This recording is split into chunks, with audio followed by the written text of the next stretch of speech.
Hello?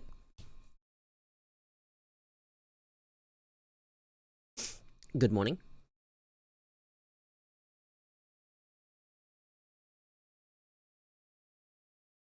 Mm, why are you exploding?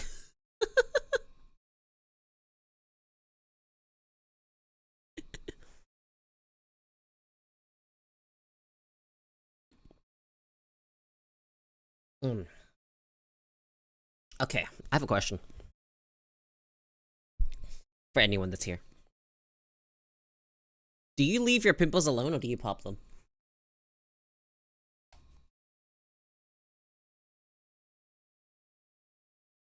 I may or may not have stepped on an anti-personal landmine. What? I'm pressing this button. Okay. And lab coat.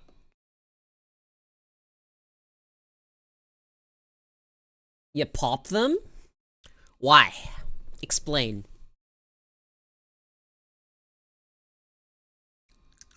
So, just like how the landline.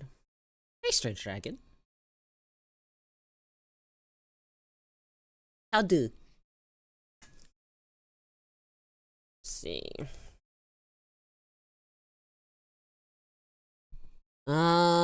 Let's see. I want to find, what are they called?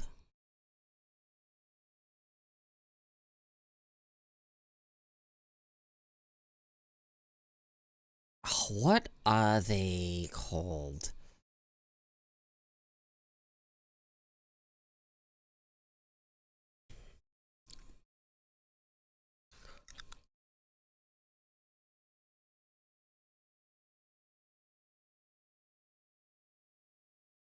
I'm trying to look up something. Nope, that's not it.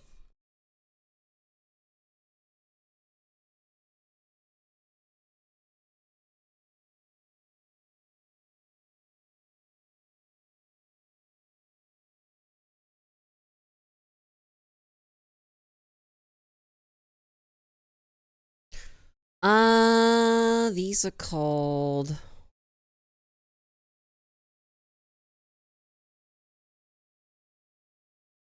What do girls find attractive? Well, I mean, other girls. At least for me. What is this? You've got a girl, so you did something right? Mmm.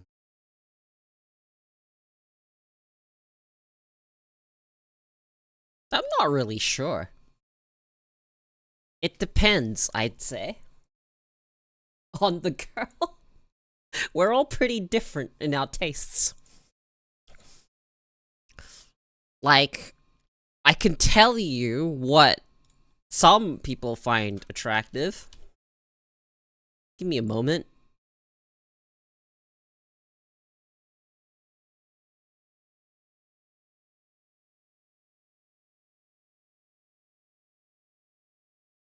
Everyone loves titties. You're not wrong. Everyone does love titties.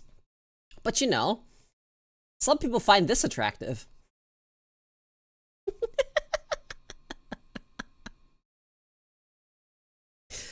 Some girls in the VTuber space, this is what they find attractive.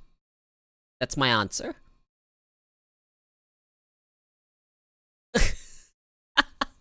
Not me, though.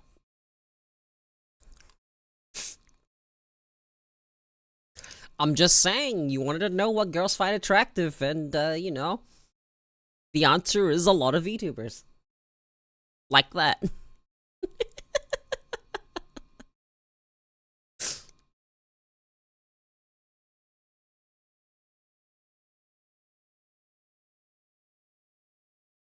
You refuse to be a furry? Unlucky.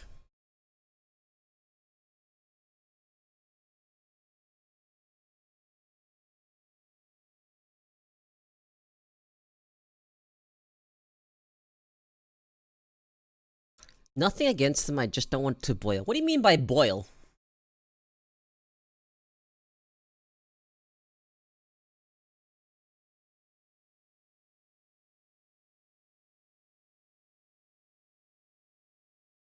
you talking about fursuits? Those things are expensive. Really fucking expensive. Like, crazy expensive. I've always wondered this. Why are furries so wealthy? Do I have legs? Do you mean that my VTuber model has legs? Are you wondering if I'm just a torso? Is that your question?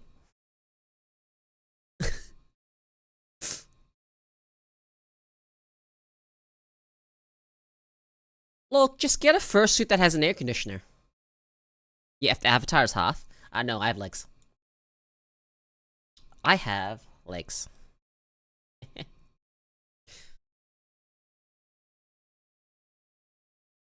Avatar isn't half, it's a full model.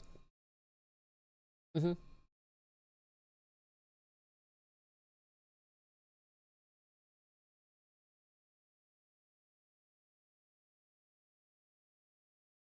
I think I need to...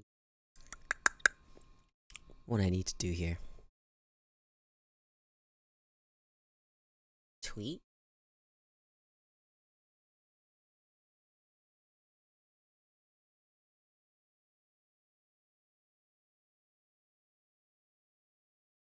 How many brain cells are currently active? With my brain, too many.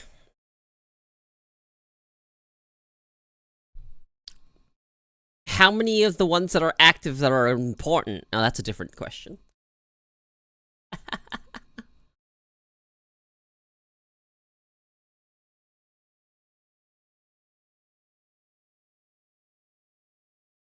I've got this. I can.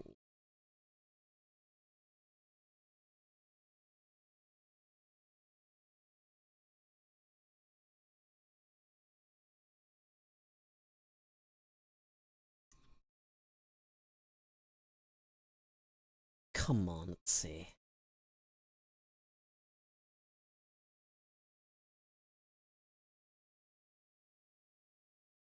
I need to make something.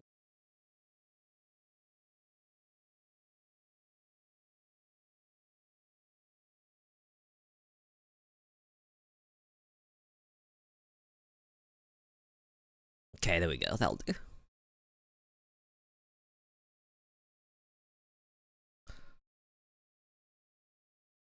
Okay, and then I do this arrow pointing downwards. That is not the right link. No panic button, calm down. What's that?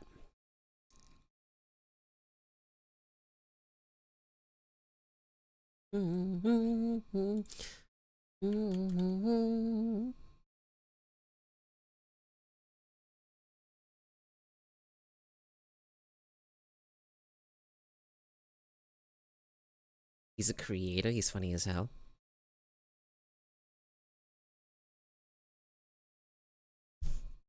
Really? No, I don't think I've heard of them.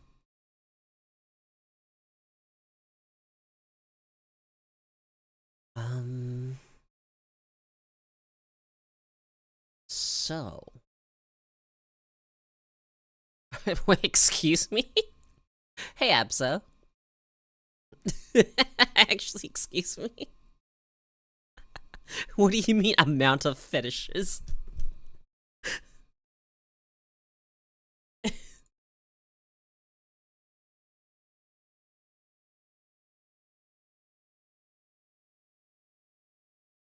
Dang.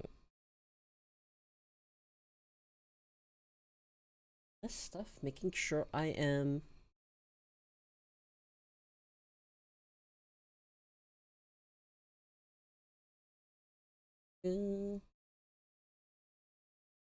Alright.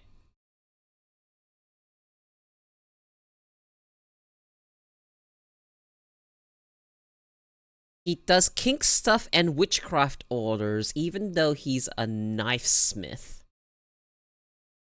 Really? What was his name? No panic button, calm down. Former Navy. Broken down old vet that loves to pound metal, play with fire? Ah. And what fetishes did you say you learned from this guy?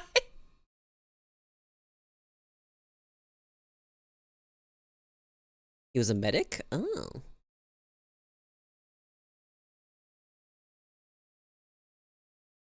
Just makes knives, huh? Hmm. Okay, I have to...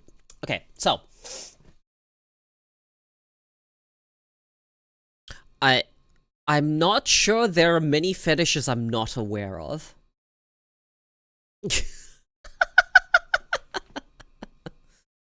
Not just knives, fetish tools. That's amazing.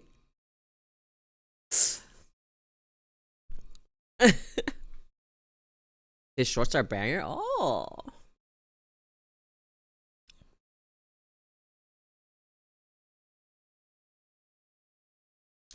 Z, I may have a banger of a short.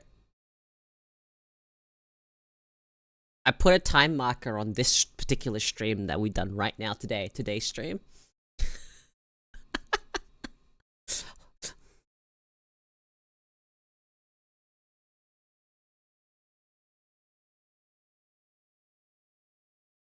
I'm pretty sure I labeled it. I don't actually know. I haven't actually looked at what the Twitch markers look like.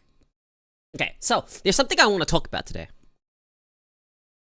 And it's a particular brand of creepypasta that I actually quite enjoy. They're always fun to listen to or read.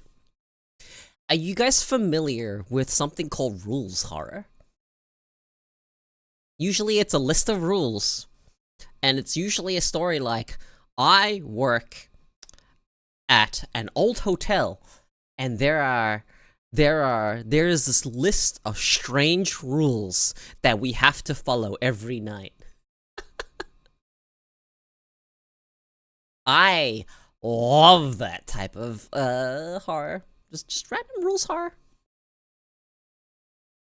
And I think I personally think that type of horror is actually really good. You can take that setting and quite easily turn it into a game.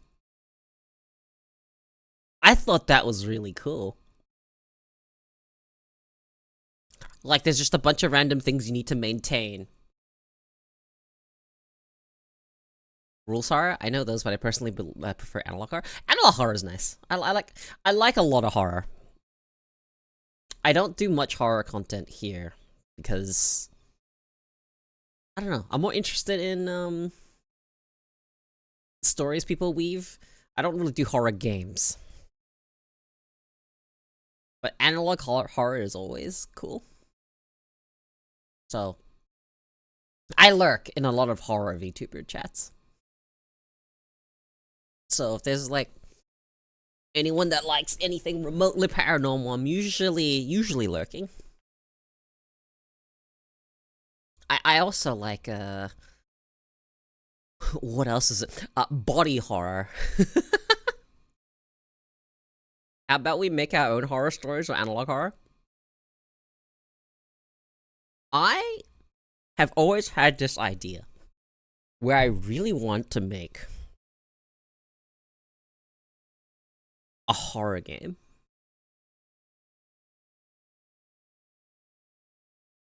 But I'd want to put as much effort as I could.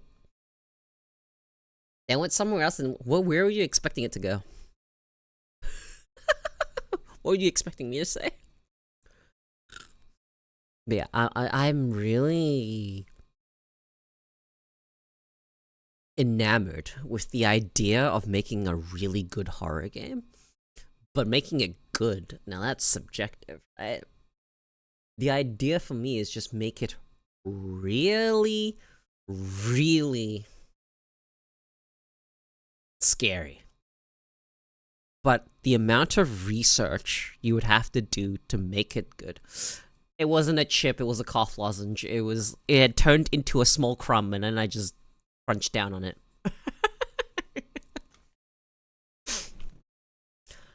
You know how you like have a lozenge and usually you're just sucking on it, right? And eventually it turns really, really, really tiny and flimsy. It gets annoying and I just bite it. You know, no cough lozenge? I don't know, like a fucking hard candy or something? Sucking on what? It's a lozenge. Why are you looking at me like that? It's a cough lozenge. I've had a cough for like a month and a half at this point. What is wrong with me eating a cough lozenge? Come on, man.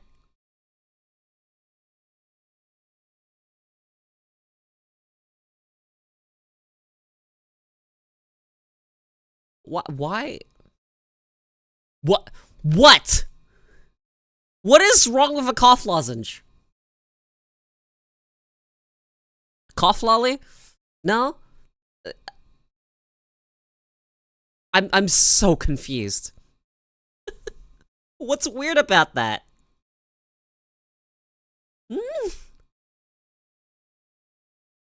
Dude, tell me, what is weird about that?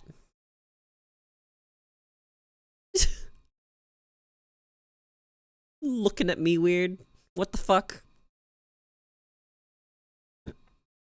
Not allowed to eat candy that fucking makes my cough easier to bear?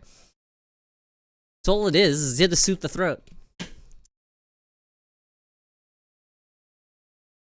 You kicking up a fuss over something that's not real? Hmm? Should melt? No. That sounds awful.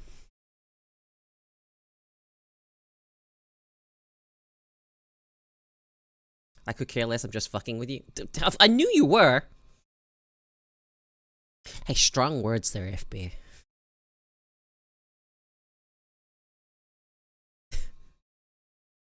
Why is WordChamp now pixelated?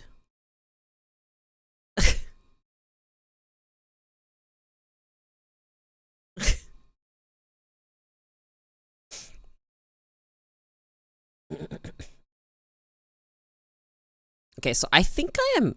Dude, I've brought this up so many times, but I do genuinely think I'm getting better. It's hard to tell if my cough is... Because it's getting better so slowly. It's really hard to tell.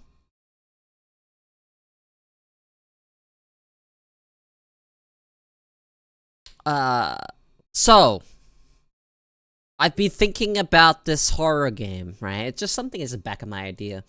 I haven't really thought about what the game will be about, what the fucking overarching story is gonna be.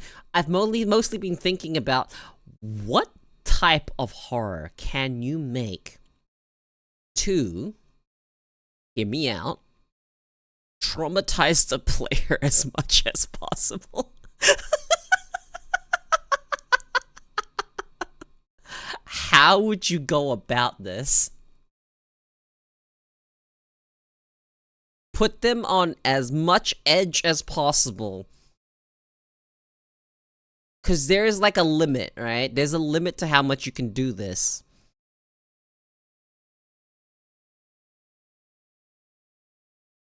How do you make a horror game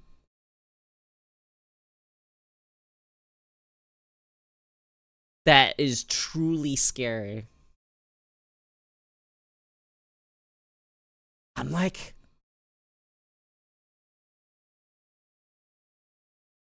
trying to think of how you would do it.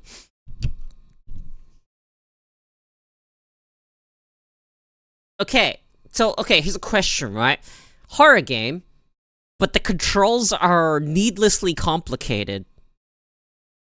Would that be scary or just frustrating? I'm not actually sure. I think it depends on the person. Body horror, jump scares, constant darkness, but also some areas are lit, with an overlooking threat that isn't fully revealed. I love the idea of stuff that hides in plain sight. I want to also play with the idea of this one's actually good. Non-Euclidean geometry. I want to do stuff, put it in a game to make it as unsettling as possible. So maybe not like difficult non-Euclidean geometry. Think about MC Escher type art. Geometry that's not physically possible. That's what non-Euclidean means. Best way I can describe it. So like, you know, hallways that go on forever, or hallways that loop in on themselves, but for some reason it's like a father with dementia dealing with a schizo-pregnant wife, and you think the kid is the savior, and your wife thinks is Satan. You can make it as fucked up as you want, but existential soul killing is what you...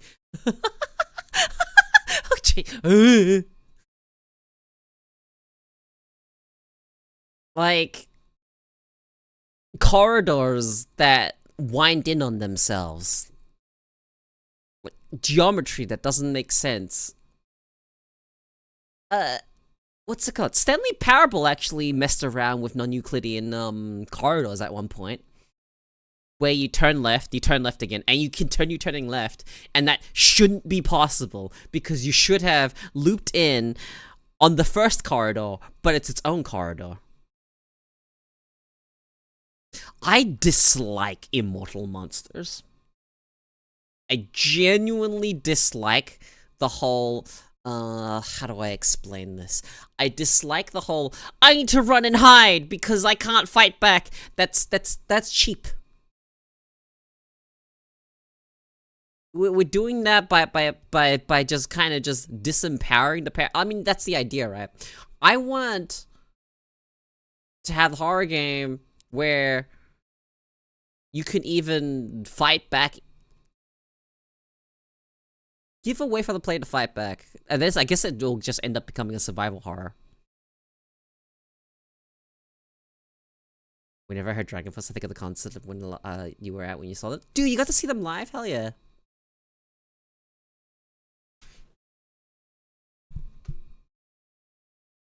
You guys are telling some fucking fucked up stories, man. I'm like trying to think. What is a type of enemy that is genuinely terrifying? What scares people?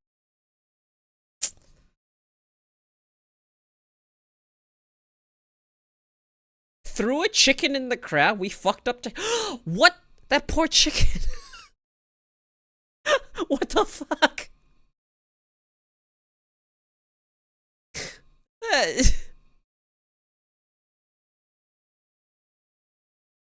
Oh, it was a stuffed chicken. Okay. Oh yeah. Fun news, guys. I didn't get any sleep again. When I looked in the mirror before stream, when I was preparing for stream, I looked in the mirror, I'm like, oh my god, my bags are so bad. My eye bags, oh my god, they're so dark.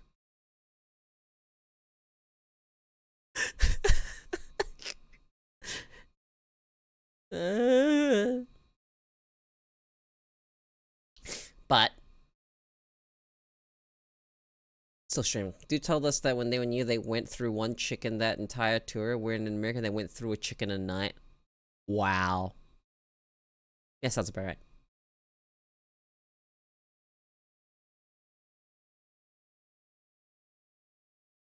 So, if you had a horror game and you had a companion with you, right? Shit, I'll cut handy no. Okay, so what if you had companions with you? And they're what gets killed. I don't know. It's just so interesting to me. How would you craft? It wouldn't be the perfect game. It wouldn't be perfect. You can't make a perfect. Sort of, maybe? I don't know. You can't make the perfect horror game. That doesn't exist. But how do you make a really compelling and actual scary mission? Scary game. A game that will leave a strong experience. What would you have to include to craft such a game?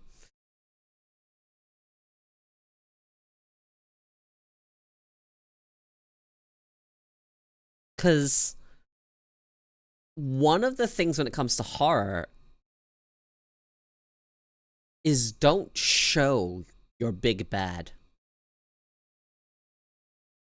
So there has to be a way to have a threat in the game that you don't show. So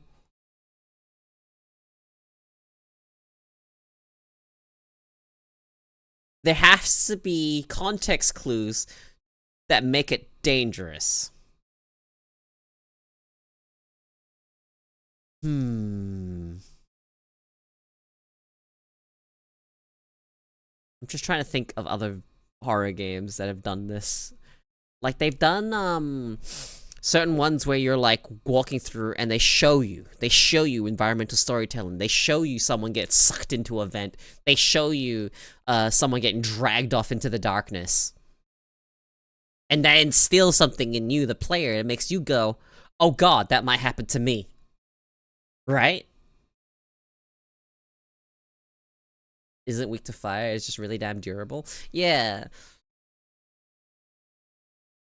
How do you make a horror that... I don't know. How do you make a horror where it's immersive enough to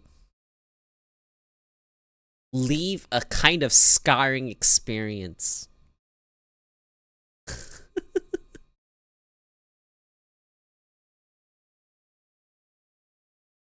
What if it was reverse escort? What if there was, like, strong narrative focus and you had someone that you're following? Like, say you're the victim. Victim? You're the disempowered. And you're following, I don't know, a cop, a soldier, I don't know, insert someone that's capable. And you spend over half the game with this person. So, see, the problem with this is that it's susceptible to spoilers. But hear me out, right? You have this person, you're following them around, they're sticking with you, etc., etc. You know, you get attached to the character, there's narratives, you can make conversations with them. Blah, blah, blah, blah, blah. And then later, the big bad just, you know, yoink. Your escort's gone. Your guard's gone. Your bodyguard's gone. And now you're on your own.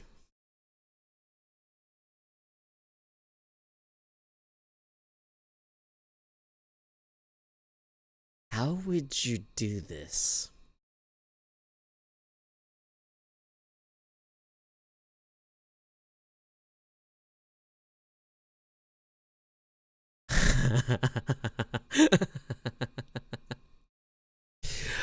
Like, the setting, where you're setting these characters in, I feel like you could genuinely make something cool. And heck, make generic enemies. Generic enemies that you can fight off. Fuck, make them like a simple zombie or something.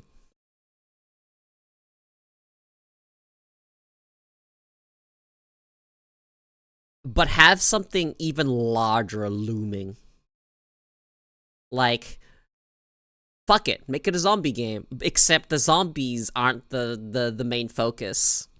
There's a bigger threat. The zombies aren't a threat. Make it like that. Something like that, I don't know. Haunting Grounds is kind of scaring, and it was just like everyone to get into your pants without consent. And there's a... Huh?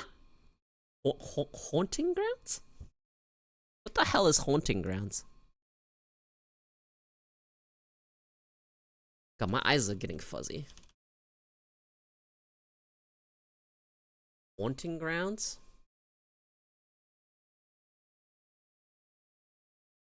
Hunting grounds? No, that's not it. What is haunting grounds?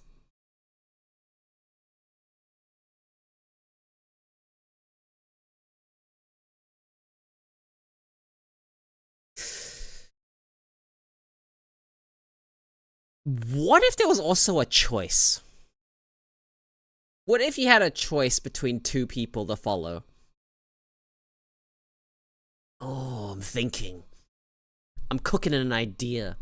What if you start the game in a larger group and then the group splits off? And narratively, you end up with two different paths.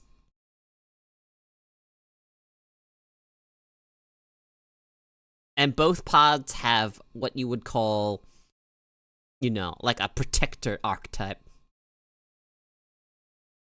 In one of them, they betray you. What if? What type of experience am I even describing right now? New manga called Versus from the stories about humanity fighting enemies of humanity, and the humans are seemingly circling, which summons other worlds which are similar situation to each other world, but has their own humanity enemy that they also can't defeat. I sure hope someone's writing this all down. Make it happen.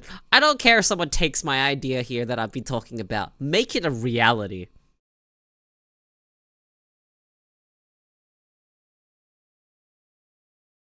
You know how in Resident Evil you have... I forgot the name of the girl. Wait, what was her name? What was her name? Ashley. Like, what if the aim of the game is like, you're basically Ashley?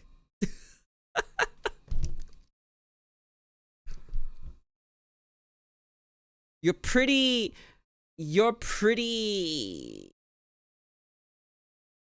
vulnerable on your own.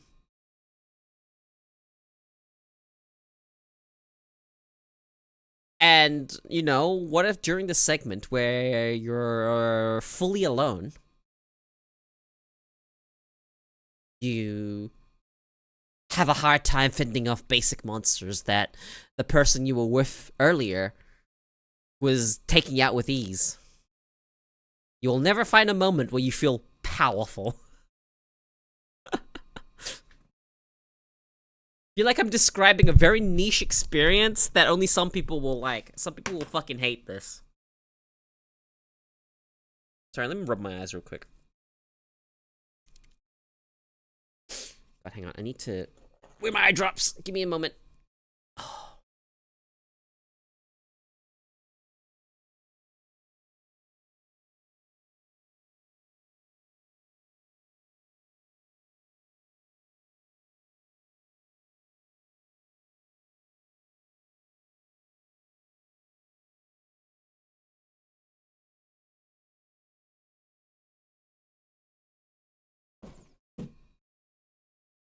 Alright. Where Godzilla is basically an ever-evolving cancer? Oh my god. Like, what type of game, what type of enemy could you throw in there? Would you want there to be multiple ways that your character can die? Do you want to be able to see your character? Is this game third person? Is it a fucking is it 2D side scroller, or is it 2D bird's eye top down?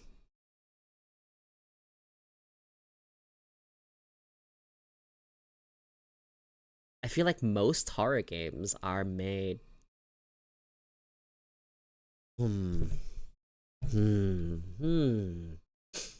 Most horror games are first person.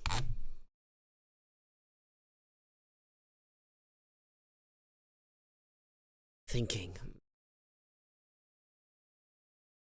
Could you create an immersive enough non-first person horror game? And how would you do it?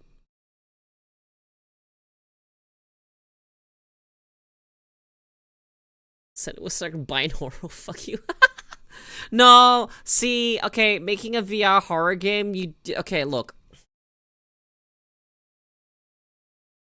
Due to the nature of VR, the bar is not extremely high.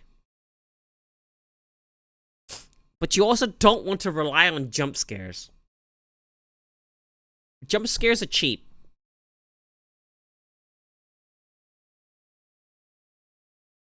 That's literally playing on human reflexes. You can't not get jump scared. Even I can fucking get jump scared. But that's just like a fucking reflex.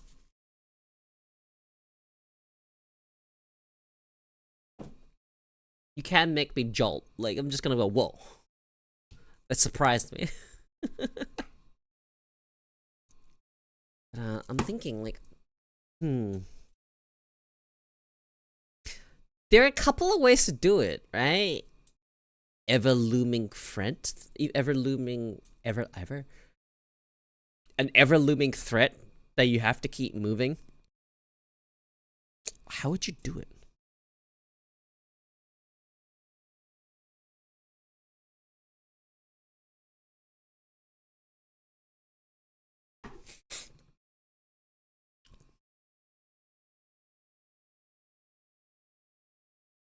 Senua's sacrifice isn't so scary after you join the game's vibe.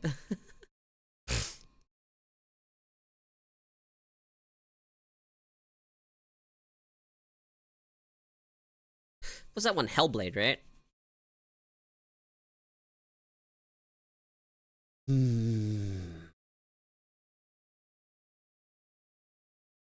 But yeah,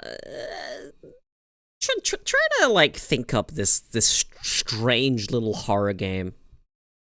Just throwing ideas at the wall. It's just one of the things I have fun thinking about. I have other game ideas that I keep in my brain because I want to one day perhaps make it real myself. But a horror game? Nah, I don't give a shit. Anyone can take my idea and make it. If you make it a reality, awesome. I have no investment.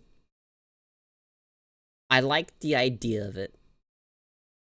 Write a fucking GDD? What's a GDD?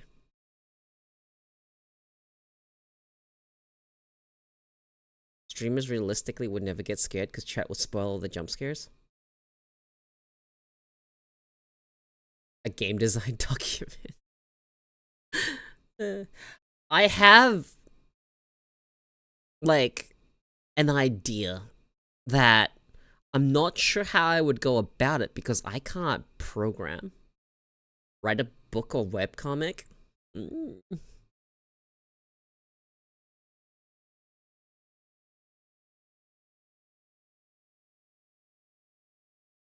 Don't have to make the game, just write a design document. I'd have to look into how to actually make a design document. I do have an idea. Can send you a template? Sure. The thing is, I need to find someone to do the coding for said game. Then I need to find someone to do the art for the game. And then there's sound design. There's so much to it, right? That I can't do. I don't have those skills. I have ideas. But like, you know, just anyone can fucking have ideas, right? Bunch of stories.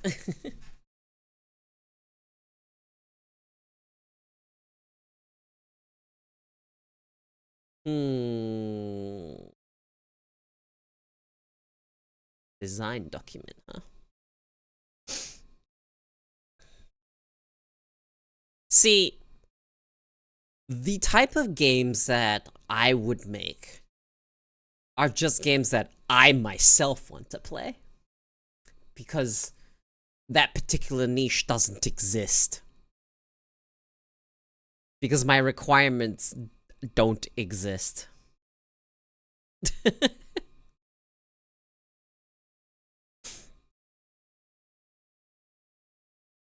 Their games have come close. for the type of like itches I want scratched.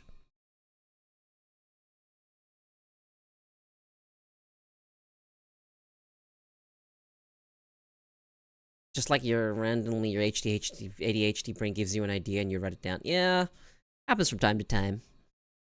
There are some ideas that pop up in my brain that just live rent-free. I have a couple of those, just sitting it there.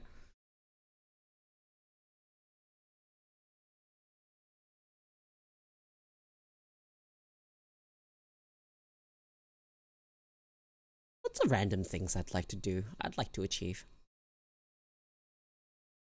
It all comes to one simple thing. Even if I had a small community, as long as I had a community at all, if I had the money for it, I feel like I could get so much done. Which is why, like, one of the things I've strongly considered, which is a bit backwards, right? A lot of people go into streaming and then want to make money from it to, you know, stop working.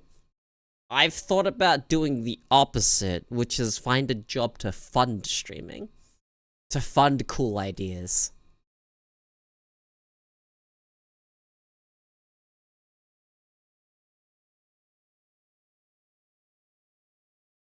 That's something I think about.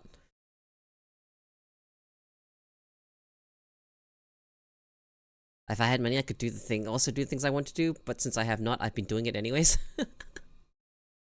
Like, there's two things. Either I have just all the time in the world, but not take away time from things that I need to get done right now.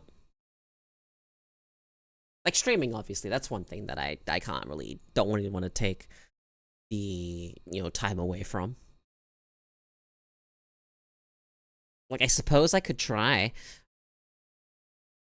but not being able to just dedicate all my hours to picking up, like, a skill feels kind of bad.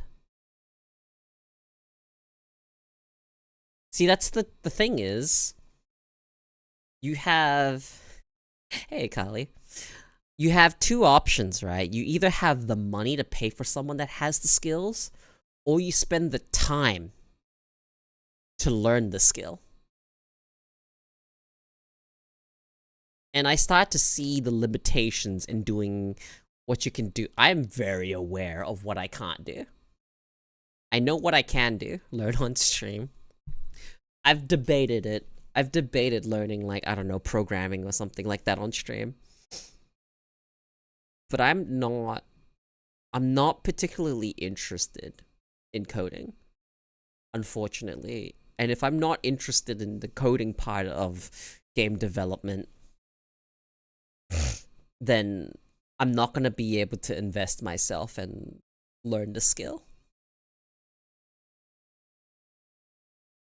Which is shitty. And then there's art, which I would love to have as a skill. But that's the one thing where I don't want to spend years grinding it. Which is the biggest, like, fuck when it comes to art.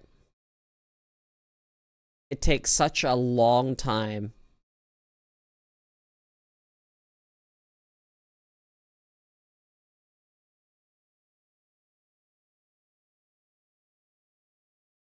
Yeah, like, yeah, I get it, right? I get it. It's not that complicated. I've done it before, right? But I don't know. It's just all about the time investment.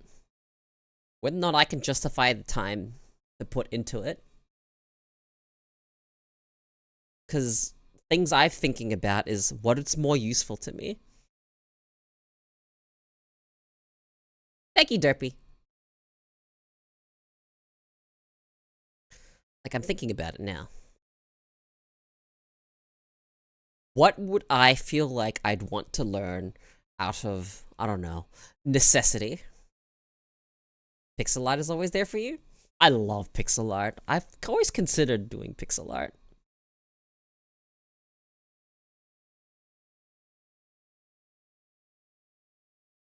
But no, let me think.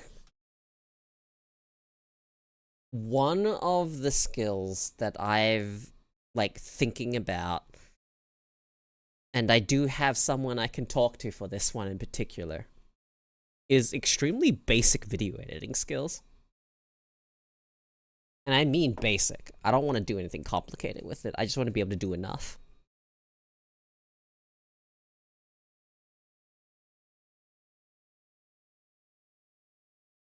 Just something that's, for me, it's learning how to do something often, repeatedly, with as little resistance as possible, so it is sustainable.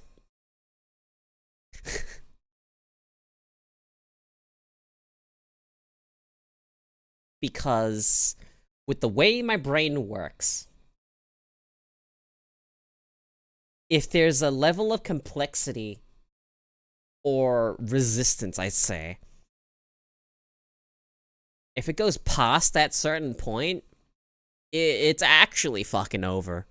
I just won't start it.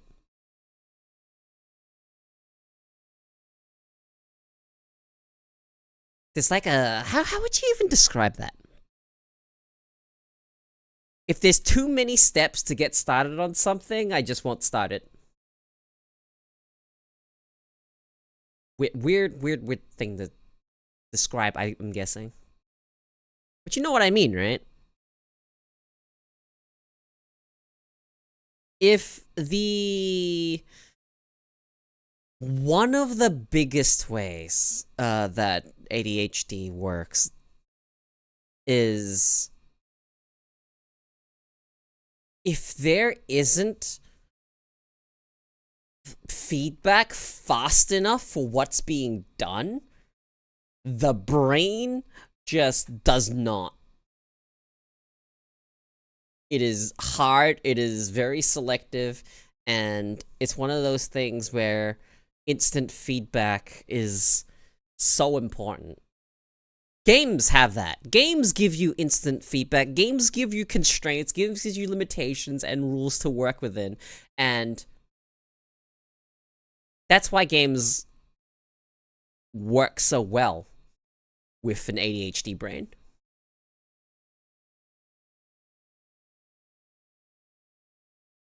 But if you make things too open, or make things take too long to show results, that is hard. It is so hard to do anything like that, to maintain stuff like that.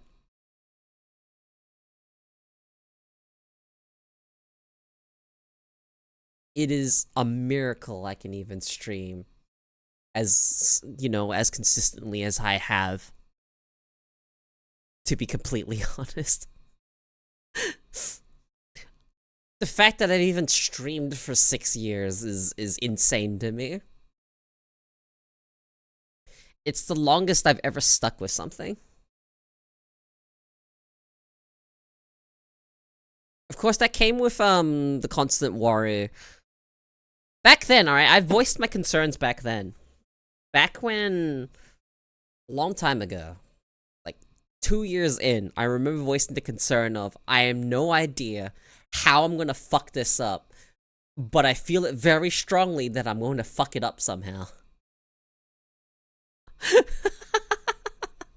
And that ended up happening, and then here we are. But whatever, right? Unfortunately, that's just like a byproduct of how my brain works. Byproduct? Symptom? It's weird. Constant text keeps your brain occupied. Yeah. So when I have a chat that's active, there's a way for me to easily keep my brain active. A way to keep me... not even like active, right? It's not even like my brain needs stimulus. It's a way to keep me focused. Otherwise, I'm incoherent. There's no real structure. There's a million thoughts going on at once, and I will start a story, and you'll find that I'll start talking about something else. Need to shake the keys for yourself. It's not quite the same.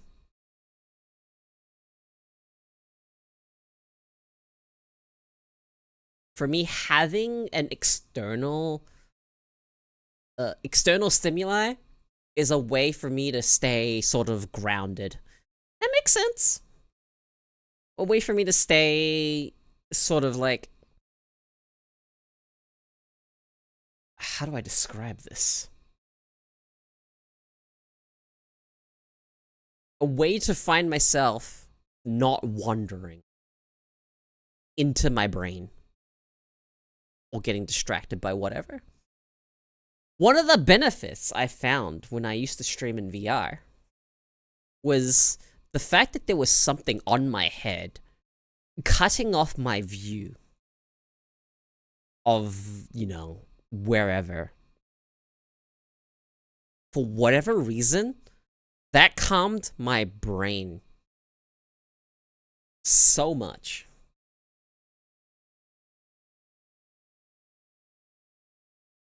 What? What do you mean, how do you stop cat sex?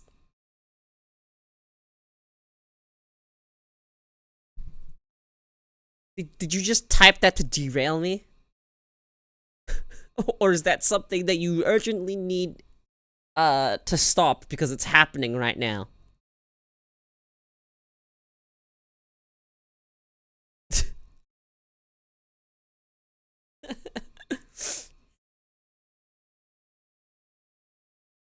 But yeah, for whatever reason, limiting my field of view to having a VR headset on my head, for whatever reason, calms my brain. Your cats are jumping each other?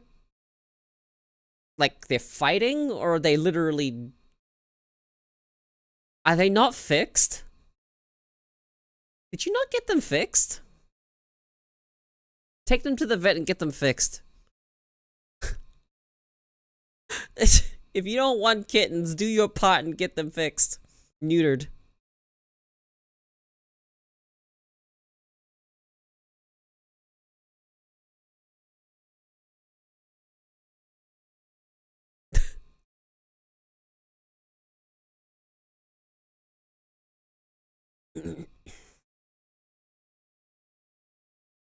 The male is fixed, but the girls aren't.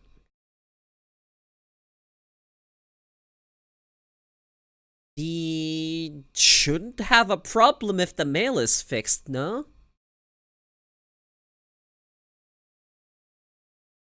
We haven't set up the appointment yet? Okay. Probably should get on that.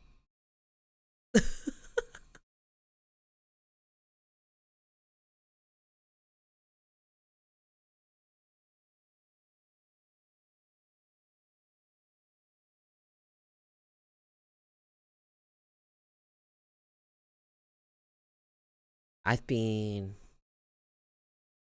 Ooh, man. Some cool stuff in the works. Looking forward to revealing that stuff when the time comes.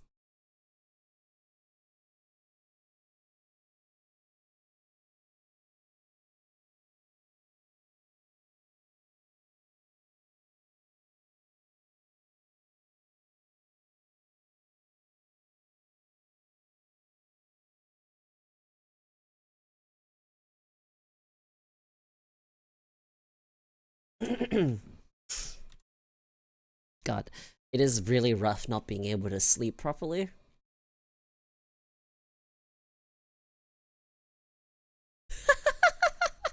Jesus Christ.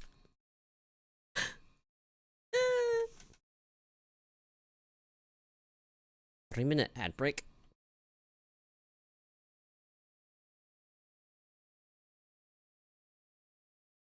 What does this button do?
How did that happen? It's I don't know how that happened. Okay, well, I was saying that I haven't been able to sleep properly recently. And I couldn't sleep before this stream either. Not through lack of trying. I definitely tried to sleep. I kind of just laid in bed for hours. And I am very, very much so feeling the effects.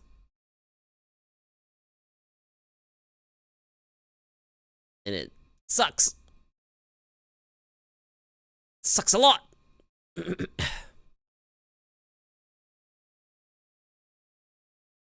But now I have a... My eyes are doing this thing right now where they feel fuzzy. Do you guys know the sensation? It's like how your eyes feel when you're looking at something blurry or you can't see something clearly. But that's not the case because I could see clearly, they just feel that way. Hard to describe. My eyes currently feel fuzzy. Like they're glazed over. Or something like that. That's currently how I feel. At least my eyes. I don't know. If you haven't experienced the feeling that I'm describing, then maybe you haven't experienced it.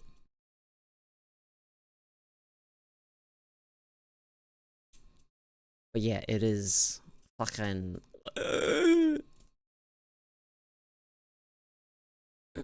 I would like...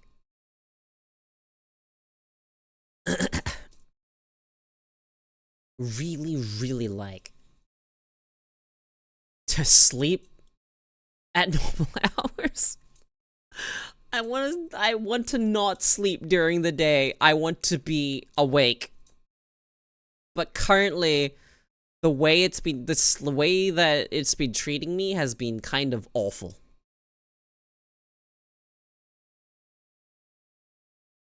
It sucks, man. It sucks. It sucks so fucking much. I'm gonna try and stay up a little longer. Instead of like, yesterday, the moment it hit 12, I was just like, nope, I can't stay awake any longer. The physical exhaustion is starting to take over. Even if I'm just laying there, I'm mentally fucking awake. Physical exhaustion just fucking knocks you the fuck out. Hey, Nuggy.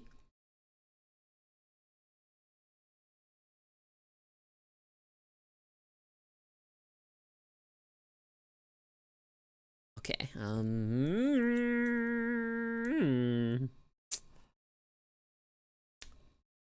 hungry.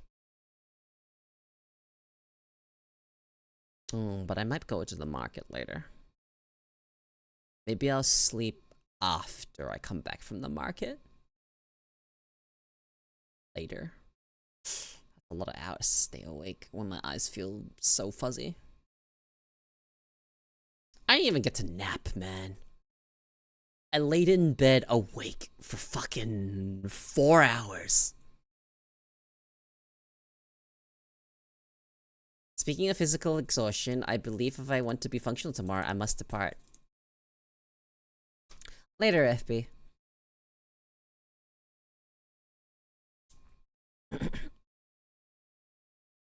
Dude. Last person's couple of streams has just been me complaining about not being able to sleep. Not being able to sleep. And explaining how my brain works. And then maybe talking about a random stray thought. Like, I don't know, we spent like an hour, or maybe less than that, talking about the theoretical horror game that doesn't exist. But it could be cool if it did.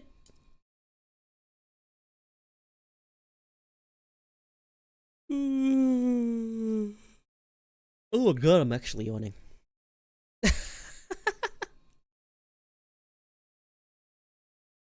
eyes are like watering. Okay, this is gonna sound like a really strange description. It might even make you uncomfortable. I think I know how to describe how my eyes feel. At least how it felt earlier. It's like my eyes felt oily.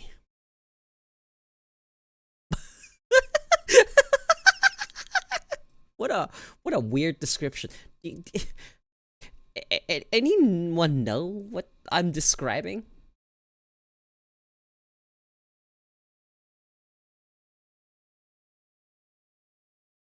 I don't know. I've just introduced the concept of oily eyes. Dry them up then? I have no idea how to dry my eyes.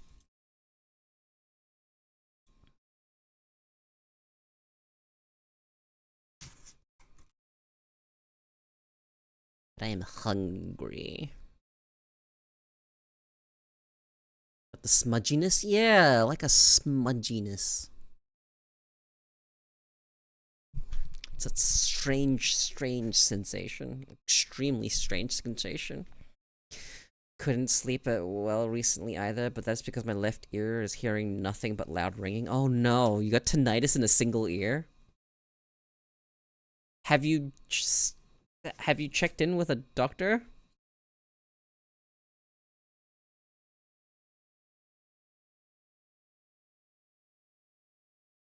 Because that doesn't sound good. Depending on how long you've been hearing it for.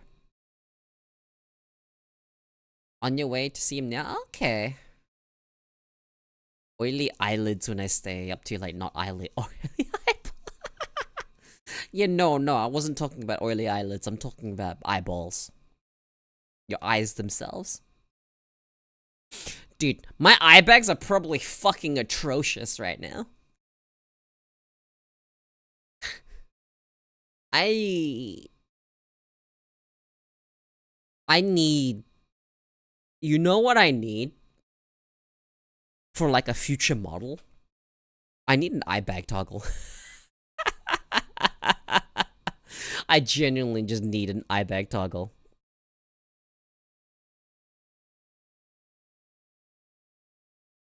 Having a character that just looks like they're fucking... Hit the cucumbers? Yo, yesterday, or rather last night, one of the restaurants that I used to frequent a bit, they actually started doing a soup. And it's like pretty popular in Malaysia, I believe. Koeko. And it's a type of like herbal soup, and it's like one of my favorite types. I fucking go, yeah, lovely. So good, so good, so good. And I got to have it yesterday. I don't know, was very happy.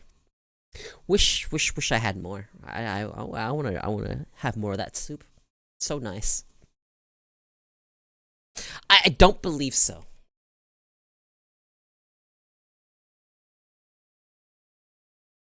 Give me a moment.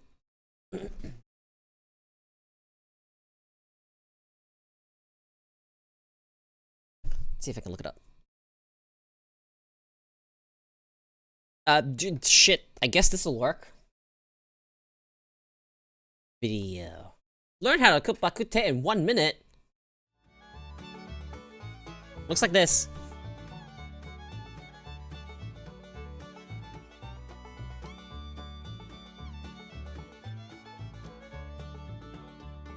It's pork based. And then you do this.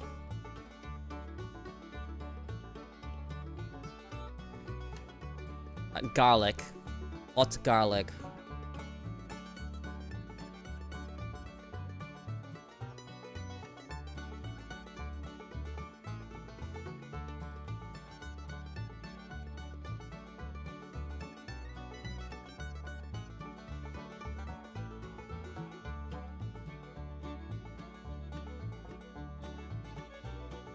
It's a dark soup. really good with rice.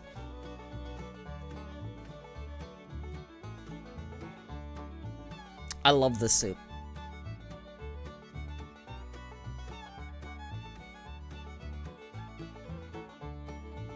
But this is it.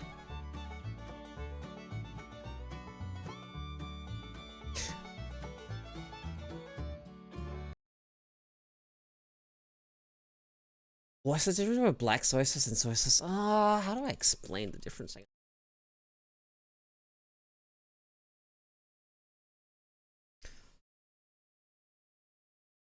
Let's see. What's the difference? Here we go, I guess. Hey guys, what's going on? This is Mikey. This is Dan. Now, Dan, I think you will agree with me that soy sauce is a Here we go. must-have ingredient in basically every single Asian person's kitchen. Faux show. Whether it is being cooked into our foods or used as a dipping Black sauce, soy sauce or dark is soy used in sauce so many of our is usually But many of thicker you might not know that and there has a are different actually flavor many profile. kinds of What's soy happening? sauce. Yeah, each country has their own ways of making soy sauces. And we chose 10 that are probably the most well-known. Sick. Japan actually has the widest variety of soy sauces. The most common soy sauce in Japan is the dark soy sauce, which is rich and less salty. Yeah, it's almost like smoky. It is all-purpose and used for cooking, marinating, and dipping. Now, their light soy sauce is sweeter and saltier. Because the flavoring is more intense, it is good for making sauces and cooking. Now, Oh, if that's you are unfortunate. gluten intolerant, there is a Japanese soy sauce called the tamari. It is made with little to no wheat. It has a very strong flavor and is good as a dipping sauce as well. But if strong flavor soy sauce is not your thing, Japan also has a soy sauce called the shiro. This soy sauce There's is made so with many more different wheat types than of soy usual, sauce. the opposite of tamari. The flavor of shiro is also the opposite of tamari. It has a light flavor. Shiro is good for dipping with white fish, or my favorite, shiro ramen. what is that? Ramen with shiro, yeah. Really? Every time. That's yeah. really good? Yeah, trust me. Now, this is because the light flavor pretty of the sure dark soy will sauce is not like overpower the natural flavors sweeter. of basically anything else, right? Normal Now, soy moving on to sauce Chinese is soy like sauces, The Chinese salty dark soy sauce has for flavoring. rich flavor, is less salty, and may have some added sweeteners. Oh, well, Chinese the dark soy sauce is mainly used as a sauce for cooking. The Chinese light soy sauce is thinner in consistency than the dark soy sauce. But like the dark soy sauce, it is often used as a sauce or also in cooking. Now, most Chinese dishes that call for soy sauce uses this soy sauce unless otherwise specified. A speciality of Suzhou, a province in China, is shrimp soy sauce. Now, this is made by Wow. simmering soy sauce in shrimp, sugar, baijiu, which is a type of distilled liquor, and different shrimp spices. soy Other sauce. soy sauces like the Indonesian Kit Kat Manis soy sauce is sweet. This soy sauce has added flavoring of palm sugar, starch anise or baijiu, and blue ginger. This Indonesian soy sauce I is used in actually a large have amount in their this. dishes. Now, these last two soy sauces are chemically processed, Sweet soy or at sauce. least partly chemically processed. They are low sodium soy sauces. This is good for people who can't consume too much salt. The downer is that less salt equals more chemicals. Yeah, I would just recommend less real soy sauce. Now, the last soy sauce we're going to introduce to you, we're also going to suggest that you avoid. Yeah, chemical soy sauces were originally created to have a longer shelf life. They can also be No, made thank in you. 3 days, whereas traditional soy sauce takes months. This soy sauce is Do made not. by hydrolyzing soy protein and then combined Yeah, with don't. other flavors. Definitely don't. Hydrolyzing is breaking down chemical compounds through chemical reactions with water. The taste of this soy sauce is going to be very different from traditional soy sauces made by fermenting soybeans. Yeah, you should check the label before buying your soy sauces. Also, those little packets of soy sauce that you typically get at like a Chinese takeout, yeah, guys, they're chemically made.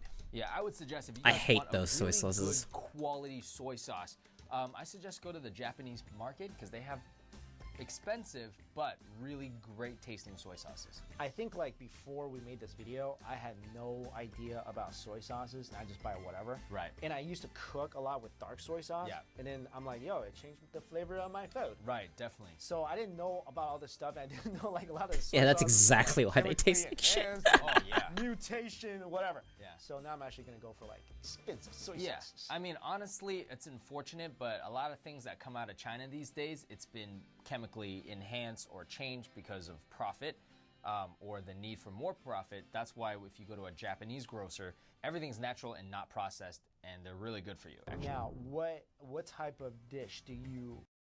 Dude, this guy, the guy on the right, what the fuck is his dumpling guy? Strictly dumpling. Dumpling guy.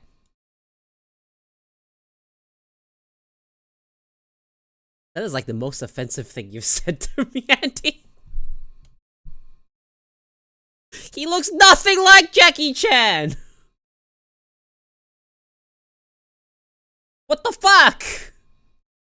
Yeah, he does a lot of like going to markets and eating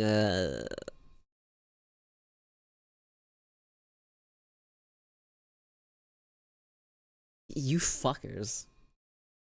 Yeah, but he does a lot of food related stuff and Ito.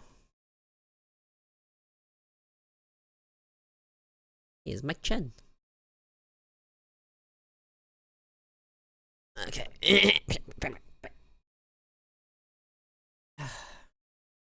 Music.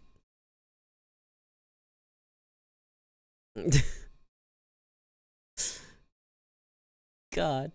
Why is every fucking Asian Jackie Chan? I swear to God. Who is it? Hello, Nanami! Welcome in, Raiders! Was Nanami doing art again? Just that.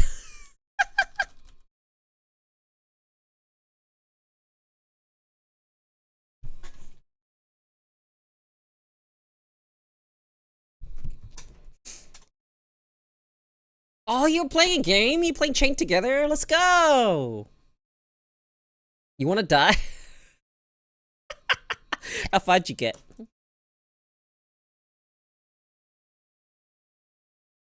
Did you get very far?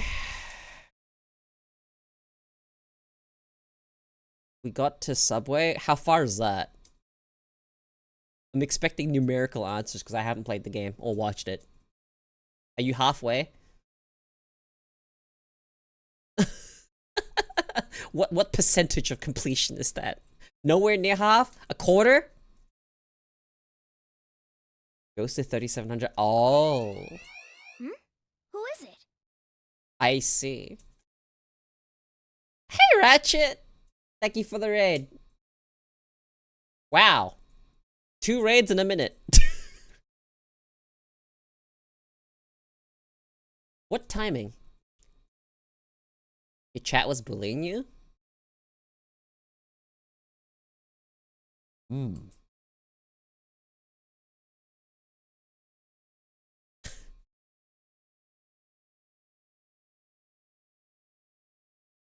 Which one of you guys did the jump counting? She drinks water and it sounds funny? Really? What's it sound like? You got a clip?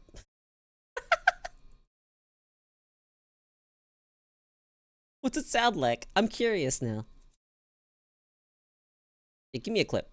Give me a clip. I'm gonna go listen to it.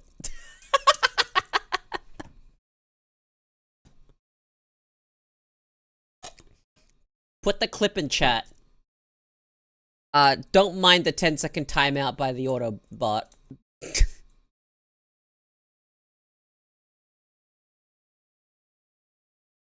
I must see.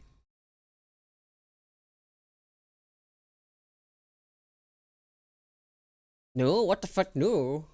You beg?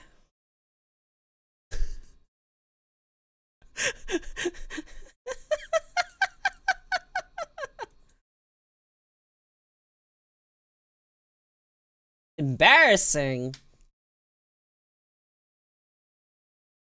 Oh, you sent it as a video, not a link because someone sent it to you. I am in Nanami server. Give me a moment.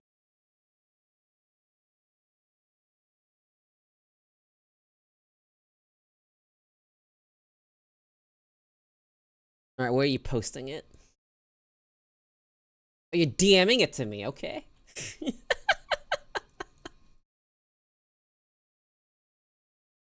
Sure. I am very curious.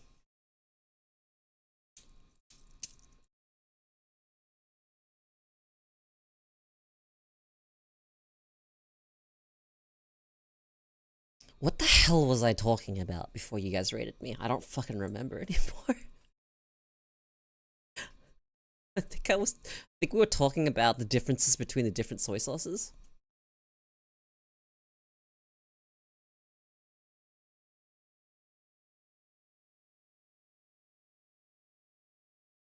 Ah, yeah, that's right. And then guys called Mike Chan Jackie Chan, and I was just like, what the fuck? He looks nothing like Jackie Chan. Bastards.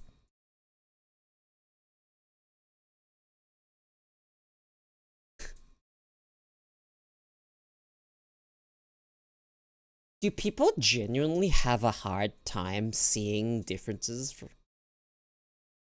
Yeah, Jackie Chan's really old now.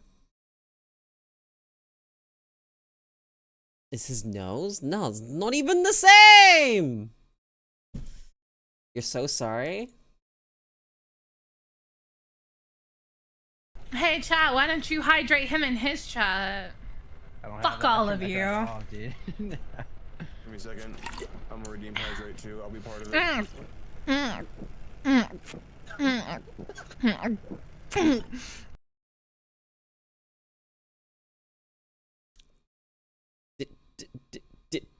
Did my stream pick that up?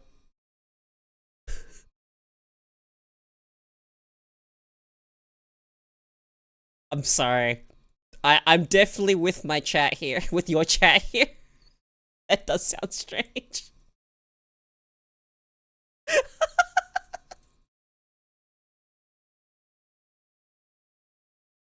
I just pressed play in the DM! How else was I gonna hear it? That is amazing. How does that work? You trusted me? You sent it to me and I pressed play in the DMs.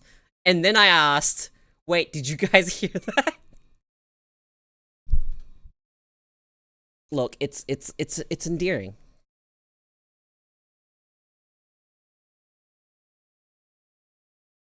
There's nothing to worry about. It's endearing. Everyone has something a little strange they do. I have a lot of things like that.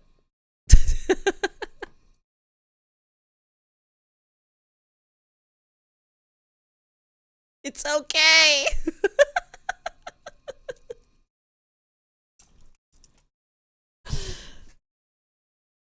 That's... You weren't aware? Oh my god. You're gonna get so self-conscious drinking now. Oh no. There might be some YouTube video which can help you to sleep. God, I wish I could sleep. I wish I could sleep when I wanted to sleep. And not like... Ugh. She says she's gonna mute before drinking now. I guess that works.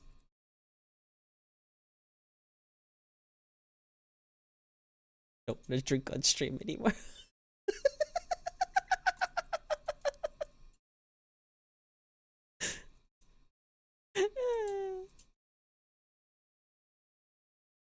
Well, it's cute, okay? Strange. I won't deny that. I won't lie to you.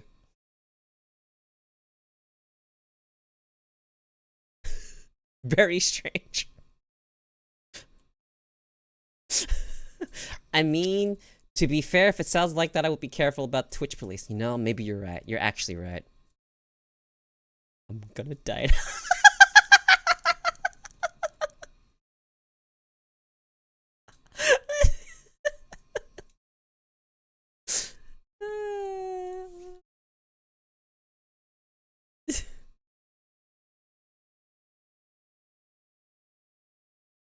I honestly didn't think my Discord would route to stream. I'm gonna be completely honest. I didn't think it would route to stream.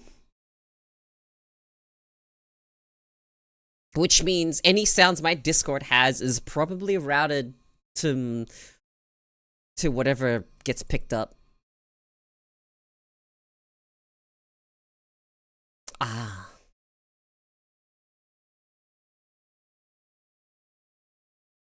I guess my Discord's just set to this desktop audio. Unlucky.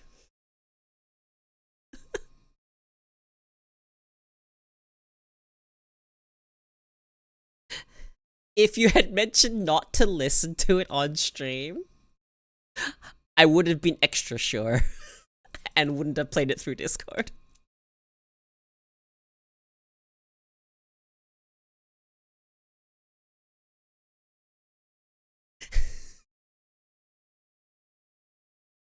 Crying can also make you feel tired and refresh in some cases.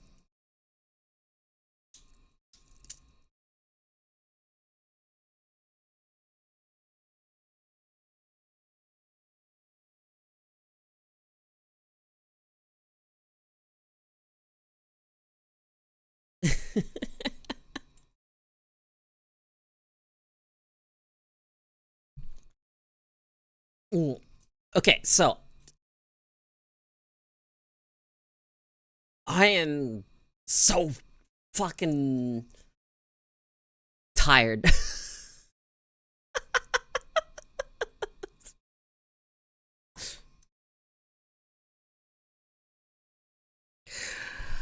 Fuck, man. I just want to be able to sleep at the appropriate time. I think it's just your natural lubricant congealing.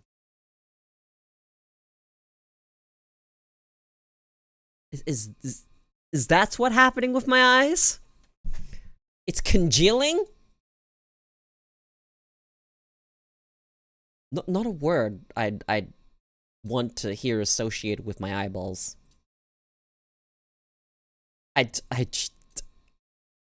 Yeah, what did you open the stream to? Natural lubricant congealing. I was describing how my eyes feel sometimes when I'm tired. I said my eyes feel oily sometimes. That's like the best way I can describe it.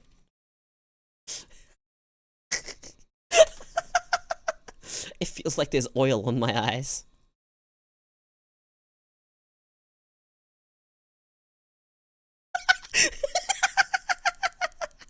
Natural lubricant congealing.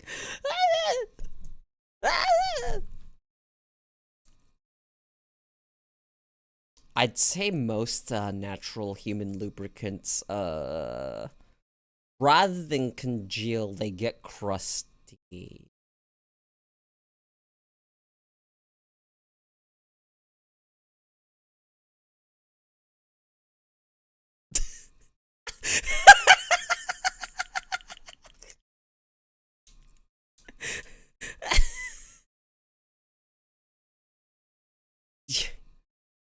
I would not want whatever my ocular fluid to fucking congeal and get crusty in my eyes. Okay, I'd way rather not happened.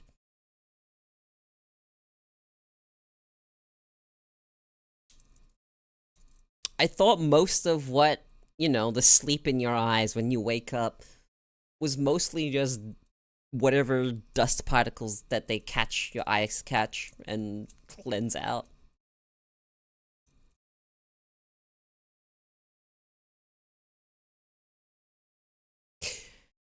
Did you know that your eyeballs actually have like what do you call them? Not the tear ducts, but like there is something in your eye, in the way that the eyes work. There's like a drainage system. What is it called?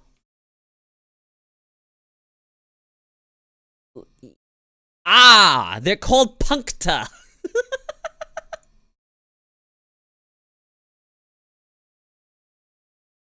And they don't work very well when you're crying because you're overwhelming it with fluid. It is being overwhelmed and it cannot drain fast enough. But it is one of the reasons why your nose will block when you're crying a lot. Yeah, your eyeball has a drain in it. Did you know that?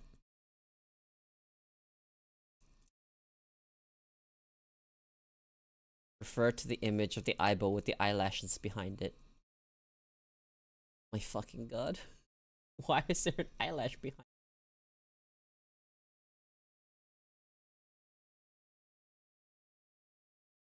What image are you talking about?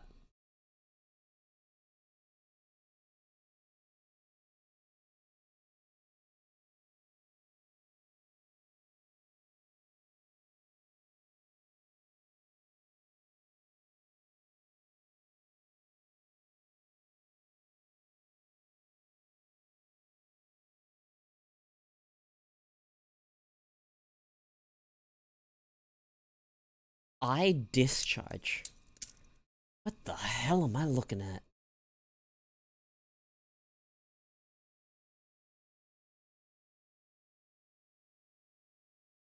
Hang on.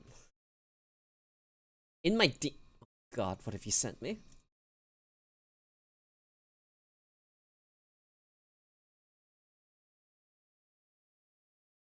Paddy! What the fuck?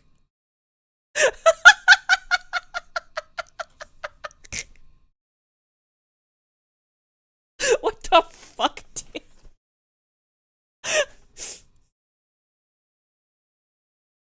Alright. Here's the deal. Here's the deal. I had to see it. Now you all also have to see it.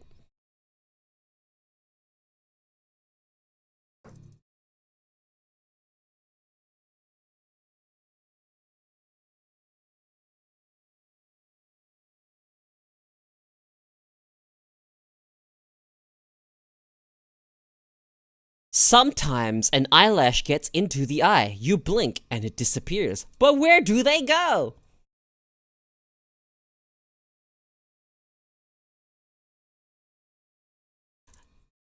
Yeah, that is common knowledge. I feel like there's a lot more space in the eye socket.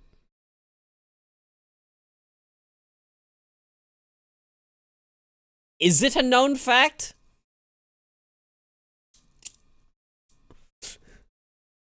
I feel like I'm being gaslit.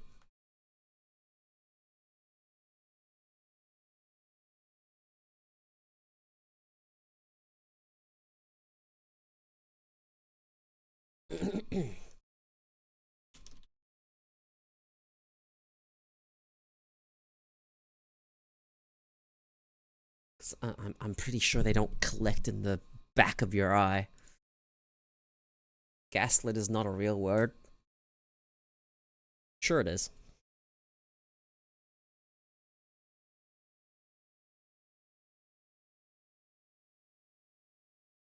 Like, eyes don't work that way. You can't really get something behind your eyeball.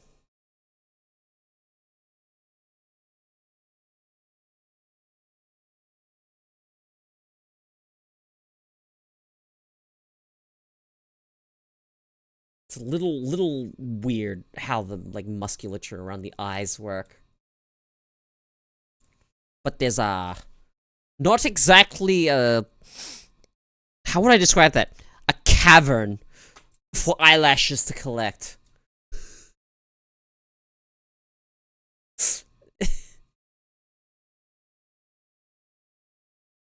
Also, this eye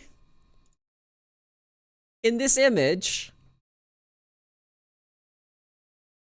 looks like keratoconus. That is not a normal eyeball. Dude, Rage, it was crazy.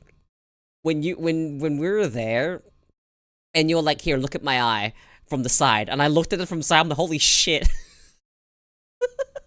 It actually looks like that. I didn't think it would be that visible to, like, the naked eye.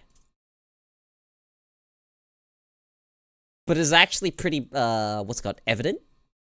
Yeah, that was crazy when I looked at your eye out from the side. I was just like, whoa, what the fuck? I didn't expect it to be so... Yeah, I just didn't expect it. I thought it'd be like a little bit. Yeah, be like, oh yeah, that's a bit pointier than normal eyeballs. No, it was a lot pointier.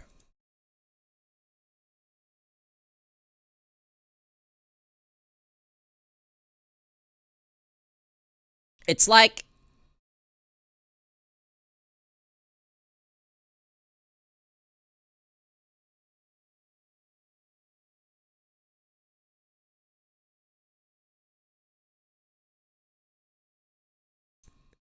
I don't...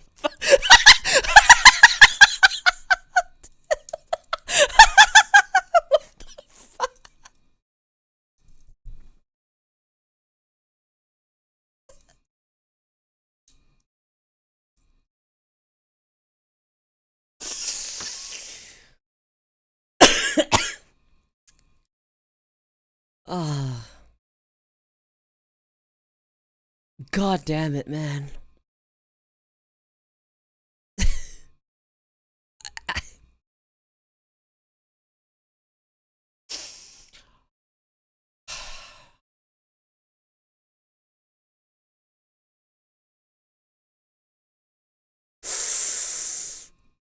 Ah.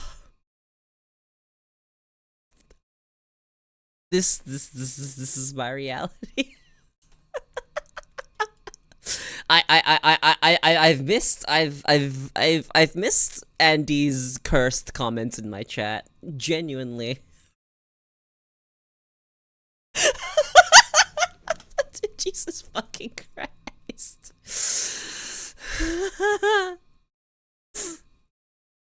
I found a video that might help with sleep, but it's 18 minutes long and you need focus, which means it won't help if you watch during your stream. There's no fucking way, at my current state, I will focus on fucking anything.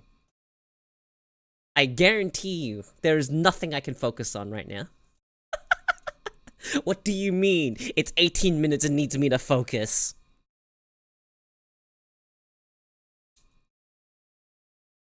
I can hardly focus on fucking breathing right now.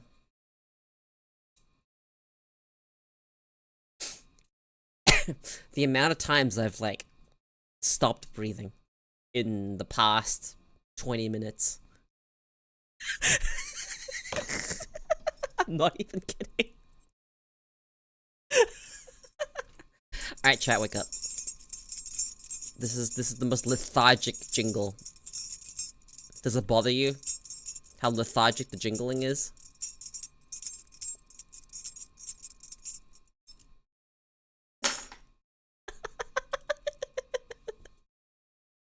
But yeah, wake up. I know, I definitely need to wake up.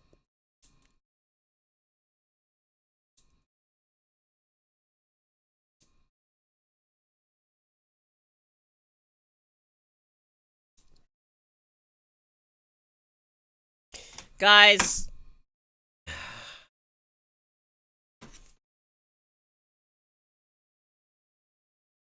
Did you know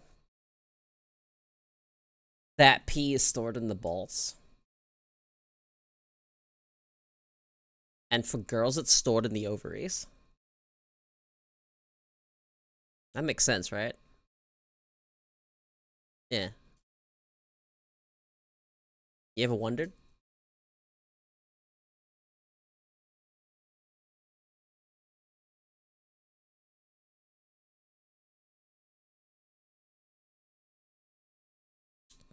I'm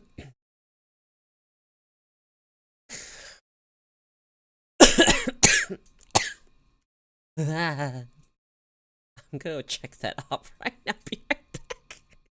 Oh god. I'd like to imagine Andy has like the most cursed fucking... What is this video you've sent? Fall asleep fast... Can't even read this YouTube title. Fall asleep fast and easy, effortlessly, and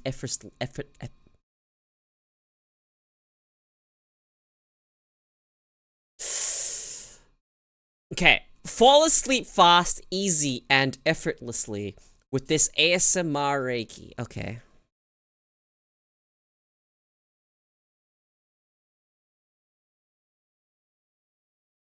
Why does this feel like you got bonked by Stream Elements?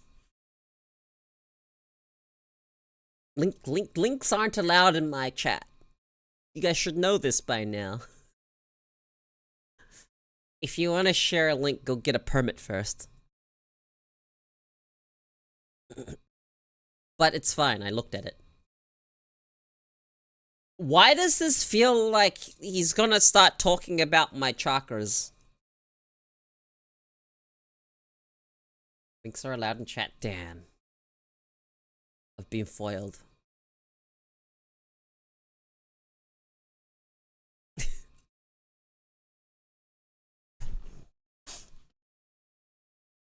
What the fuck is... Hang on, let me read these comments. May this message be a sign that the universe is working miracles for you. Surprises on you. What is this new age medicine stuff you've sent me?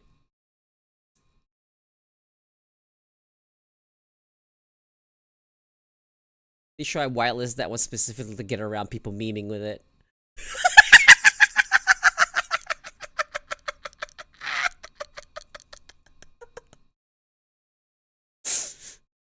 To anyone reading this, may you be eased of pains, may you learn lessons without pain, and be forgiven. To anyone reading this, I hope healing has released some weight off your shoulders and you get good sleep. You are loved and deserved all the best. At the time of commenting, there are 222 comments with the video posted 22 hours ago. This is your sign you are on the right path, sending you love and light.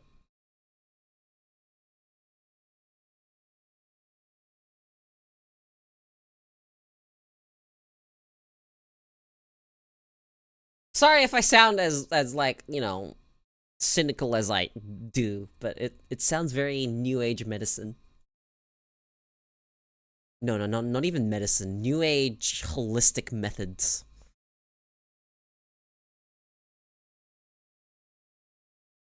It feels like it. That's what it feels like. That's the vibes I'm getting from it.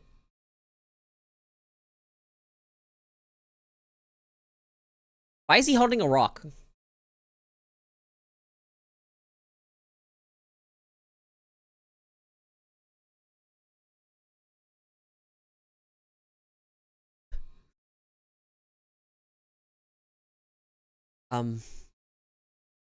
Like, why is he holding a rock though?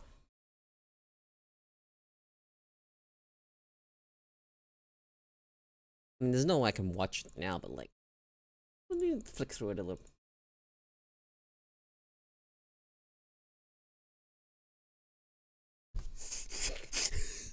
I'm really sorry that you went out of your way for this for me and I can't take it seriously. I really can't. I'm really sorry. This is the exact kind of stuff I kind of openly mock because I'm a dick. Hang on.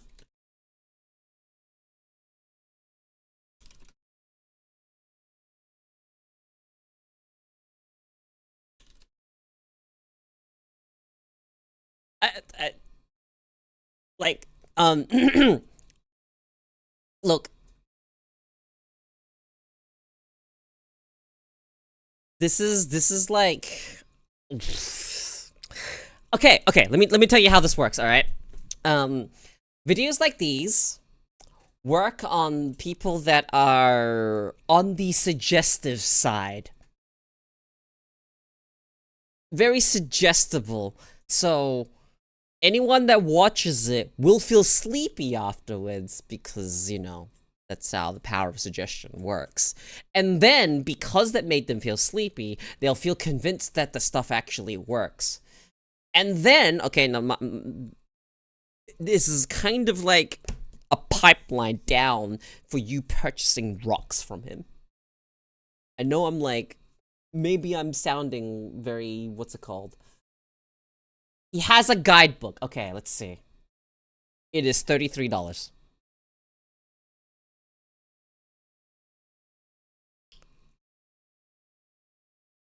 Do you think I'm being too cynical here? I think he's just trying to sell his book. Because I don't believe in none of this new age crap.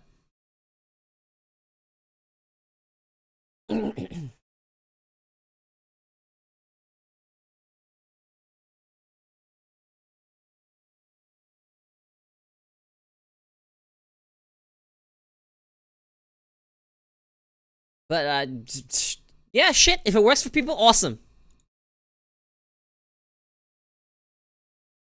There's no way this will work for me. Big apologies.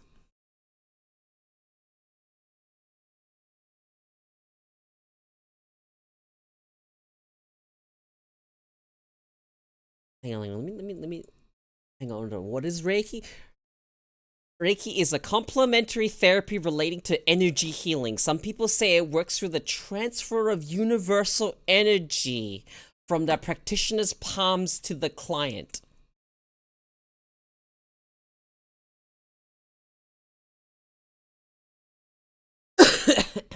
Yeah, the reason I haven't been able to sleep recently is because of me being sick, and insomnia has hit me.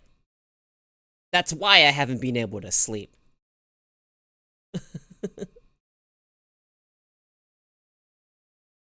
Yeah, I'm just kind of fucked.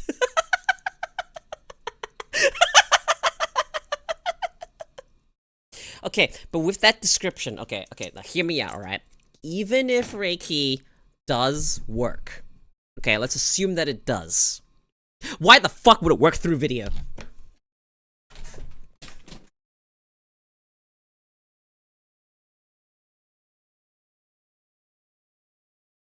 That's just how I feel about that type of stuff. I feel like a bunch of people are being tricked into things that, yeah, it's a whole rabbit hole.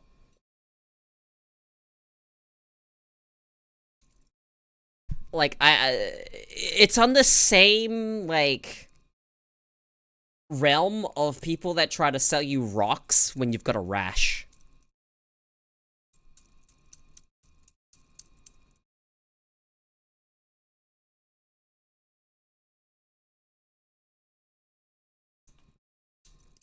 Yeah, they can't feel their back pain, then they break your neck. Oh my god, chiropractors. Oh my god. I've heard, okay, like, you can go to find good chiropractors that don't say whatever they're doing will fucking heal your fucking scoliosis. But there are ones that go, look, this is temporary at best. And if it helps if it's short-term relief you want, then that's what you're gonna get. I like honest chiropractors. At least they're not trying to fucking shove bullshit down your throat. Cause you know what? Getting your back cracked, you know, that shit feels good. So, I mean, you know. If you're gonna go to a chiropractor, go to one that's honest at least. That's how I feel about that. Cause yes, you know, they did learn the most optimal way to crack your necks and whatnot.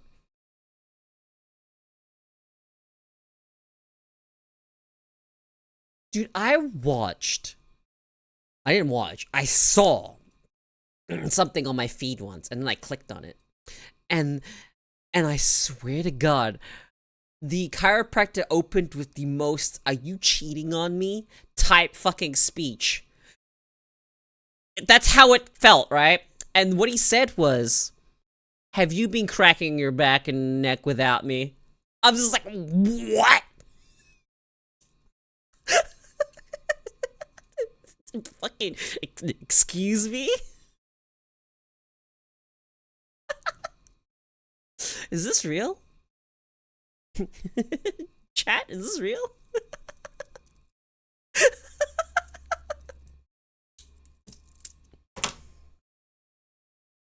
Like, oh my god. shit is so strange. Like, holy fuck.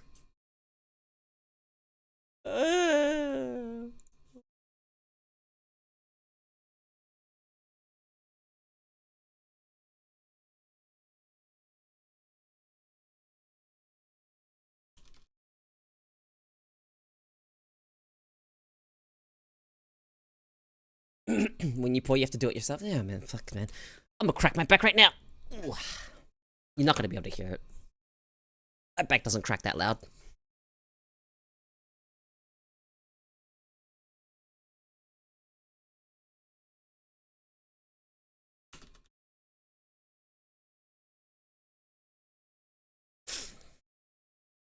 Hey, what do I need now, dude? Fucking... To stay awake for at least... Shit. How many fucking hours? At least like another 2 hours? Should be reasonable to do because I'm probably gonna be heading out, checking out a local market. Probably getting food there. I might just end stream soon-ish. Because, unfortunately, I had 2 days in a row where I couldn't sleep. Before stream. I went to bed at the time that I meant to, you know.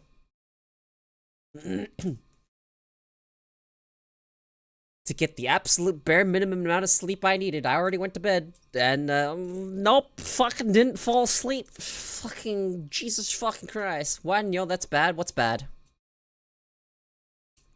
Ending stream? Ending stream bad? Or the fact that I haven't been able to sleep properly for 2 days in a row? No sleep? Yeah, no sleep's bad. I know. I recognize this.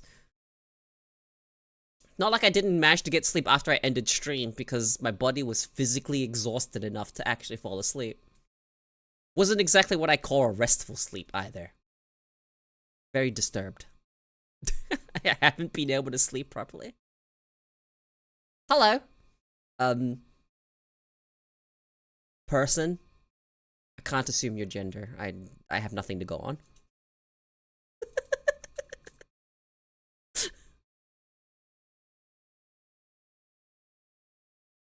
Yeah. That's surprising?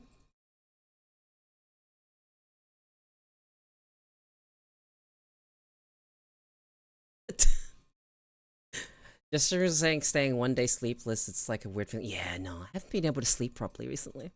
And it's really fucking annoying. Really, really, really fucking annoying. This has been going from... Before I got sick... Your voice is cool? Thanks!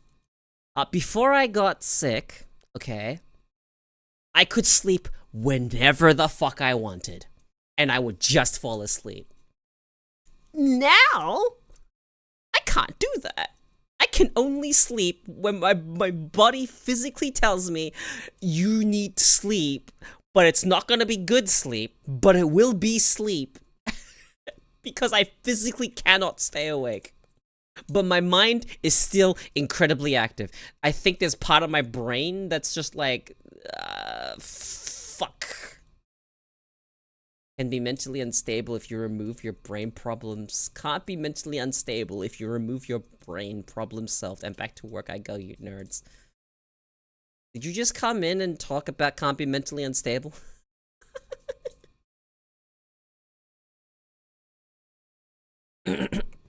What the fuck is my title? Can someone tell me what my title is? I don't actually remember. Lack of sleep is fucking with my memory. All I remember... only part of my title I remember is mentally unstable, nah. Mentally ill, probably. Mentally unstable, nah. Yeah, okay, yeah. Hey, again.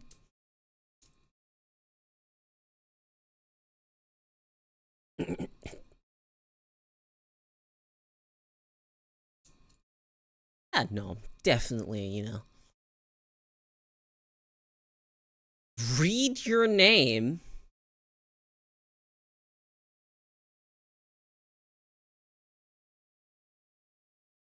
I don't want to.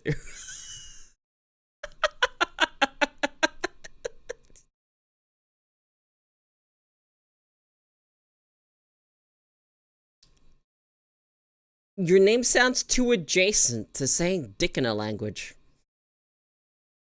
And it makes me not want to. But thank you for the follow.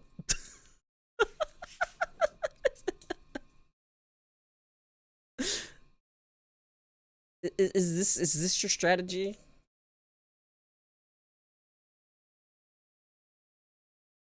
Your name? What about it?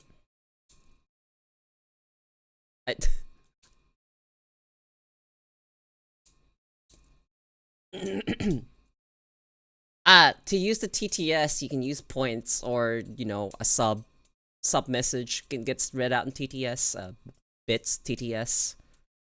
And then there's the, where is it? There's the 20k points for TTS. That shit's expensive. I may or may not lower it in the future. We will see. I don't really want people abusing it.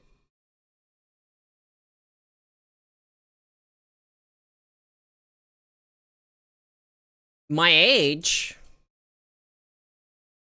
TTS for the lulz. Andy. Sick TTS message. My age. I'm a hag, that's all you need to know.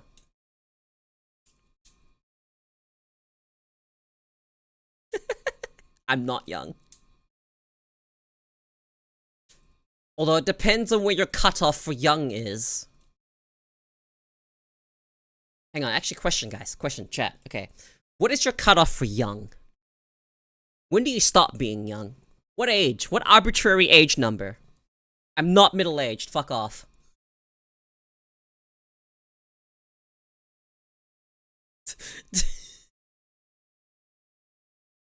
How dare you? I'm nowhere near middle-aged. Somewhere in the 30s, you think is the cutoff for young?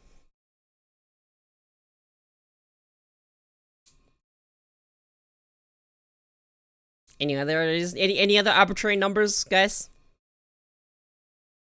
Where you think the cutoff for calling someone young is?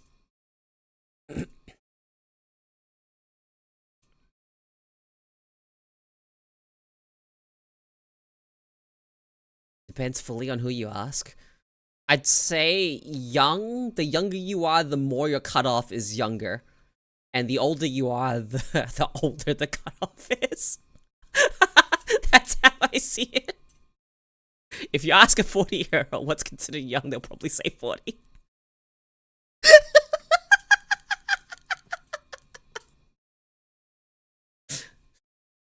Look, you're young until you're 50, and then you're not young anymore.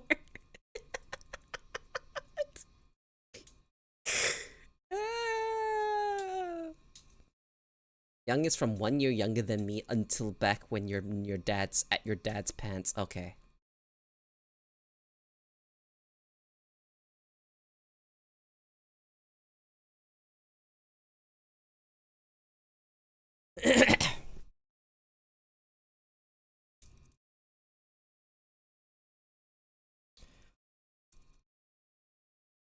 Definitely not.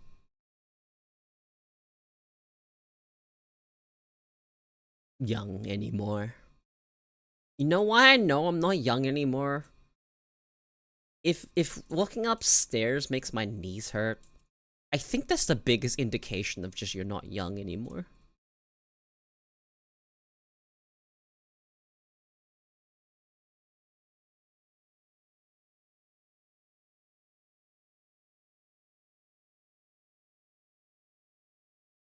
Don't worry, 40s is the new 30s. Said the 30-year-olds that were 30 when people were 20.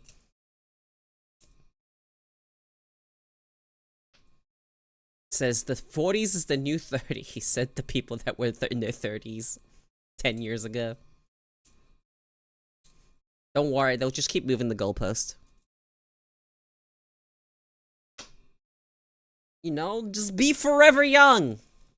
What's the name of that song? I want to be forever young?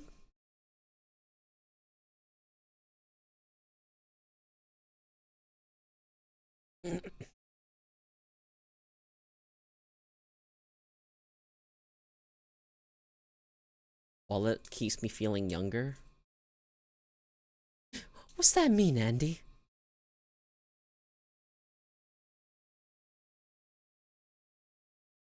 Well, the ad break's over. Let's go.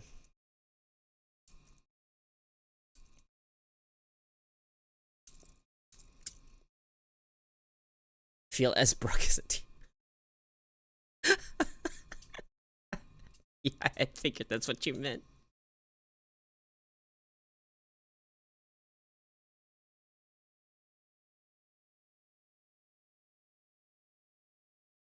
Are you good, dude?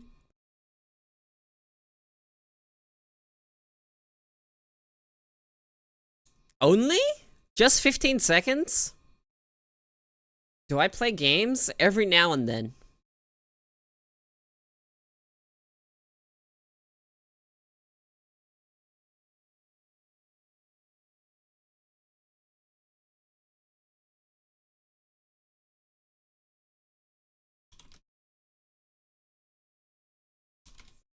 Can I play a game? No, I'm too tired for that. I'm way too fucking tired for that.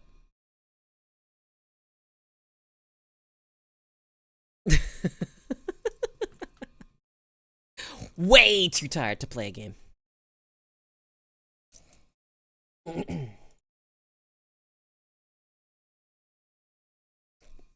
I can't put a video on though.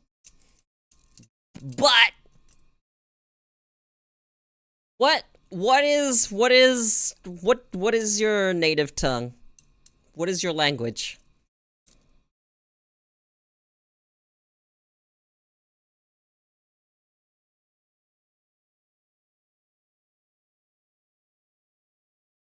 Okay, that was my first guess.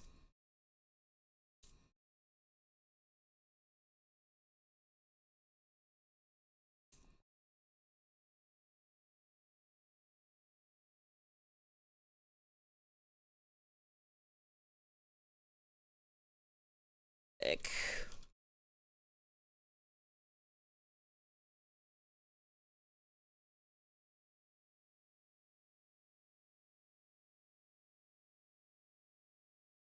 What does this mean? Do I sing? No, I don't sing. I'm not a singer.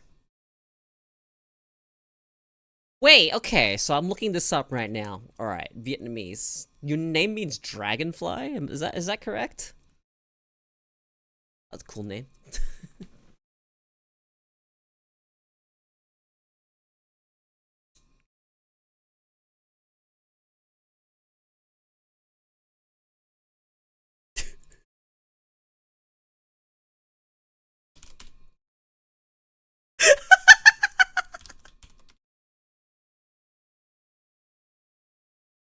I can't speak Vietnamese. I don't know how to speak Vietnamese.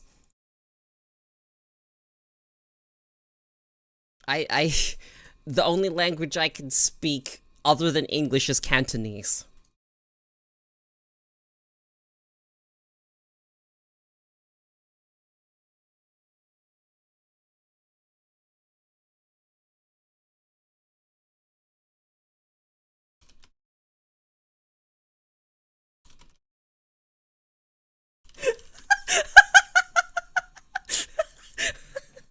Fuck. Google Translate? Look, the only fucking thing I know how to give me a moment now.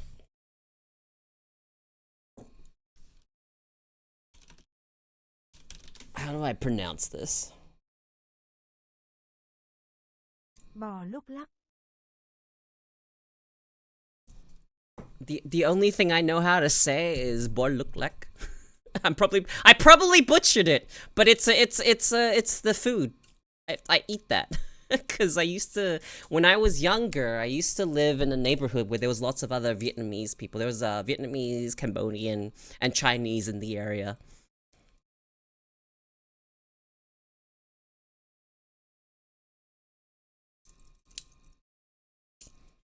But yeah, there was this Vietnamese restaurant I used to say, what? How would I even say that?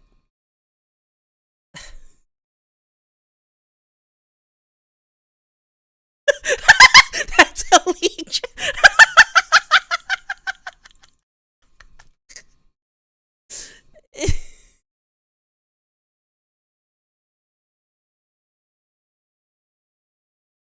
So how do you say this? Give me a moment.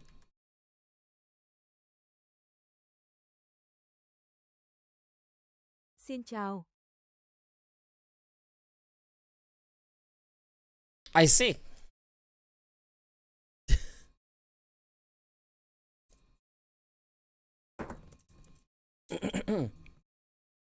It's like, let me think real quick. It's kind of similar. I said though.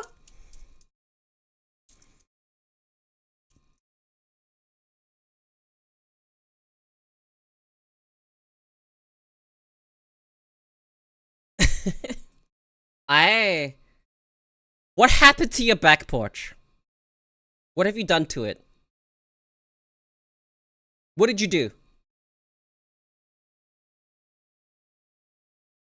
What did you do? What did you do to your back porch?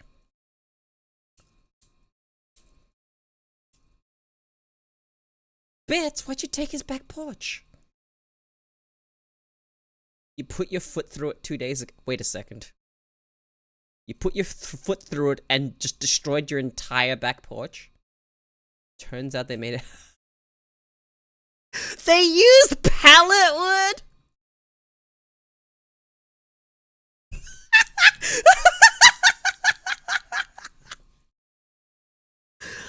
No way. That is so cheap.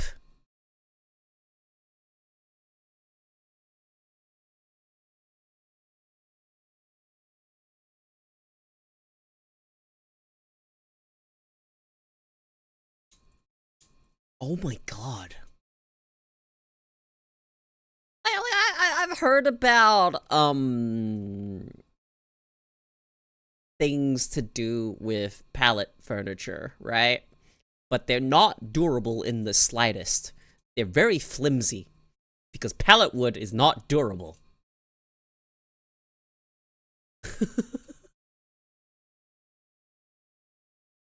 Kind of a middle finger to find out that your porch was made out of pallet wood. They used an entire fucking box of screws like they bought it 70 screws. They were using 70 screws. Holy shit. Oh my god. That is insanity. No fucking way. Pallet furniture is perfect for apartments. When you move, you can just burn it. I don't condone arson here.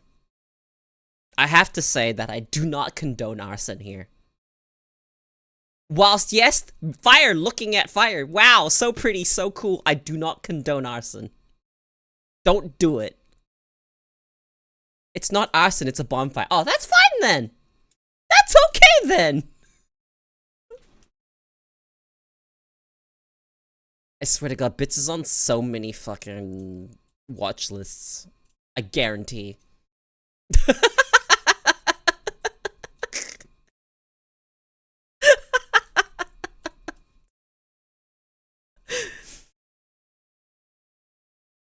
It's okay. You can just say hello to your FBI agent that's spying on you.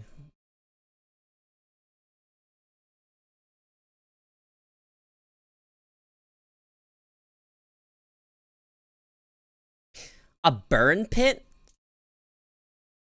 An island table? A granite top? Well, that sounds good.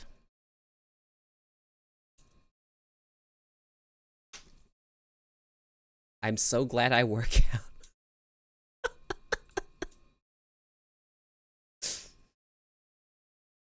I wish I worked out. Easy fix, just go work out.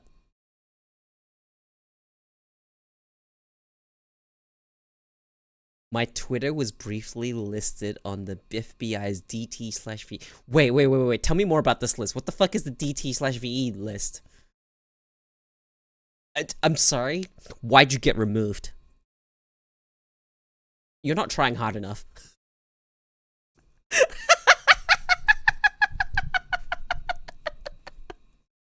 What do you mean? What does that mean? What does DT/VE mean? What's that stand for? Is DT... Okay.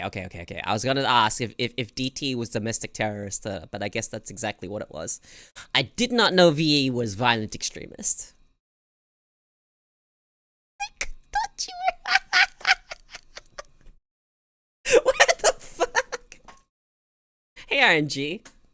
Probably because of the 2A and pro-gun people I talk to are on there. 2A? Second Amendment?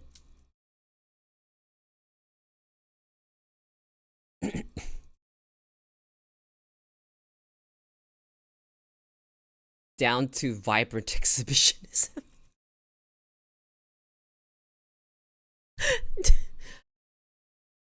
Dude, you said you typed 2A and my brain immediately thought two-factor authentication. But I was like, that's 2FA. Why the fuck? What the fuck is 2A?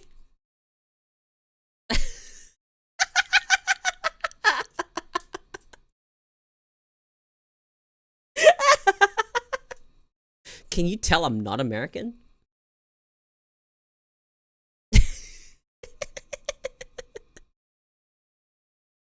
I had no fucking clue. This is the first time I've seen someone abbreviate it.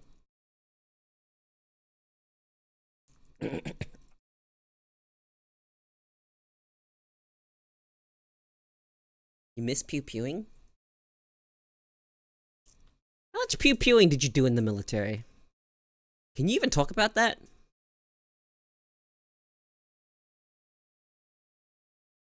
Let's just think, apparently the government doesn't like it when you make your firearms or talk about how to. Yeah, you know, you're right. Honestly, as an American, this is the first time I've seen it abbreviated to... Ah, so bits is the weird one.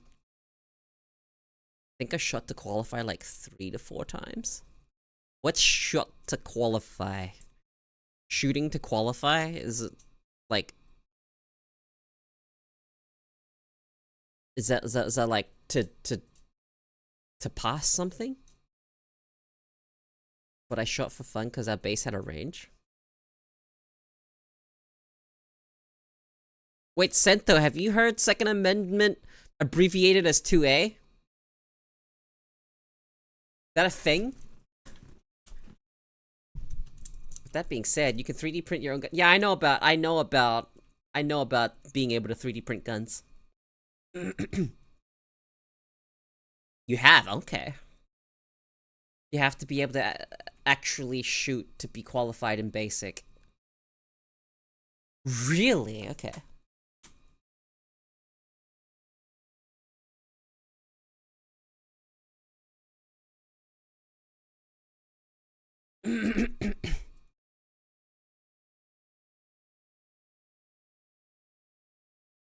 You can't, in fact, be held back for being a shit shot. I guess you weren't a shit shot, Sento. How accurate are you?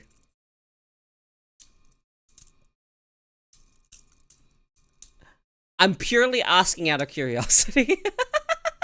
It's also a conversation piece. 2A sounds like 2B's oldest sister, older sister, sibling. No, that's A2.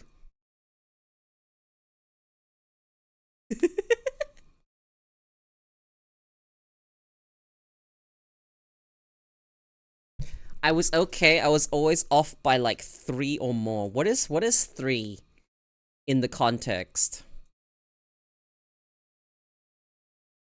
Like, what's the measurement here? A1 sauce. Like, what's the, like, measurement of, like, off by, like, 3?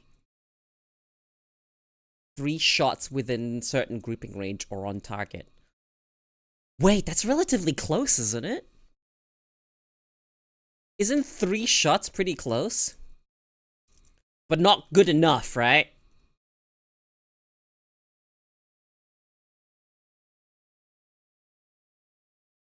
What held you back? Why couldn't you aim better, huh? Why weren't you a marksman? Why weren't you a deadeye?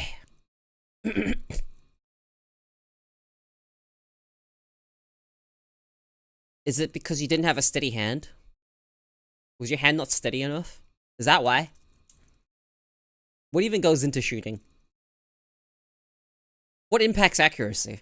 I have so many questions. Yeah, I was close, but still not good enough. Those 3 were always burst post basic because I am a small person and that first burst recoil fucked me. And don't worry, Bits will just get an ATV. Easy.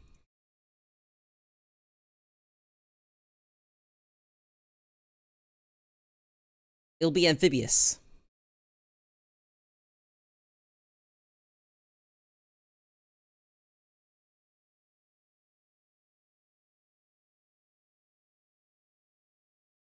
So, for marksman, you just kind of got shafted by not being big enough to withstand the recoil. With pistol, I think I had okay grouping. I was never going to be a professional, but I could land my hit center.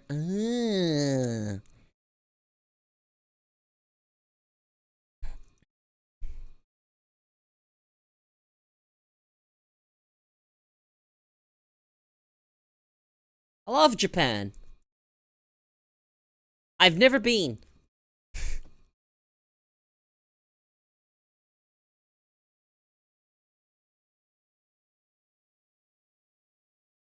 You say that, but Sento lifts.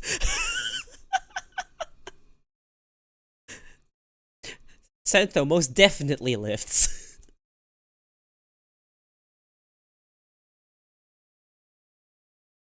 Now, what would happen if you lifted more?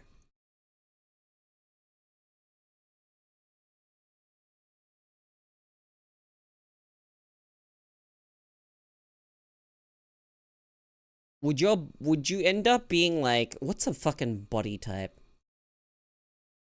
I think I'd ever qualify pro with a pistol, but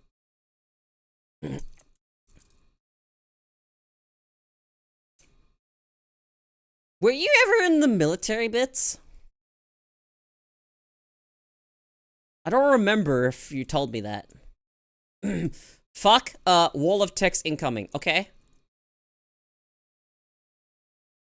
Sadly, no, okay. Prone supported 10 pounds, 1 4-round magazine, 2 3-round. Oh my god, kneeling supported 10. Okay, 90-second time limit, prone unsupported 10 rounds, 1 4-round magazine, 2 3-round magazines at 300 meters, 90-second time limit. I see.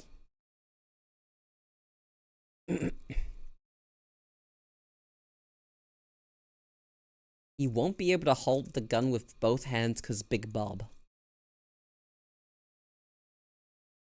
Marines tried to push me into the Navy. Navy tried to push me into the Air Force. Where did the Air Force send you? Army was never an option.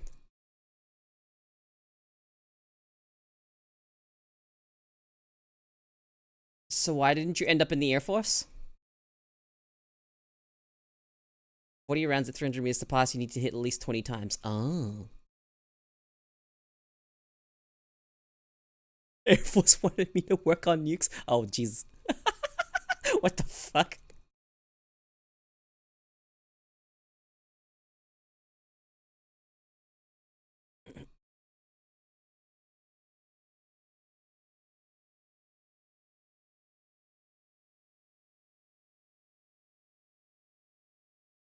I fucking qualified to work on nukes and they sent me to food. That's rough, man! That's so rough! You know why I say it's rough? Because the side effect of you being sent to food made it so it now traumatized you for eggs. Now you have egg trauma.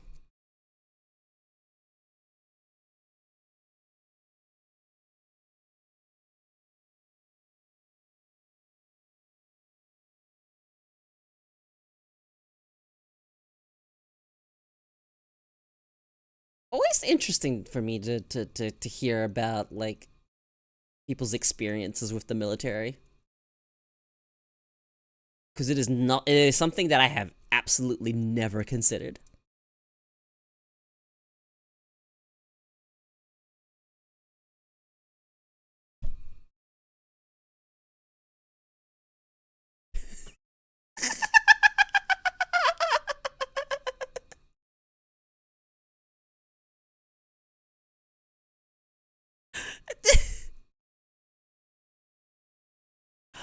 Look, here's a question, okay?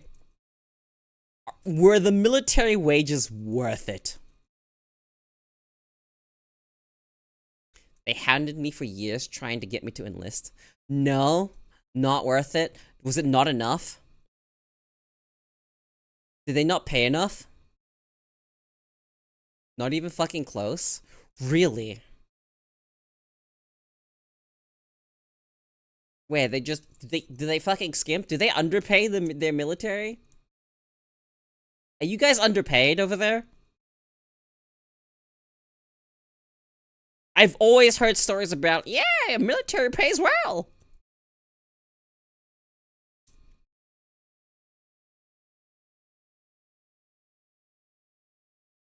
It's a consistent paycheck, that's it. Fuck, rough. Cool! Looking cool, Joker! Officers get paid alright. Hunt, thank you for the 49 months. Why are you tier 3?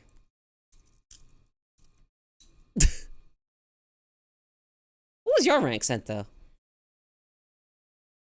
Overall payment's not worth it. What's the average? What's the average pay for like an average soldier?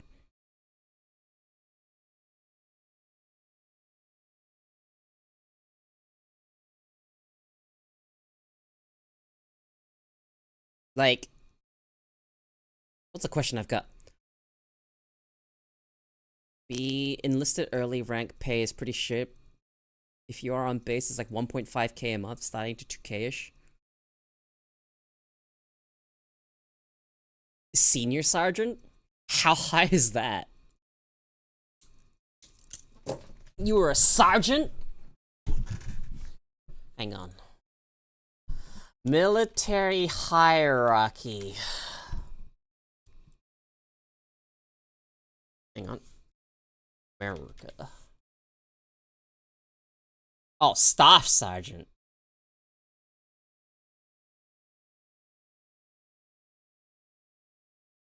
Okay, let me look at this.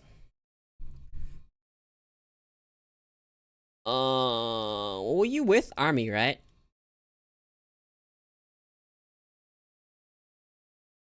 NCO, non-commissioned officer. What's that under? Captain, general. So, on top.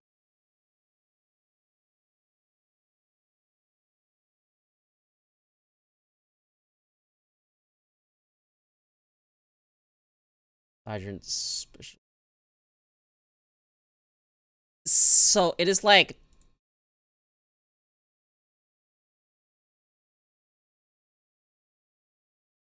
you Air Force.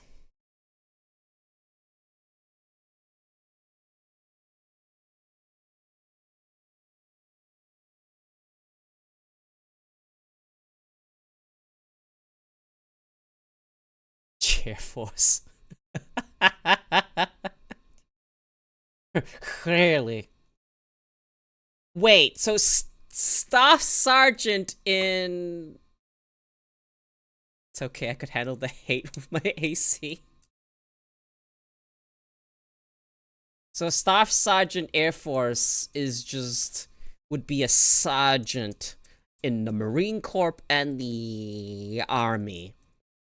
And if you're the Navy, you're the Petty Officer Second Class. Interesting.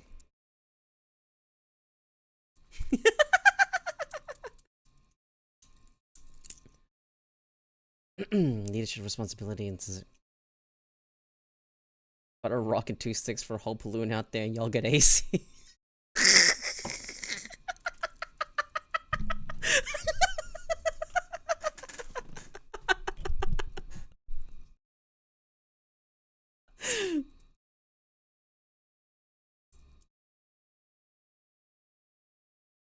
Dude. So as a staff sergeant, what are your responsibilities? Do you lead anyone? What's the hierarchy like? Do you have people under you? Yes? But you still had to cook.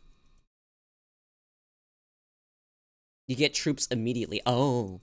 I actually helped myself back during first promotion because I didn't want to deal with responsibility as the pay increase didn't seem worth it. So what's going on? What's before Staff Sergeant? Senior Airman. Ah! You're not privates in the Air Force, you're airmen.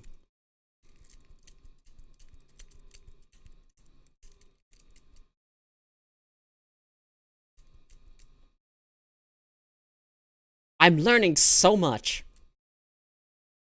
You know, my knowledge of rankings is entirely from a fucking Warcraft 3 map.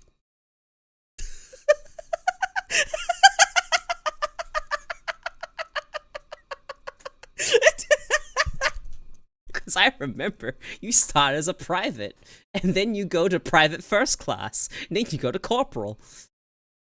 And then you go to fucking Lance Corporal or something. No, you go to Lance Corporal, then you go to Corporal. It was really strange.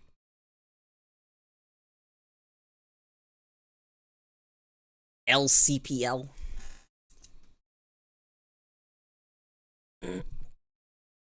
Yeah, okay, so I'm guessing, in Night of the Dead, the map on Warcraft 3, you're Marines and not Army. That makes sense. Private, private first class, lance corporal, corporal, sergeant, staff sergeant, gunnery sergeant. Yeah, I'm pretty sure they went through marine ranks. My friend just made tech and he immediately got shafted and sent off to be a drill sergeant. Wait, what does that mean? What does drill sergeant mean? Does that mean you're the trainer? Like, you have to train them?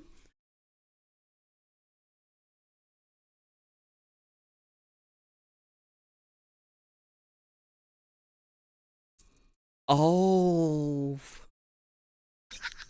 Wow, that sucks, man. No.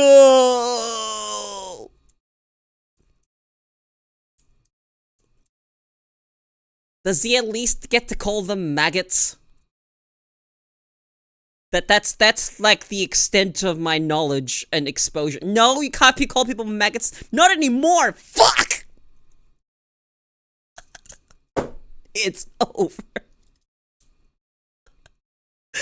No. You can't call people maggots anymore. You can't call them worms. They are people now. Fuck. No, the army is woke. Oh my god, wait. You had people you wanted to slap sent though? Do you have story? You can't even point? What is the point of this soft military?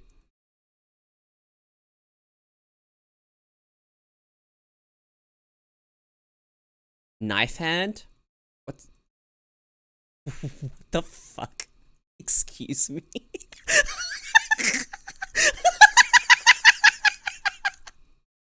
Wait.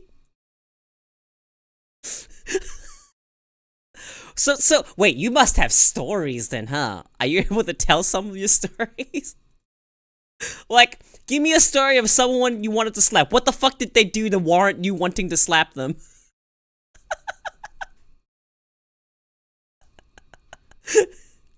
Oh fuck. So many. Pick a random one.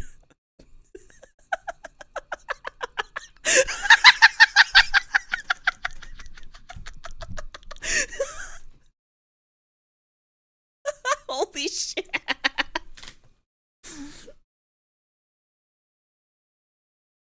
So I'm having fun learning about the military. I'll be honest, I am not big on militaries and stuff like that. I just like learning about random shit. And this classifies as random shit.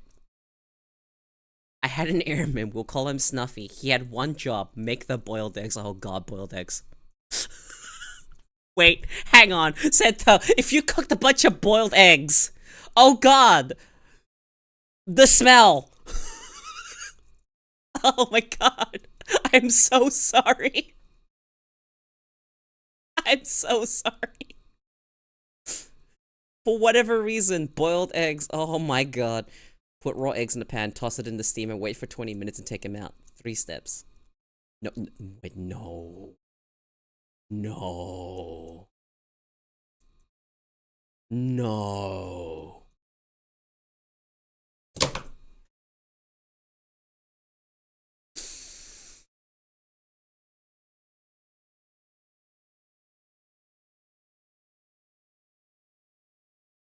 No fucking way! He's not real! 'Cause he panicked? What do you mean he panicked? How do you fuck up that bad? Were the instructions unclear? What happened?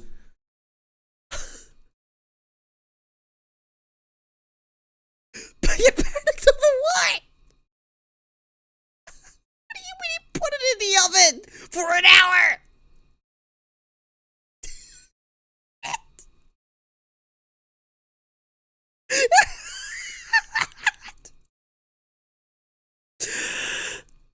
Took them out instead of using the fucking mints. He grabbed it with his bare hand. Oh my fucking god.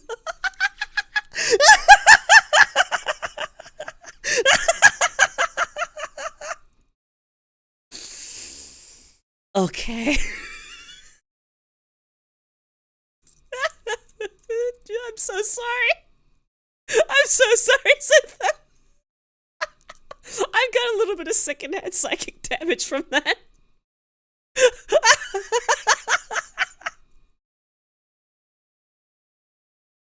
Oh my god, why are there so many stupid fuckers in the military?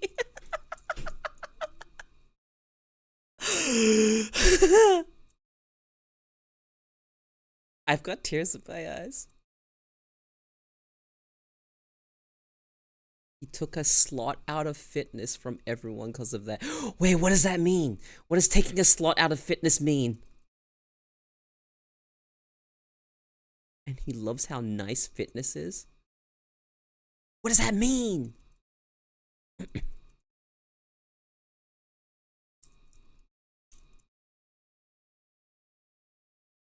So my career has several positions we could hold. Okay.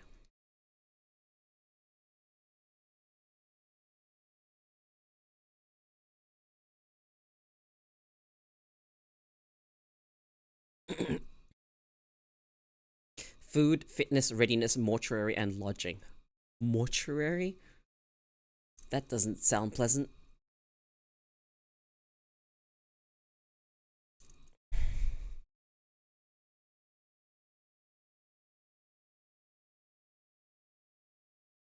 Food takes up 60% of the bulk of our manning, so like 60% of us shit shoved there. So what? So 60% of you are in charge of keeping everyone else fed? Is that how that works? and you had to be in charge of that. And you had Mr. Snuffy there. Airman Snuffy. Put eggs in an oven and try and take them out with his bare hands.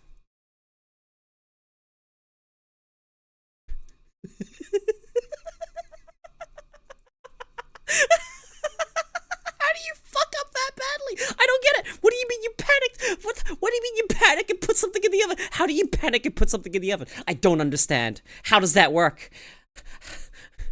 What's the logistics behind that? What is how? I don't get it. I don't get it. I don't get it. How does someone's brain go from what even caused the panic? There's a reason that the person is in the military instead of a different job. Sorry, I had to grab food.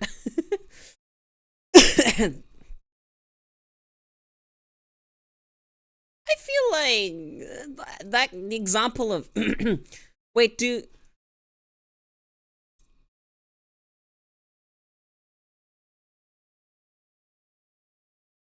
didn't know that the oven and steamer were oh.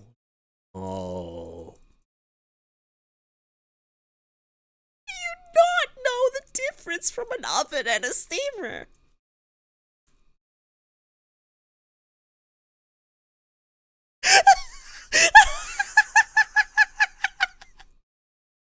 He's not real. He can't be real. And it disappoints me that he is real.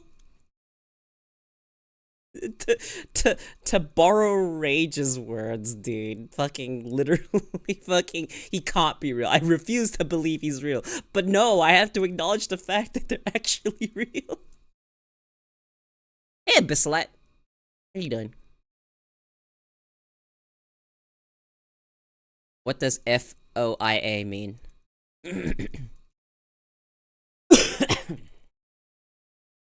There's an incident number? Do you have incident numbers?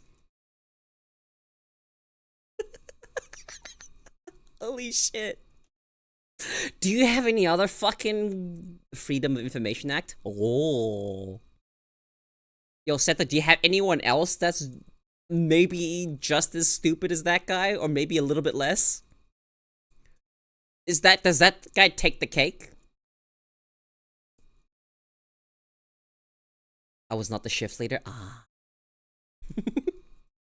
Any other stories? Was that guy the top? Was he the most memorable one that made you miserable?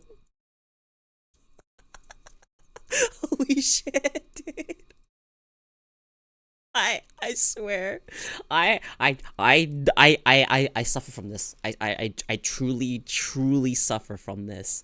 I truly underestimate how stupid people can be. I truly underestimate how truly stupid some people are. Every single day I live on this planet, I am reminded that of this same very fact that some people are so stupid that if left to their own devices, they would literally walk themselves off a cliff and forget to breathe. I don't want to believe that they're real. How do some of these people function?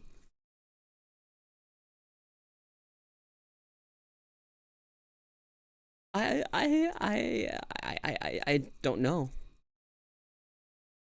Remember that in order for there to be average, dude, the average person is dumb as fuck, and that makes me so fucking sad.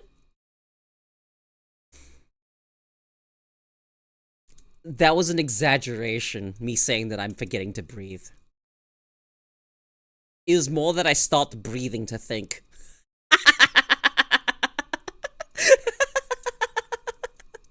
Because I'm so fucking tired. The career field has the lowest ASVAB. No. What the fuck is a wireless water hose?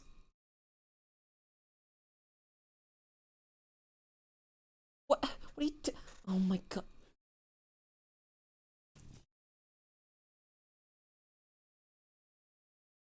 Wi-Fi hose. Okay, I just saw my cat dragging her butt on the carpet. God damn it. They look so fucking stupid, but I get so annoyed. Stop doing it on the carpet. Fuck. Well, she did it right there. Dude, cats look so fucking anyway, hang on. Alright, I'm looking this up. Fuck me, dude. I'm going to regret this.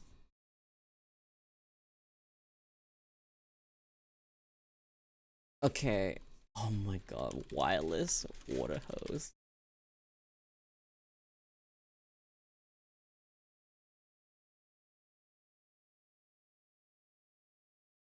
Okay, no. What am I looking at? What am I looking for? What am I looking for? Alright. What am I looking for? These idiots barely managed to make it to our minimum requirements.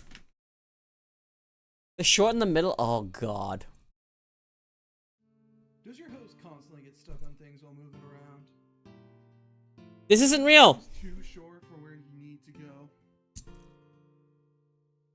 You sometimes get your hose all tangled up in itself, constantly causing you problems. Well, complain. Oh god, is this one? Well, what was interesting was another thing I saw this week, which was there's this woman connecting with these, next. I'm sorry, what did you just say?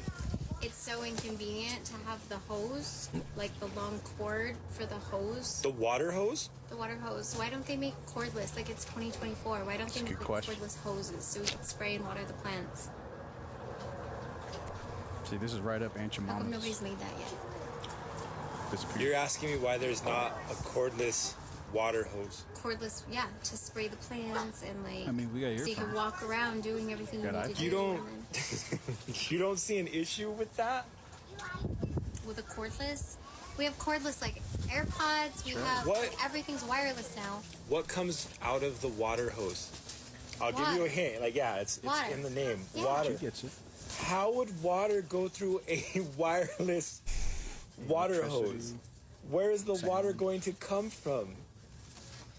I don't know. Like, I don't know. I don't know how like AirPods work, but I just use them. She Do gets you it. think we can figure it out in 2024? What? I'm questioning life right now. Let's see, that's a different question.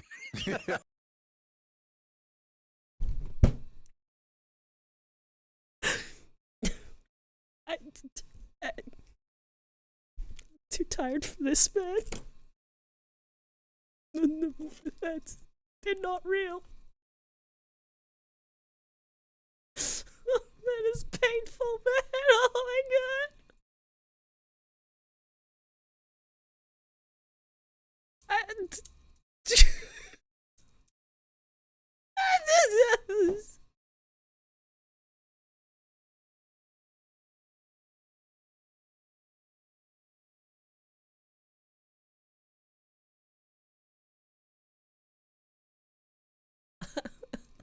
My god.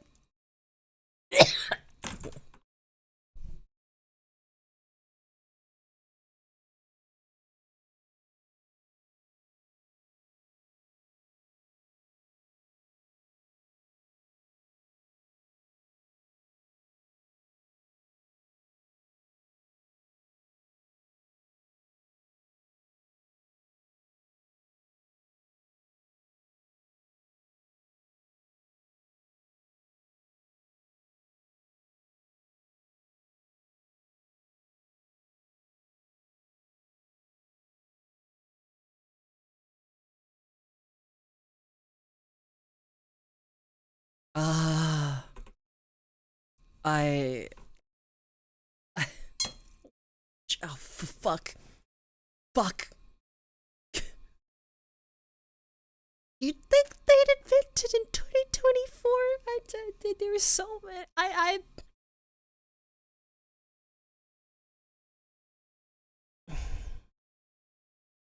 It's been invented. Lady, it's been invented. It's called a fucking watering can! Ah! Help! Help me!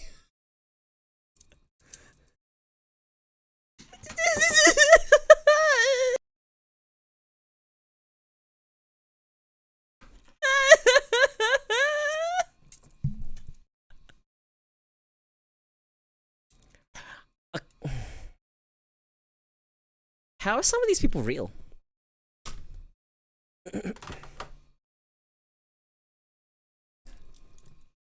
This is the you know what? It's not even as bad.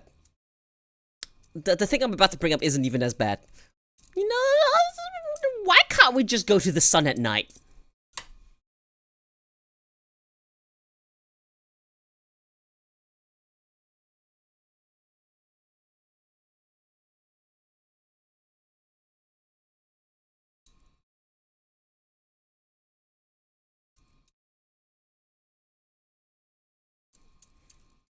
Wait, Sentho, did you get asked this?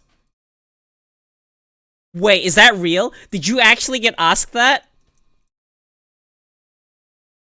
You're joking, right? Is that a joke? No, that's a me. Oh, thank fuck.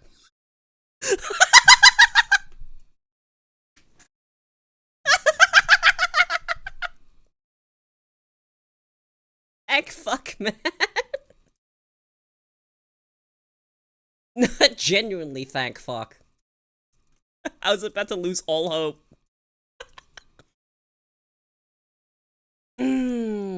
Jesus Christ. I sent it to you in DMs. Oh god, what are you showing me?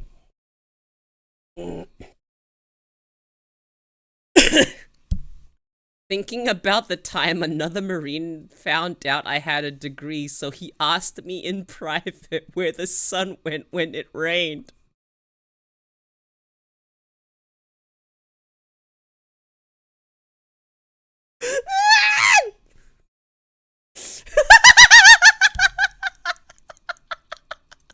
Wait, hang on though, but the look on the guy's face in this picture, it really summarizes it.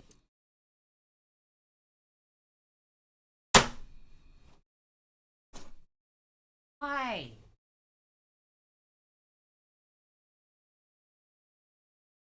Why do you keep dragging your butt, stupid cat? Huh? She just did it again. Hang on.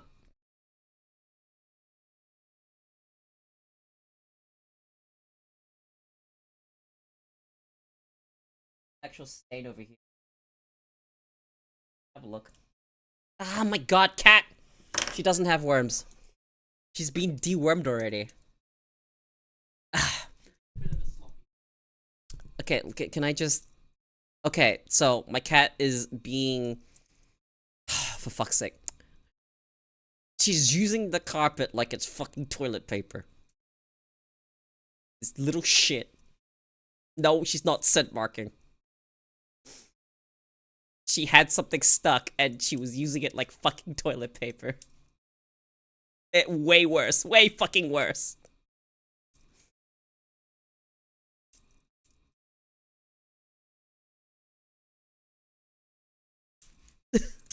This little shit.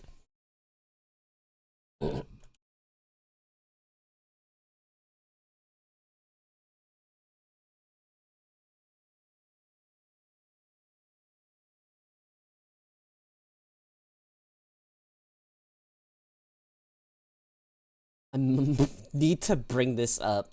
Next time we take her to the vet, need to bring that up. Fuck me, man. Stupid cat. You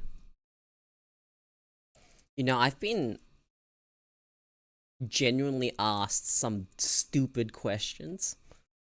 And I have a really hard time remembering the dumb things I've been asked. Because I think I have repressed those memories. All I remember is the existence of them. They are so long ago. I'm like trying to remember some of the dumbest things I've been asked.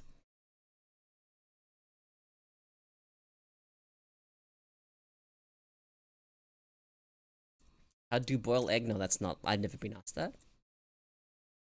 No, I don't know. I don't know, man.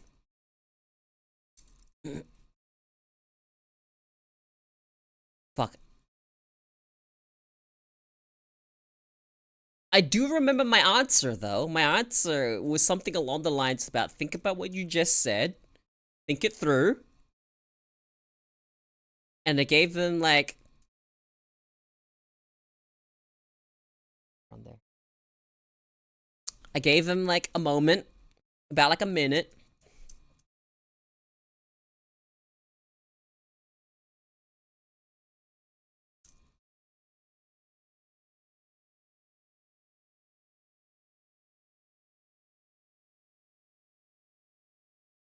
I used to work at a barbecue place and once had a customer convinced their chicken was undercooked because it was not dry. Like, man, we smoked the chicken for like 8 hours. It is very cooked. No, man. Not dry chicken actually tastes really fucking good.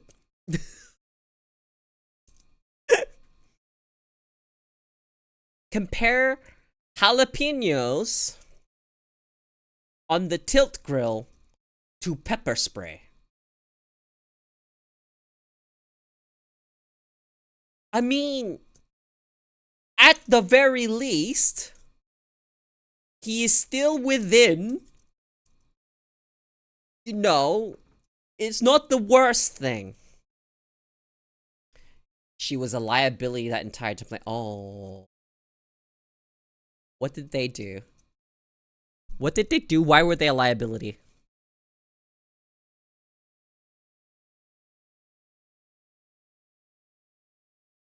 Pinos.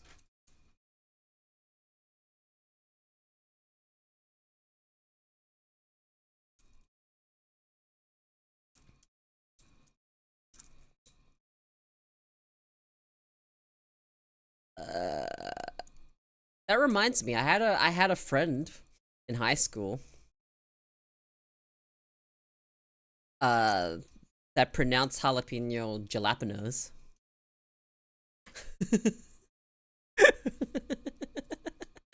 She said that to the subway worker.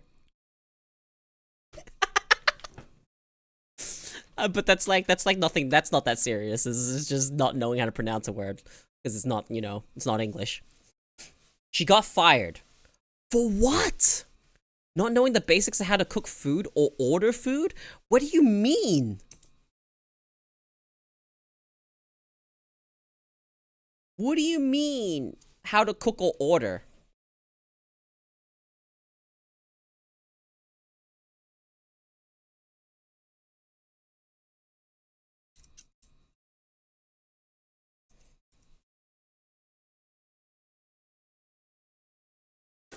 I'll tell you I would fuck up grits because I have no idea what the fuck grits are. Gravy oatmeal grits. What the fuck are these? What is grits? Explain grits.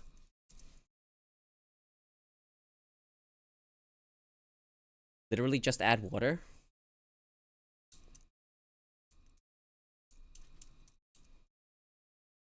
Wait, gravy and oatmeal is grits. I'm looking this up. I've never fucking...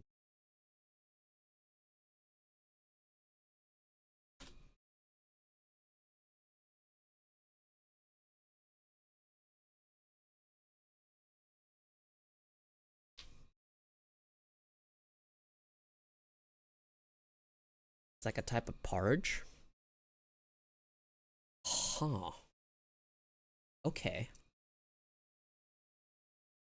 I understand what grits are now. That is not an appealing name.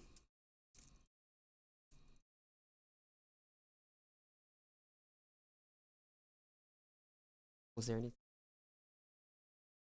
Okay, good.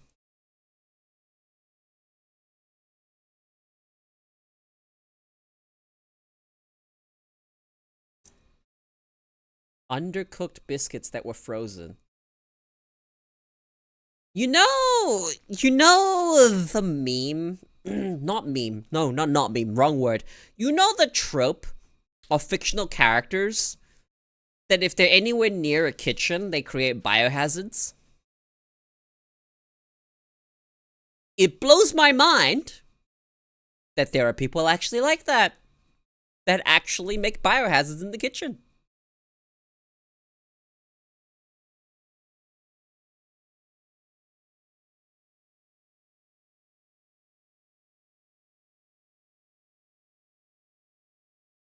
Have you seen some of the things people do?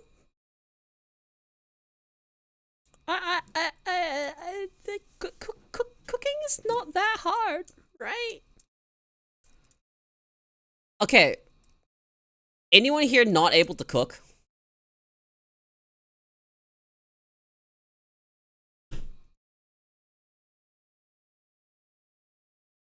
Anyone here currently in my chat right now not know how to cook?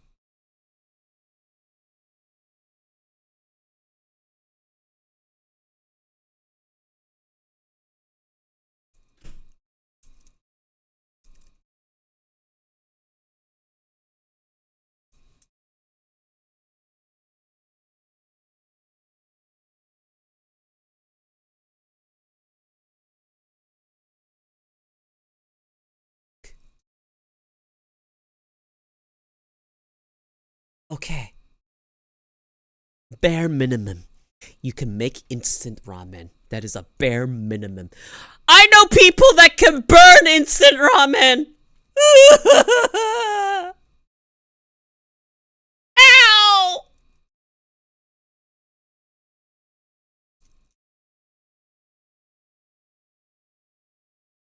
Fuck off. Do not make medium rare burgers. Fuck off.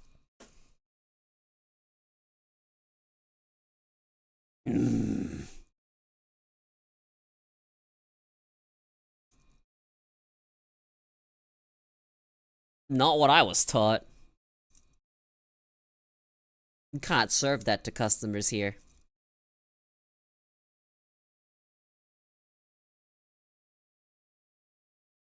It's mince.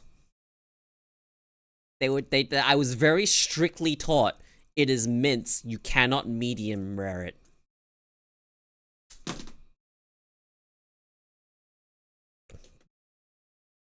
I'm not telling you how to live your life. I'm telling you what I was taught. I am food certified in Australia. And our food rules dictate you cannot make a medium rare burger. Not here. Not in Australia. If you mince it at home, it's safer. But if you buy ground meat, ground meat, you're not supposed to. You have to cook it through here. You have to cook it through. They don't chance it here. Medium rare burgers, it's not chanced here. They don't chance that.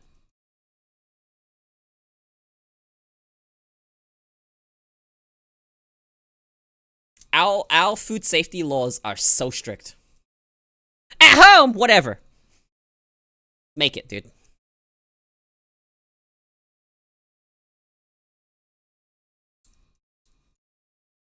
What, Tatar? American freedom reigns again. Rah, yep. And how many cases of food poisoning do you guys have each year?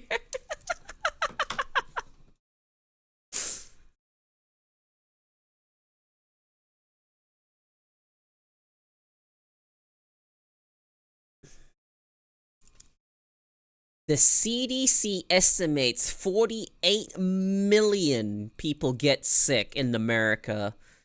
128,000 are hospitalized, and 3,000 are die from foodborne diseases each year.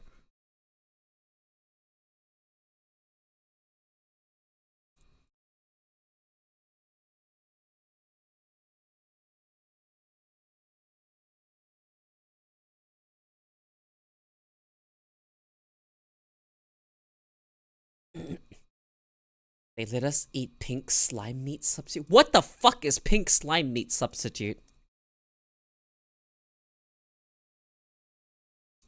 America is big. There's a lot of room for dumb people. I mean, I've had food poisoning before. Yeah, what the fuck is this statistic? There's only like 7 million Australians. Hang on, how many? Actually, hang on. What's the population of Australia currently? Okay, there's 26 million now. That's a high percentage.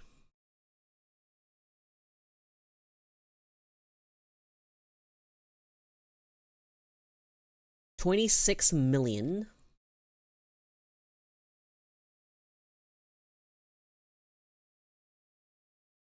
So, in terms of population, that's a reasonable amount.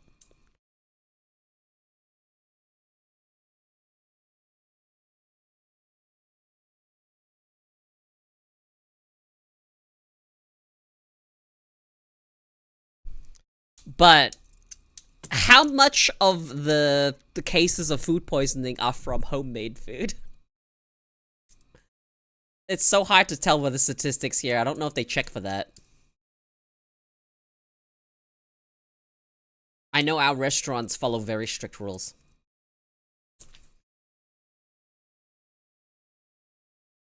Very strict. They do. They actually do follow them here. We actually have also strict food quality laws too. Which is why some stuff tastes pretty good here. Yeah.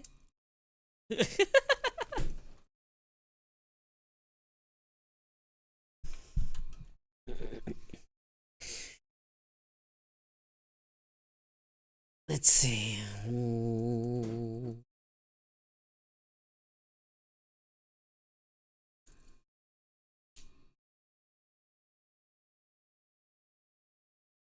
Guys, let me admit to something.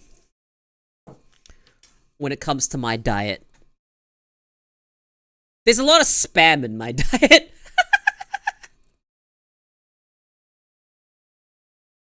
Serve with rice. Mmm.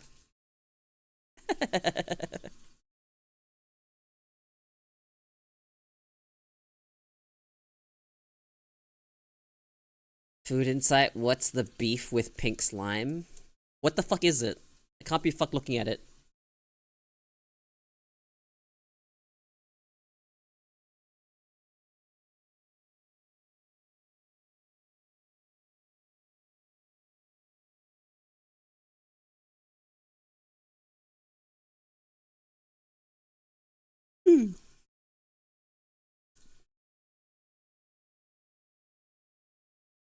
Highly processed beef effectively. Really? Okay. Well, I will admit, spam sliced thin and fried crispy with a little bit of mustard. I don't do mustard. I just serve thinly sliced fried spam with rice. Or I do some various other dishes with it. Like omelets. Or cook with onions and a bit of sweet soy sauce. Stir fry in a pan with, you know. Can't do spam on its own, maybe in a pinch. Don't eat spam on its own, go cook it. Spam is too salty for me to eat plain. Yeah, for me, that's what's good about it, because you eat a lot of rice with it because it's salty. Not a fan of spam, it gives me MRE vibes.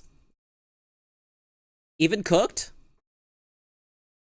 Because MRE would assume you just eat it straight out the can, no?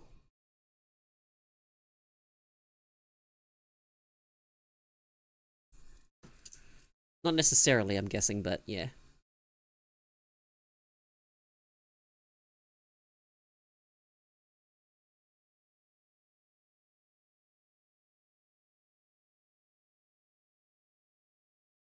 That is true. Eat them for 3 months, come back happy.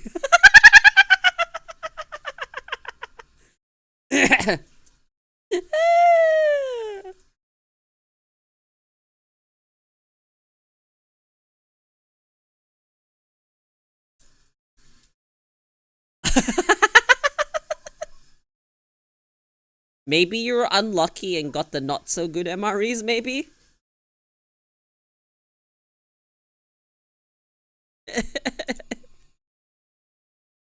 Was not a fan of breakfast. What were your breakfast options?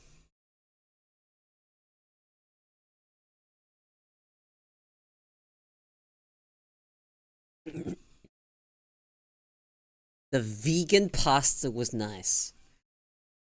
The pizza one was...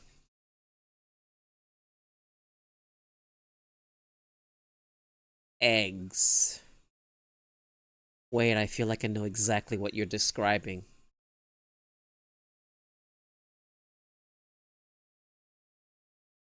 Oh god.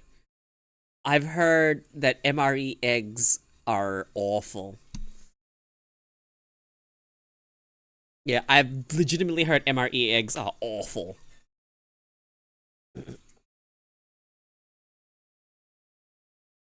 Yeah, but have you heard about what the JSDF eat in their MREs? Sound like they eat good. I'm looking this up right now.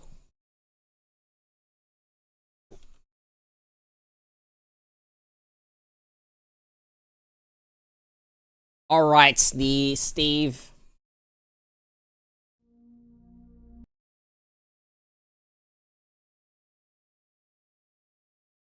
My boy Steve. Bro, I would fight a JST for curry MRE.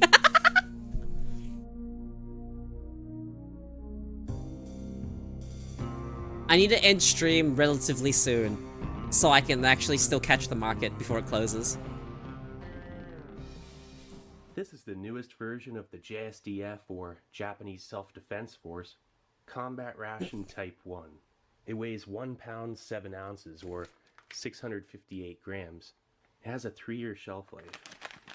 This one was produced March 2017 and expires March 2020. We leaving at 2 o'clock? Says right on the top, not for resale, or resale is banned. And this menu is Stamina Bowl. That's what it's called. And your flameless ration heater. Just gonna feed her dry food. I want to thank and then we Staff go? Sergeant Thorne for sending this in. He actually sent 3 different JSDF Type 1s, so we're gonna check. Can you all actually 3 not of buy? them out. I wonder, dude. Surely there's. Can you not?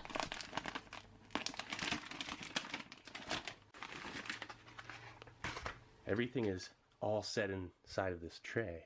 Feels like some kind of recycled paper or cardboard.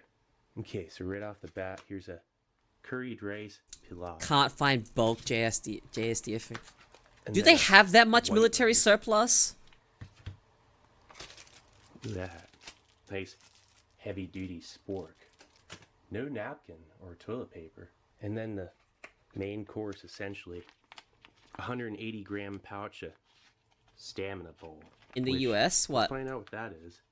This thing is super basic and straightforward. It probably only has like 1,000 calories at the Surplus most. isn't real, it's just another store. Really? I see. So here's your heating element. That thing's huge. It feels about 3 times heavier than a US MRE heating element. We'll just set this in here at the bottom.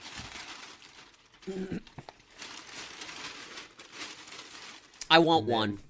This thing has a fill line. Yep. There you go. Look at that. You fill it up to 200 cc. You can literally order bulk US I'd like to MREs get the off of white Amazon. rice and the Do they have anything curry good? pilaf, rice pilaf. Put those at the bottom. Make sure they cook Ounce of all the shit. way. Because these things, if you just ate them cold, the rice is going to be crunchy. It's not really cooked right, all the way through. This heating element. Yeah, but should do you cook- have a put fucking this on top. JSDF MRE curry, dude?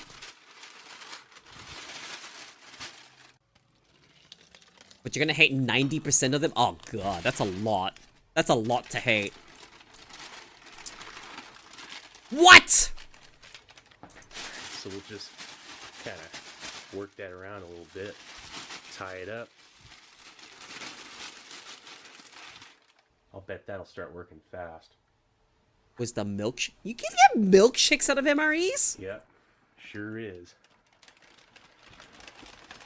Whoa!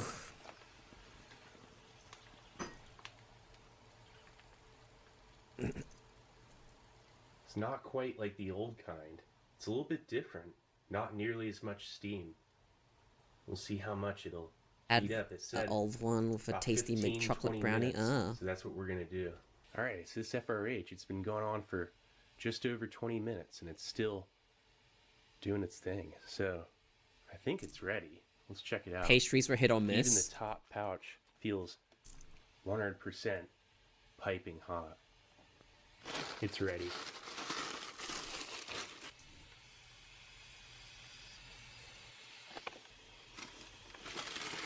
I bet this is gonna look real good.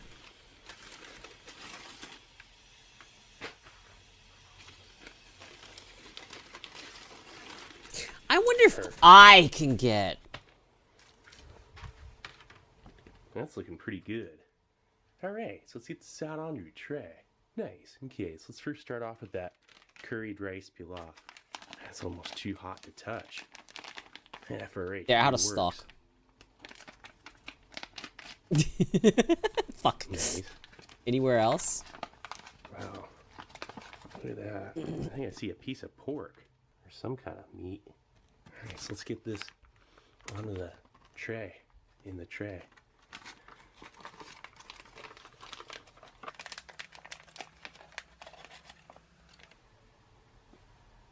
And then for the white rice.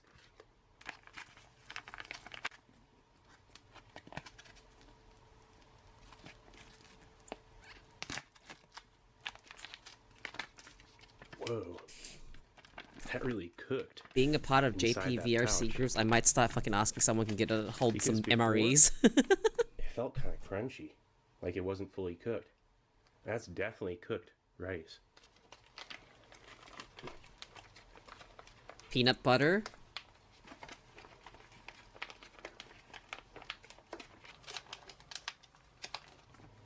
Alright, so let's check out the curried rice pilaf first. Curry rice pilaf? Oh. Just a very mild yellow curry with onion, garlic, moderate amount of sodium. Check that out. There's like a piece of pork. And just mostly picking up the curry again, but there was a little bit of a spicy flavor to that, just light. I Then wonder how peas you and like... carrots. I'm pretty sure there's On like its fried own, rice it has great MREs flavors. too. I mean, it's very mild, but you could eat that on its own. It'd be a nice side. The white rice? Wow. Seems Look a at bit that mushy. texture. That looks a bit mushy like for my you could roll standards that of into a rice. ball. That looks really mushy. Just on its own, that is fantastic. Like, the perfect chew. Okay, so let's give the stamina bowl a look. Like boiled, twice boiled. It's, you know, you're right. Check that out. It's like a ground meat in a rich broth. Pour it on the Smells rice! Incredible. Yeah!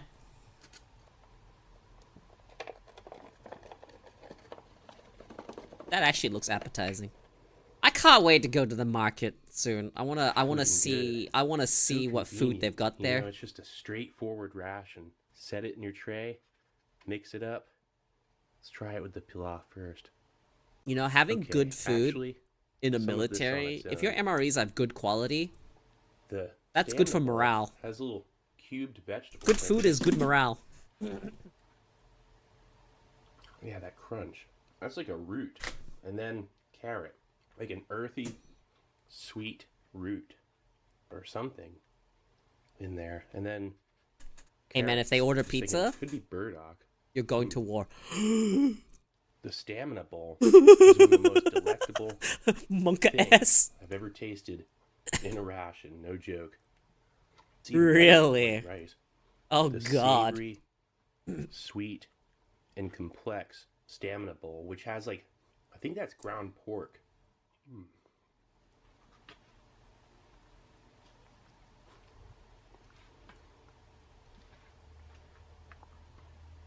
It's just even more Outside papers complex. allow us to purchase eggs Adding like that yellow 4 times curry still has a the great cost chew because you refuse to to go that through rice. the I can't mornings without explain it over any easy better. eggs. Oh Just god. very simple way of explaining it, has a very satisfying chew.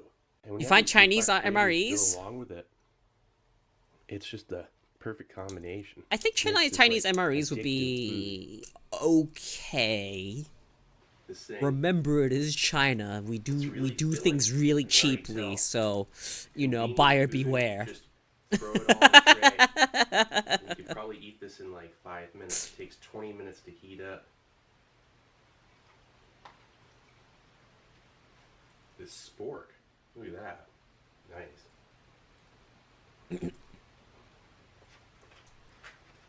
Every single bite is enjoyable. This is truly one of the best military rations. What does over easy look like? Over easy eggs. Textures, flavors, and convenience. One of my personal favorite rations that I've ever had. I'm looking forward to checking out the other two. I think one's a boiled hamburger and the other is pork curry. Okay, and we're back with another JSDF Type 1. Curry, We're gonna chicken, check out fried this rice, beef hamburger fried rice, or and some shredded kind of pork. They all sauce. sound good. So let's give it a look. That all sounds good.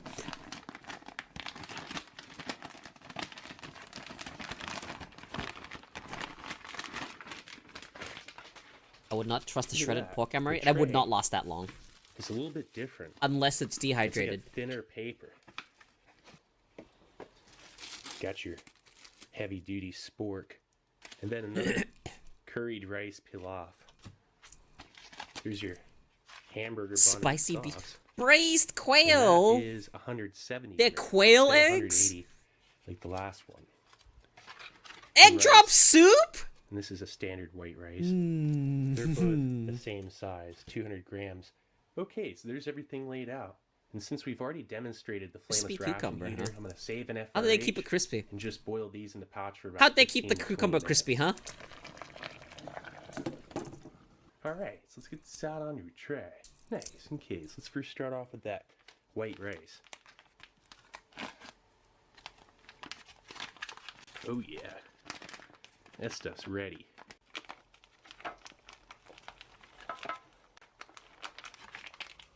The water content in So that then the rice is way too high. Curried rice pilaf. Just get a brick of pemmican in your pocket and potatoes better than any MRE. How often is jerky in MREs? Same as the last one. No real point in trying them out on their own, but I'm gonna do it anyway. Especially this. It's just such a nice, fresh, and subtle yellow curry flavor. Don't remember jerky There we permanently in your go. Let's MREs? get the Probably hamburger expensive. on there. Jerky is expensive.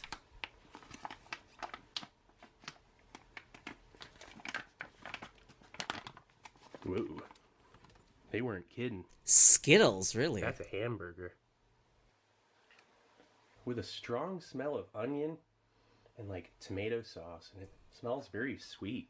Ooh, sounds good.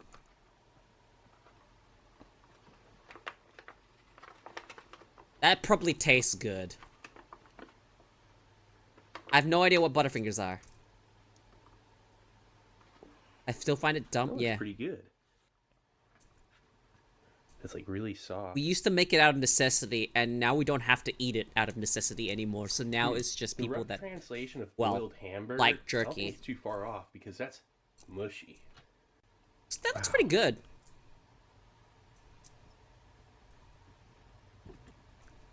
A much more cafeteria For an MRE? style flavor. You're than the eating last like a one. king here. It's like a comfort food. This boiled hamburger, it's softer than even the softest meatloaf I've ever had. Look at it. It's almost like a pate. You see that? It could. No, I almost wasn't kidding when I said break. that. It's that soft. It reminds me the flavor of a really good meatball. Or Yeah. meatloaf. The reason why jerky With a- is as expensive again, as it is because the cafeteria process style behind it flavor. is actually Not pretty super high expensive. quality comfort food, but for some reason, because it is that, it makes it great. in its own JSDF way. know how to make good food. Just simple, easy to eat, not overpowering spices. You could eat this for breakfast. Oh, and the spork. It's awesome. You can even skewer the rice too. Look at that. Such a durable spork. I always make sure to save them. This one, it seems a lot more filling. And this is just a mild tomato sauce with onion. But then again, its simplicity is its It was strength. open on Thursdays. Last bite. Not bad. Okay, and we're back with that last menu, pork and curry sauce. Wouldn't have that shit here.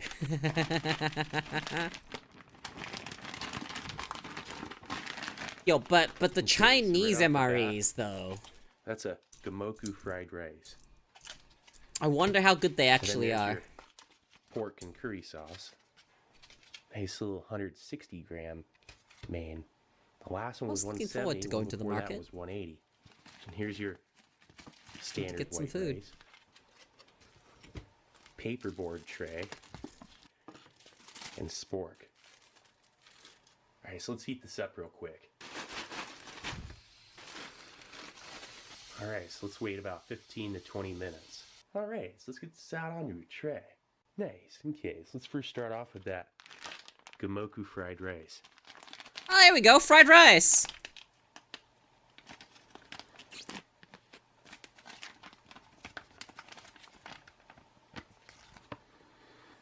Has a nice savory and Dude, inviting I smell. make fried rice so often.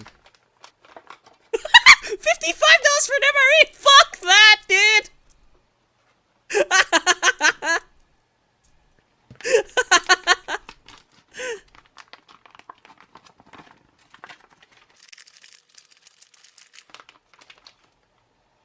Actually, fuck Check that. out this gamoku fried rice on its own.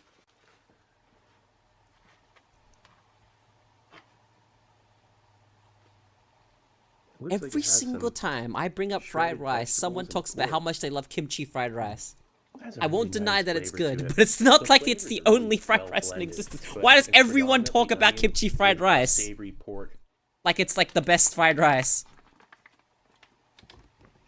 It's good. I won't deny it's good. That smells strong of curry. I'm putting I that like my mostly on the fucking white rice. garlic fucking fried rices, like curry fried rice. Oh, that's a good one.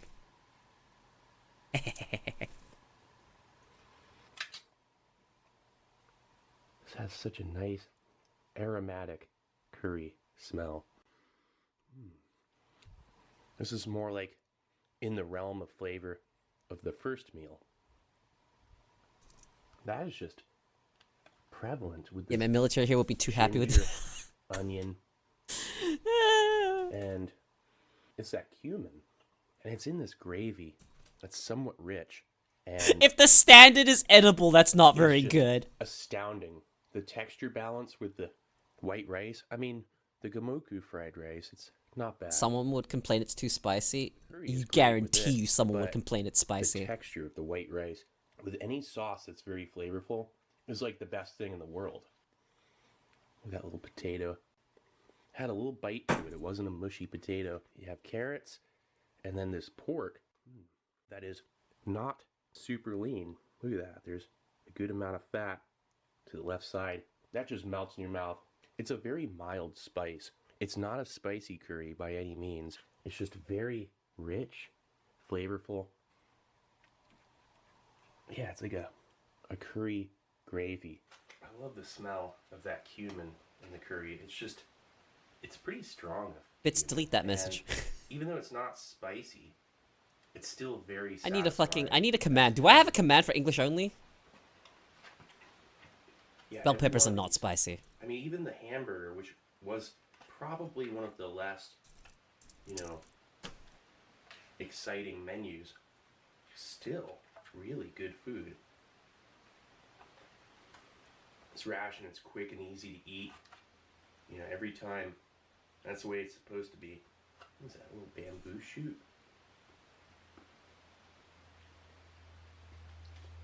A little bamboo shoot in the Gamoku fried rice. Do you speak English?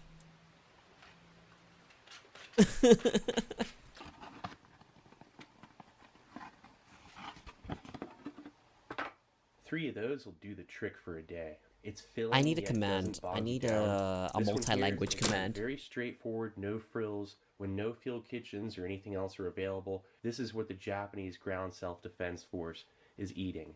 You know, if they're in combat. Well, anyway, this is Steve 1989. I hope you liked the video, and I'll be coming back at you with something new or old. All right, cool. All right, nice. Yeah, I have no idea. I can't.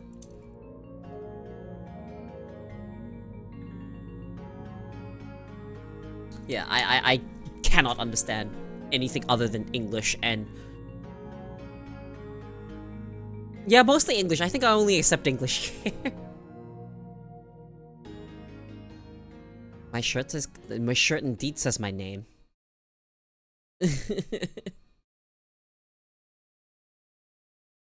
Switch back to just chatting. Put my music back on. Yo, those MREs looked good. I want them. I want to try one. I could probably cook better food.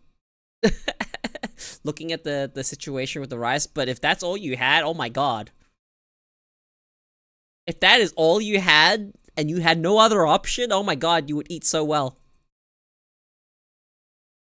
Why are you even buying MREs, man? Okay, let me ask you this question here a bit. Is it genuinely cheaper for you to buy MREs to eat at home than to just go buy fucking ingredients? Because if it is genuinely cheaper, then go for it. Fuck it.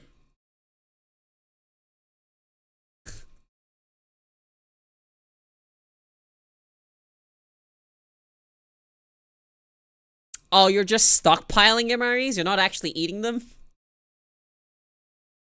Don't they go bad? Isn't there a maximum lifetime for MREs? What's the longevity on MREs? How long do they last? MREs can last a few years? Few years, huh? Okay. That's not bad, actually. But that doesn't that mean every 3 to 5 years, you have to actually go out of your way to start eating them?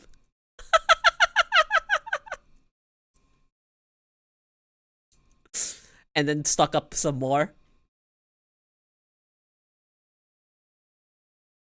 Or do you chance it and just keep it stored?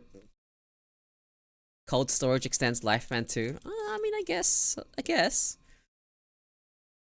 There is an upper limit, though, of how long you can keep them. There is an upper limit.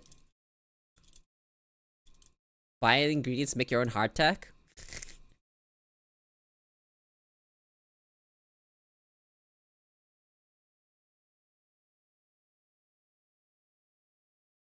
Gives them like 2 or 3 years, but yeah. Yeah, at some point you would need to start going through them. That's why you stagger your purchases. And not all at once.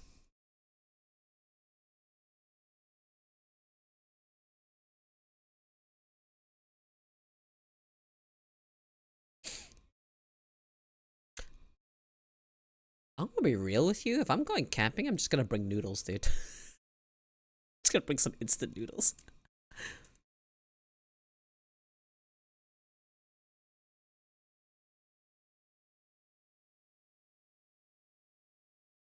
$12 every 3 to 5 months. I was not thinking 12. I was thinking like more.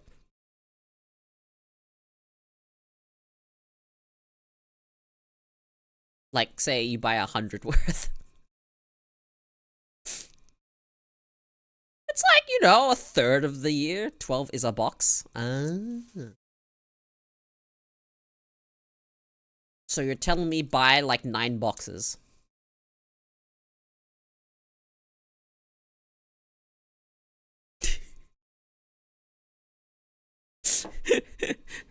Nine boxes every 3 to 5 years.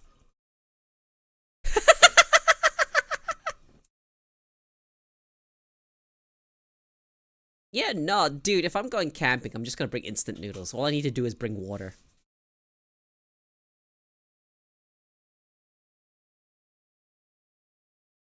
One MRE can be a day's worth of food. Okay. My experience with MREs has always just been one very simple thing. Finding MREs in Project Zomboid is like finding gold. That is my experience with MREs.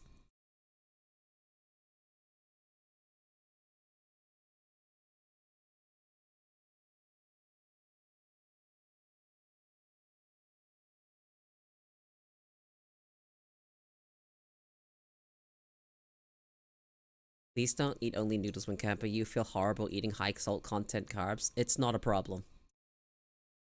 It really isn't as much of a problem as you think it will be.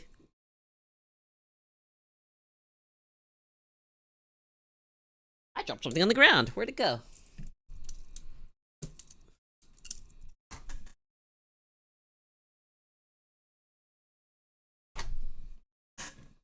Where did it go? You've seen the dude's video? They get like 5 to 6 different food items, so eating it all at once, you can snack throughout the day.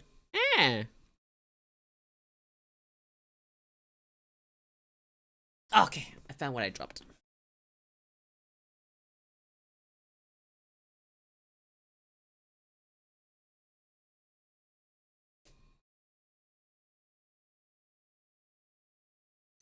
Also, I feel like people forget about the fact that when you're cooking instant noodles, you're adding a lot of water to it.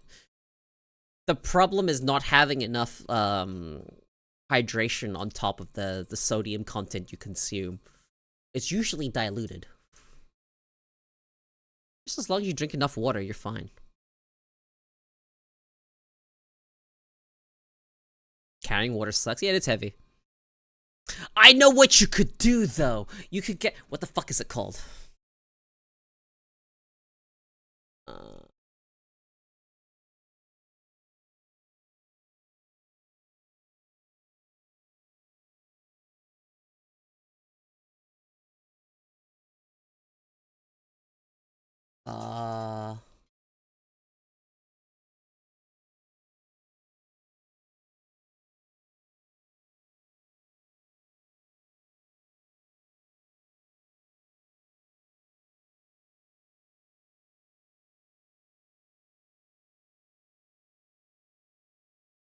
What is a camel pack?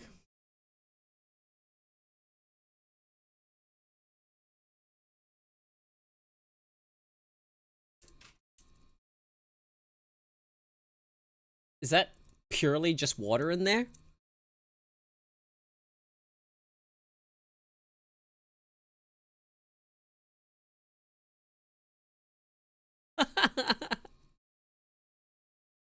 Why would I know about a camel pack? In what setting would I have ever been exposed to what a camel pack is? Please tell me.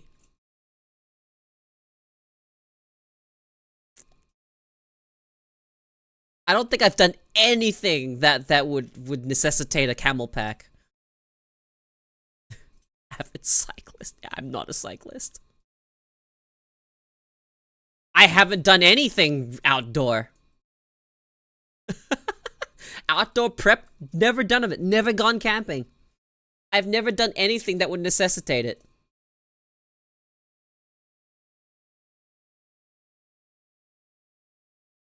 Hang on, I saw something. I learned camel pack from gaming. Nessie.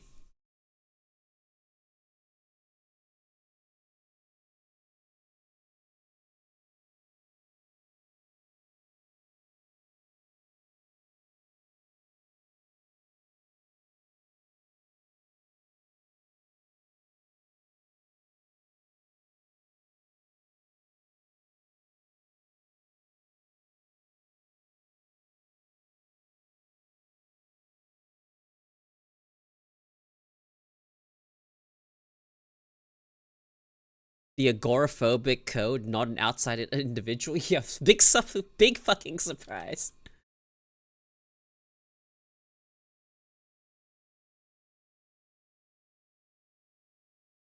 I'm trying to fucking find it.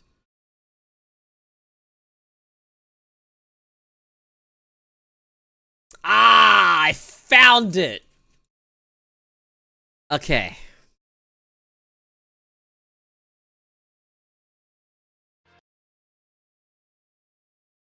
Pause. Okay, give me a second. It is in the name, but I ain't assuming shit. The Grail. You don't want to carry water. Take one of these with you.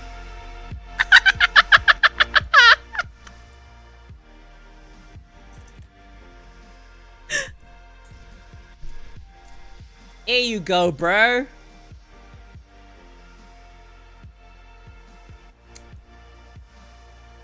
I fucking wish this was an ad. I wish I was sponsored. Sponsor me, Grail.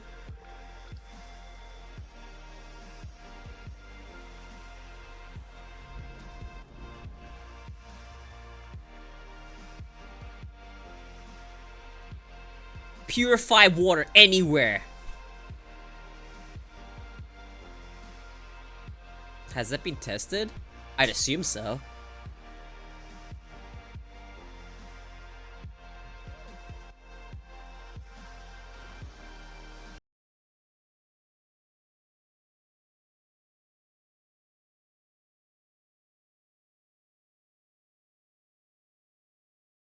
Now, you guys know I've been trusting Grail water filters for years now, but I just This discovered guy. a filtration bottle that does two things better. So let's unpack what those two things are with this LifeStraw Go series of water bottles and whether or not they're able to usurp my favorite spot that the Grail has when I go on my outdoor adventures and I need clean water. Okay, tell me, Mr. Guy.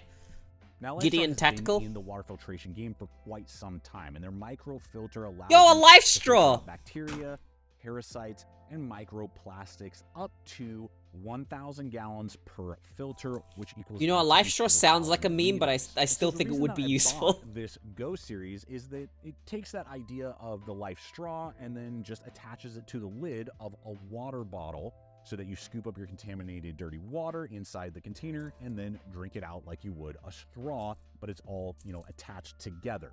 Now, I bought the 22-ounce version, which is what we're looking at, in plastic polymer. You can get it in a 1-liter plastic version as well, but they also sell 24 and 1-liter stainless steel versions, which is kind of unique to the water filtration arena. Obviously a little heavier, but more durable than plastic. So now that I've used it on several adventures, I've this is actually what it does learned better about the than mechanics the behind Grail this water stuff. purification system.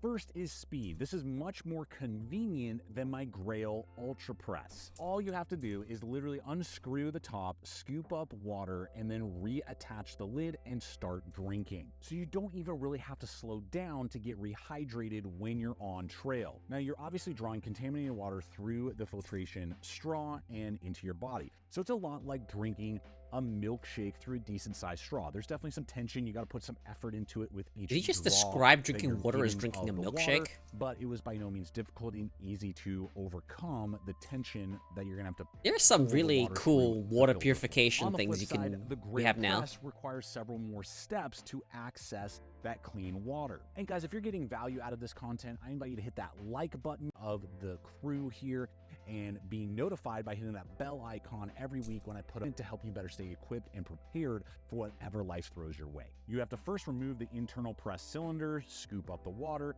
find a firm location like a rock, a log, or make sure that the ground is solid. And if you've ever been in, I can see the advantages of having this thing. Kind of muddy, so you kind of have to walk away and find a spot to start the press procedure, which then takes about 30 seconds of firm pressing and energy onto the top of the body of the bottle, pushing the dirty contaminated water through the purification there's effort. cartridge and then into the main compartment. Then take the lid off and enjoy your clean water. So the Life Straw system is a lot more grab and go, hence the name Go Bottle. The Grail is definitely going to take you a little more time and definitely a little more energy to get what you need. Second is the quantity of clean water given to you. The Life Straw is going to give you access to 1,000 gallons of clean water before you need to swap out the filter and replace it with a new one. The Grail is going to be able to do 300 presses with the 16 ounces. So again, each time too, we got 22 ounces of clean water. We got that you'll process per fill up, 16 before each fill up, 16.9. This will do 300 presses or only 40 gallons before the purification cartridge needs to be replaced. And it's going to cost about the same for each cartridge and filter. The Life Straw is about $25. The Grail is about $25 to replace the filtration and purification systems. Then add to the fact that the Life Straw system is going to be lighter weight at 8.7 ounces. He says For this 300 version that I presses, bought, but do you really want to and drink the Ultra Press 300th is gonna be press? 12.5 ounces in weight, and just the overall cost to initially get into the system. The Life Straw is going to run you about $40. I don't think it's This just a Grail gimmick. Ultra Press is going to be about $90, more than double the cost. Hey guys, The I'm offering links advantage, in the like description there's below. advantages to both, right? There's this one on the right side. You're drinking the contaminated water through a straw, so whatever comes out the other end ends up being clean. There's more work on the drinking process. The one on the left, you know, it's all purified during the effort you put in. But the advantage of having it purified through the effort you put in by pressing it down is the fact that you could store it, that water, in another bottle. Like you could process more water to keep on you, as opposed to only what that bottle holds. I don't know. This video to the affiliate network. Maybe you could just, I don't know, carry fucking dirty water inside bottles and then fill it up that way. As the Grail series. So depending on which system makes more sense for you, always appreciate it when you use those hyperlinks. So at first glance, the Life Straw Go series seems like a no-brainer, but that is by no means the end of the story when it comes to the Grail, and the Grail will actually dominate this Life Straw system in two significant ways. One is in capability, but then the other is also in function and how it operates. And I'll unpack that with you here momentarily right after I share with you today's sponsor, which is Hardside Hydration. Swig Rig. A part of our affiliate network at the channel. Is Holy because they're shit. a homegrown American small business coming up It's with a beer hat. solutions to problems that many of us use, but attached to those rigid water bottles on the exterior of our packs, opening up more space inside your pack, but also making it It's way just easier a to bottle filter with a water as you giant refill, straw, know how low you are, essentially. and just be able to make it more versatile. So guys, click the link in the description below this video over to the Hardside Hydration website, and don't forget about my exclusive 10% off the promo Swig code that you Rig. can apply toward innovation. With first issue with this Life Straw Go series is shared by many other water bottle purifiers and filtration systems like this. The issue is that your contaminated water is always in your bottle, which means you have to put your mouth on it and draw with a sucking motion up into your mouth. Now, if you're by yourself as an individual and you're just needing a quick hit of hydration, absolutely no big deal. The beauty is, if that's not necessarily the case, the Grail system purifies that water, and now you have clean water inside your water bottle. Oh, look, he's illustrating what I mentioned earlier. You want with, making it a lot easier to refill other water bottles that you may be running, say, that Hardside system through, exterior Nalgene, an internal hydration bladder. You can refill that with clean water with the Grail system. Or in my case, oftentimes I'm hiking with Tommy the trail dog. His tummy can get upset depending on what water source he drinks out of, so it's better for me to just purify the water and give it to him with this Grail. I can press it, pour it directly into his bowl. I cannot do any of that with the Life Straw Go or other systems like that. I am forced to literally either share the mouthpiece with other individuals in my party, and we're all sharing from the same bottle, or I'm having to literally drink it up into my mouth and then spit it into the bowl for my dog. That's okay, he's a dog, but I don't want to be doing that into my secondary Nalgene and, refilling up maybe full systems or doing things like that. And, just cross advantages and disadvantages for both people in my party. With a Grail, I can just press it and pour it into their bottle, and they're ready to rock and roll, and I'm ready to keep going. So to me, that is a massive versatility upgrade that the Life Straw Go. I want to say, isn't there like a more efficient way than just pushing straight down? Like, I wonder if there's like a thing you could attach to the Grail or whatever to like get leverage so it's an easier press downwards. Like, I feel like there's something you could do here using the lever principle to actually make it much more Who is it? efficient. Hey Benny, thank you for the raid. What were you doing? You know what I'm saying, right? No, not sit on it. I mean, like, actually, you know, use some leverage. There are independent water filters that are not built into a water bottle. System and other systems like Like it a just crank, are never going to be sort able of. to offer. Now, I'm sure some of you already left comments, but I'm about to address it right now. The second part is that the Grail system is a water purifier. The Life Straw is a water filter, and there is a difference in the level of purification that each system is going to give you. For the average, like, backcountry source, creek, water, stream, whatever, the Life Straw is absolutely going to be more than adequate. Scoop it up, you know, it's not super contaminated, probably doesn't have heavy metals in it, probably doesn't have viruses in it, you're probably okay, and, you know, it's not going to be an issue and can easily filter water in many different locations. Look how much effort that is to push down. Fire takes it to the next step and is rated to remove viruses, as well as heavy metals, as well as pesticides and those type of things that are often in very inhospitable locations around the globe. So this is rated for around the world. That's partly why it's a lot more energy to press the water through, and why the filter doesn't process as much before it needs to, or excuse me, the purifier, before the cartridge needs to be replaced. And why it can only process 40 gallons versus 1,000 is because it's doing It actually looks like so much effort. Cartridge.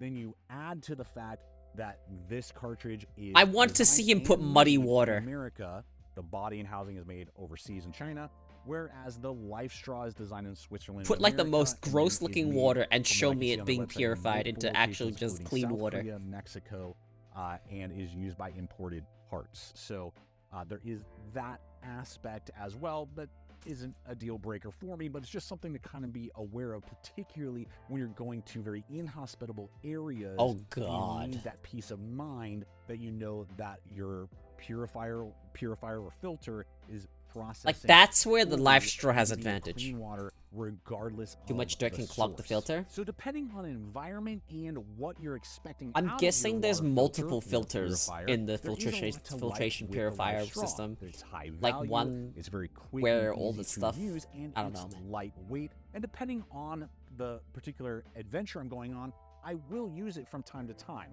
But the way I need water filtrated when I go on my adventures, I'm sticking with Grail. It's still king for me, and I'm going to regularly continue to gravitate to it for the foreseeable future. But I look forward to hearing from you guys. What do you... This guy uses Grail. Wonder how sponsored he is.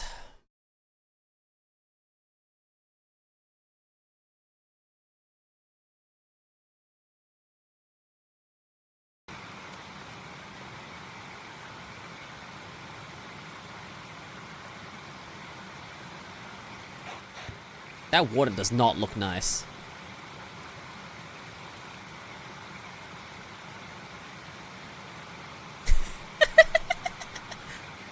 Oh, it's so loud. You have to do is push down, and it forces what happened? the water up through the.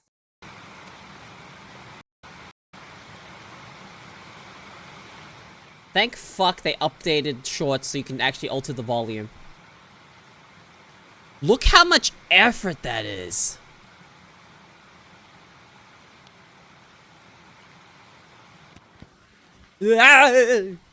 Fresh, purified water from the Grail. Kinda pretentious to name yourself Grail.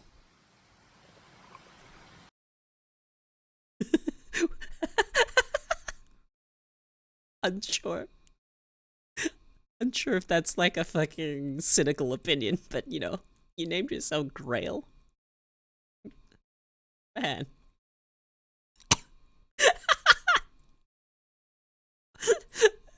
What a pretentious fucking name.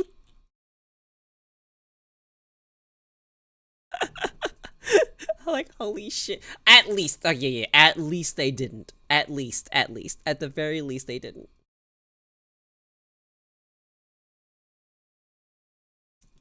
Dude, there's some fucking real fucking corny names.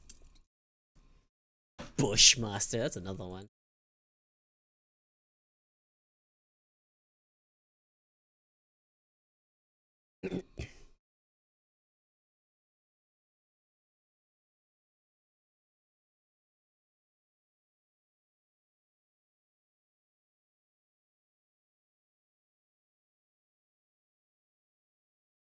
What?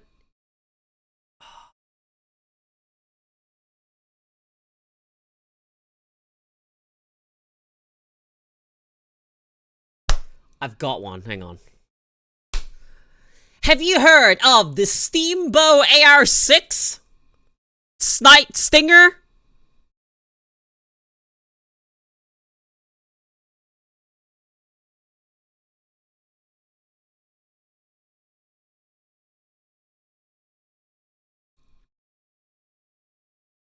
No, please elaborate. I'm not going to, I'm just gonna play a video.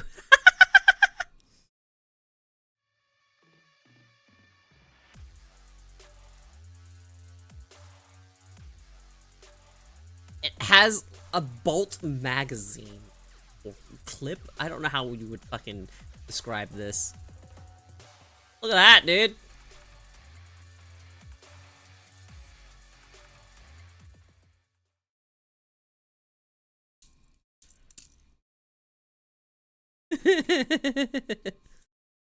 It's a repeating crossbow.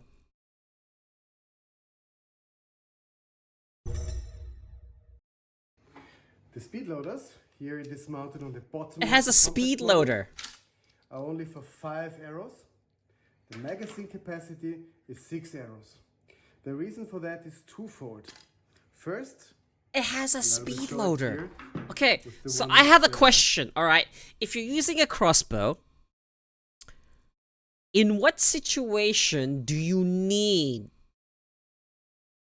6 shots? 6 quick shots with the crossbow. Like, does it help hunting? Someone convince me on this. Why you need this many shots? If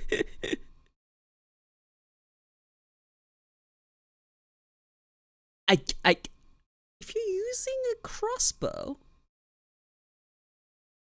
this is tangentially applicable. But if you have you ever seen someone dry shoot a bow? Bro, you do not need 6 shots. From what I've seen of how powerful this crossbow is, you do not need 6 shots to take down a bear.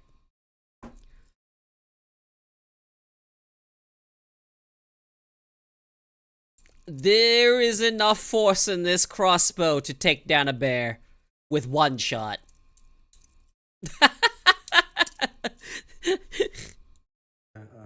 razor sharp tips.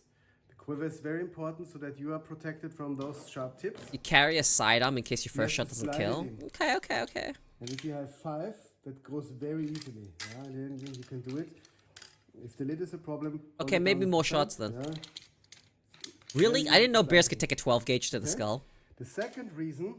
How strong are their skulls? 5 arrows is that you can now reload while you still have 1 arrow in your magazine. So you don't need to fully dry your magazine before you can reload. Or in this case, just insert it. And to use it, you pull on it upward and forward. Yeah. Give your thumb over the magazine, pull on it, and you're reloaded. Yeah, racking bows, pretty fucking rough. But here. What will the Steamboat AR-6 pounds? Oh my.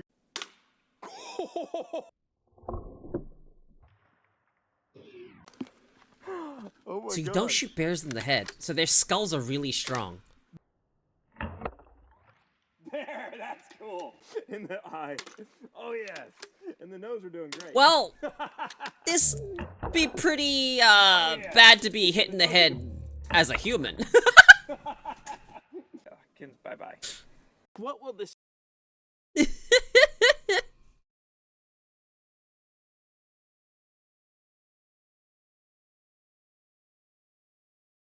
Yeah, but you could also use a gun. Yeah, but it's a crossbow. It's cool. You can pretend to be, like, one of the worst fucking Marvel superheroes.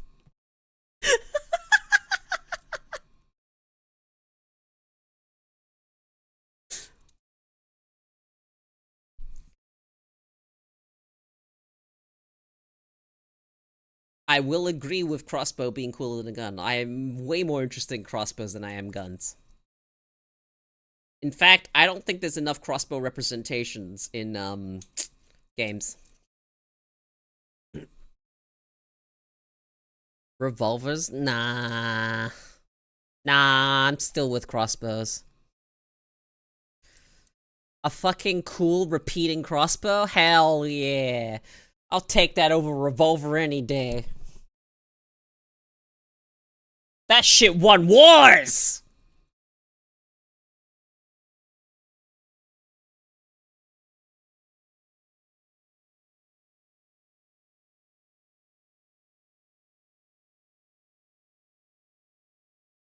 What the fuck with the Chukonu?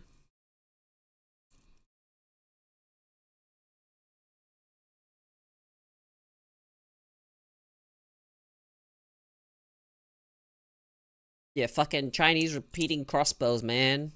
Bang, bang, bang, bang.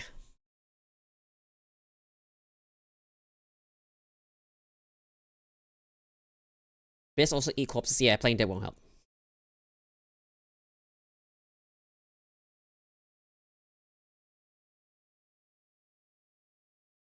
What the fuck am I looking at? Hang on a second.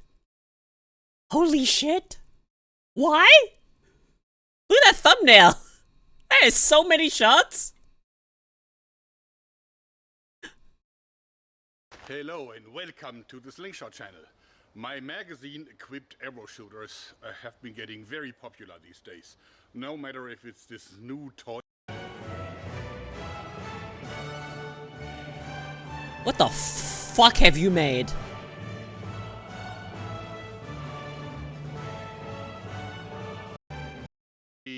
Stop with the ode to joy, you're gonna get me DMCA. That was using like a rack and pinion method to convert rotational force into linear force, but the problem was also that there was a lot of friction, therefore I could not go very powerful. I had to use rubber bands because that wasn't powerful enough to use like an 80-pound pistol crossbow limb.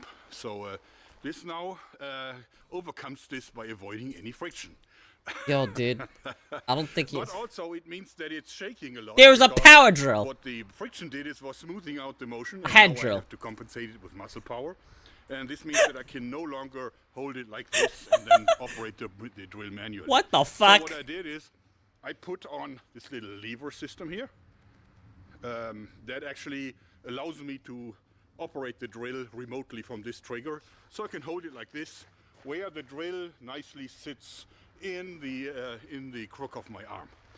And hang on, I'm interested in this weird contraption. Control the speed by pressing hard or not so hard on this lever, like so. What the fuck is that? It's so much fun. That is so What a goofy. storm of arrows. That is so fucking goofy. That looks annoying to handle. A few details. First of all, what you can see here is that I had to use rollers for the rubber that presses down on the bolts in the magazine, simply because this holds 40 rounds. So the problem is that no spring would really stretch enough for this. Just call bolts rounds. Those aren't rounds, my guy. By using the rollers here, I can do this with rubber and have an almost even force between the first and the last shot in the magazine. 40 shots. And this pin here is there because on the way backwards, the trigger here actually hits this and then is released. Hey, 7 Days to Die. Can you add this weapon into the game? Thanks.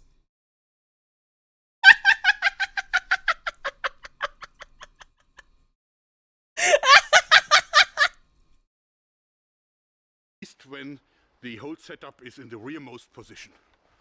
Fun pimps? So, let's go slowly. Please add this. I can't stop going full power in the end.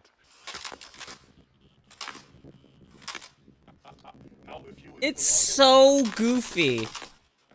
Now I know what a lot of people are now gonna say. Make a replaceable magazines. Well, I've done this in the past for the earlier rubber-based shooter that I did, and it worked fairly well. I actually have one video, a tribute to Hickok 45, where I emptied 4 magazines against a metal target. Was a fun video. Like, I could do it bro, here, but of course it kind fuck of these limits guns. the I don't amount want to of make a rounds gun. little bit that you can put in Give here. me, let me Mechanically make very complicated, repeating and crossbows. this Let me isn't make really these a weapon contraptions in that I 7 plan days. to I'd use. enjoy it so It's much more. like a demonstration device to see that it is possible to do something like this with a drill. What the fuck? 10 shots in full speed. That is so fucking goofy. Look at that shit.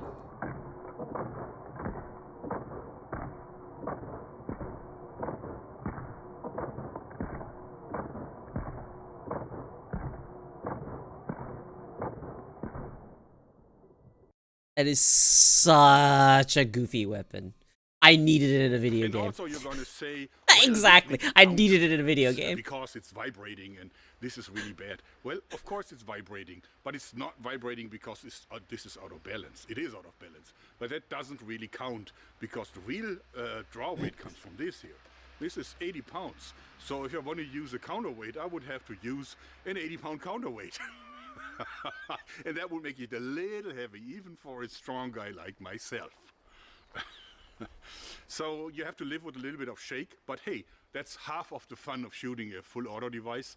And actually, since you can aim with this like you aim with a garden hose, it's actually not so bad. Can you just this Poor opponent. Dude, this guy, Half-Life 2, okay? This guy has Father Grigori energy.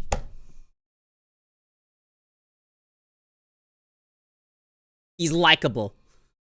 But he reminds me of Father Grigori.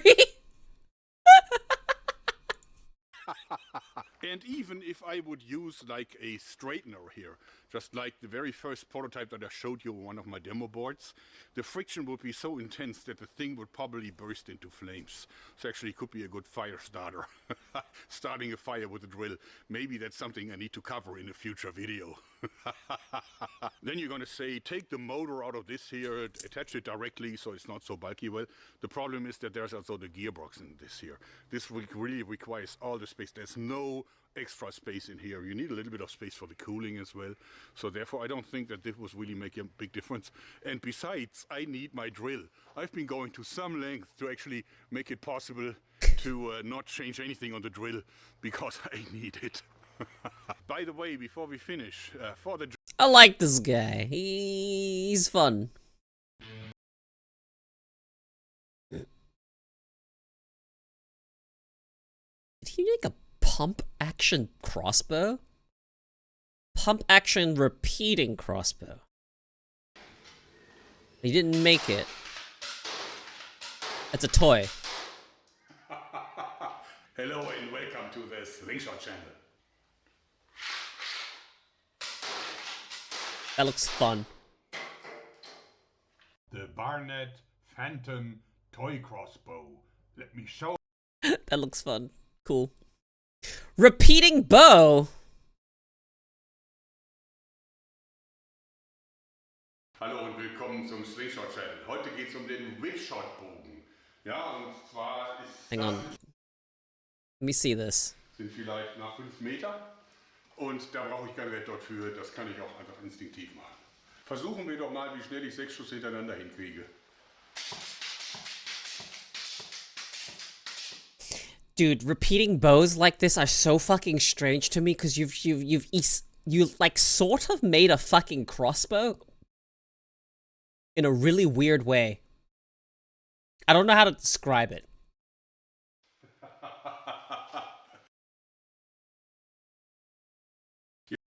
Is automatically. There's a laser sight! Oh my god!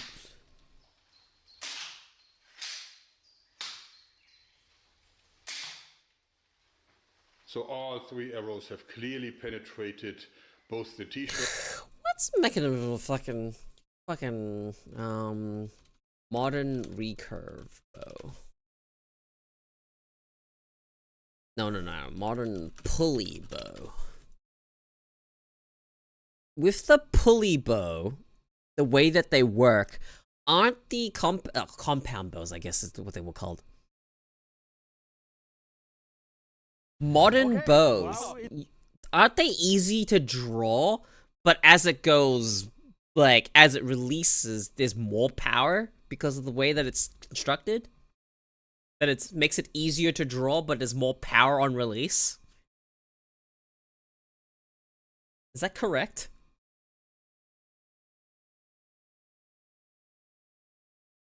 What do you do today? Oh, it's freezing. Here we go. This is one of their new models. It's one of my fastest modern compounds that I got. Mechanics. It's the Hey everybody, I'm Justin Czar with bowhunting.com. Welcome to another Bow Hunt 101 video where today we are taking a look at the anatomy, all the different parts and features of a compound bow. Compound bows have always interested me. All right, so today we are going to be going over the anatomy of a compound bow, and what I'm going to do is I'm going to walk you through all the different fairly drawn is brutal on your body. Give a little bit of an explanation about what each one of them do. I'm going to start at the top, and we're going to work our way down. So let's get started. So first thing we're going to start with is going to be the cams, or the cam system of a bow. When people talk about the cams, they're talking about this right here and this right here. A lot of people still refer to them as wheels, and the reason for that is back in the early days of compound archery, in the 70s and into the early 80s, they actually were wheels. They were completely circular. A cam indicates that it is not circular and that the hole is actually offset within this device right here, hence the term cam. So the bow we're looking at today is a Matthews VXR. This is what's referred to as a dual cam bow, which means it has a cam on either side. These cams are slaved together so that they rotate at the exact same speed as you are drawing the bow back. There are other bow cam systems out there. Traditionally, there aren't really too many dual wheel bows out there anymore, but what you will find are some single cam bows. Okay, where is...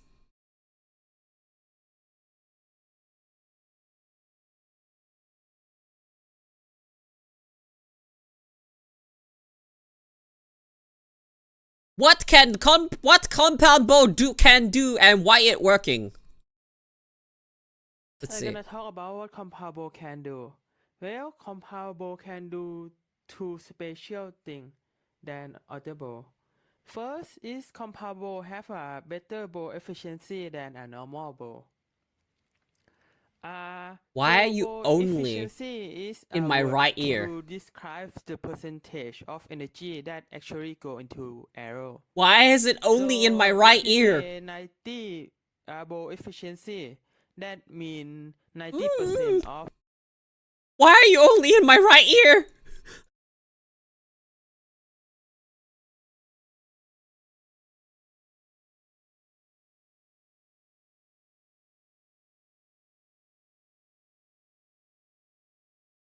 Yo, wicked. Look at this sick.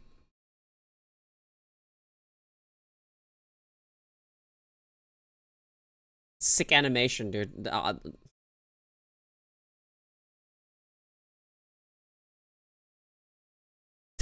What am I looking at? This is so wild without sound.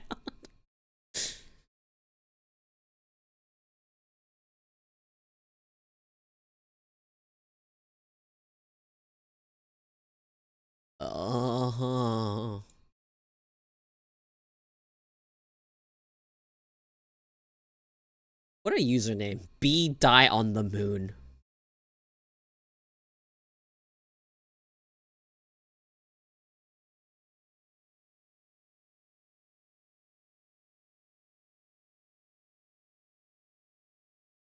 Cool.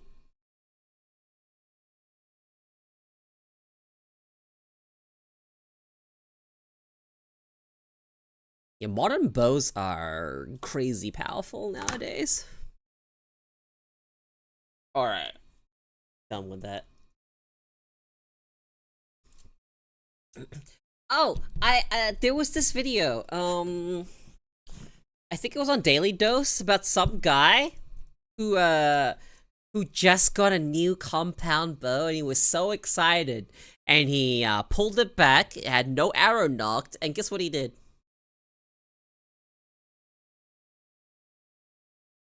He released the bowstring.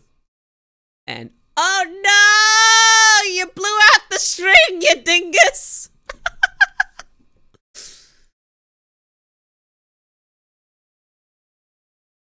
I need to find it. Which daily dose is it on?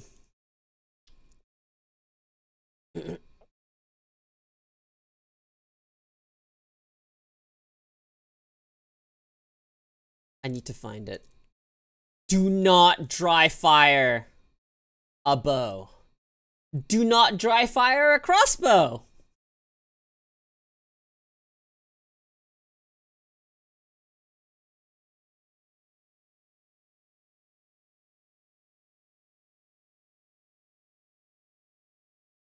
Ah, here it is. I found it.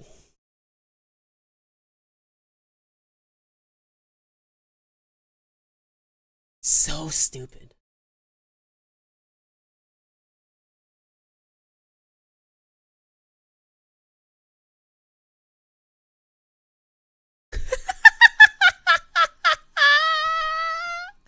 So stupid, man! If you're going to buy a bow, how do you not know not to do this?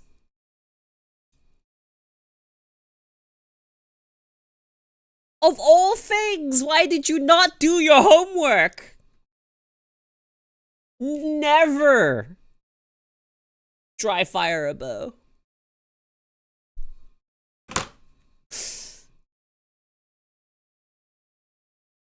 Oh my god, so fucking stupid. Fucking destroyed. So stupid, man. Dude, when I saw that show up on Daily Dose, and I saw him pull it back, I'm like, oh no. He's going to release it. That's broken. And then, bang! Pff, strings blown out. I'm like, yeah! That's exactly what I knew was gonna happen. Oh, so fucking stupid. Surprisingly, though, right? I don't think many people know that you're not supposed to dry fire a bow. Not supposed to release the string without an arrow knocked. Like, I don't actually think that's common knowledge. Which isn't really surprising. Archery is almost a lost skill. I know all this because I used to do archery. I wish I still did archery.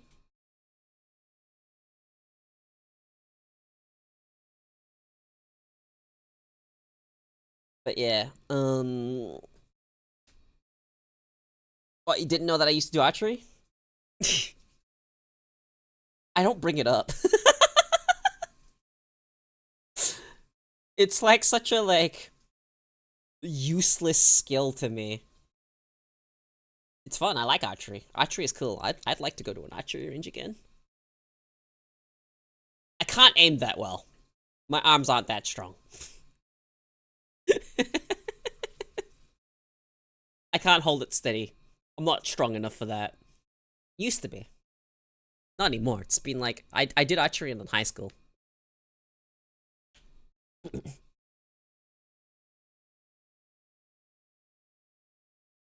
Okay. I have streamed for 4 hours and 20 minutes. Longer than I thought I was going to stream. But I am going to go head out, do whatever, and then come home. What day is it? It is Thursday. Okay, that means no stream for 2 days. Which means I won't be back until Sunday for anyone that's in Australia, and Saturday for you Americans.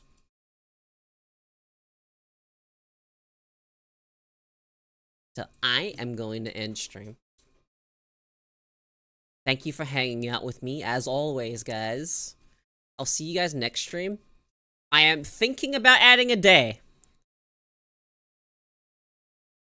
So what I'm planning to do, so currently I have 3 days in a row, 2 days off, and then a stream on its own, a day off, and then 3 streams again, right? That's how I currently have it. I'm thinking of doing 3 days in a row, then 2 days in a row.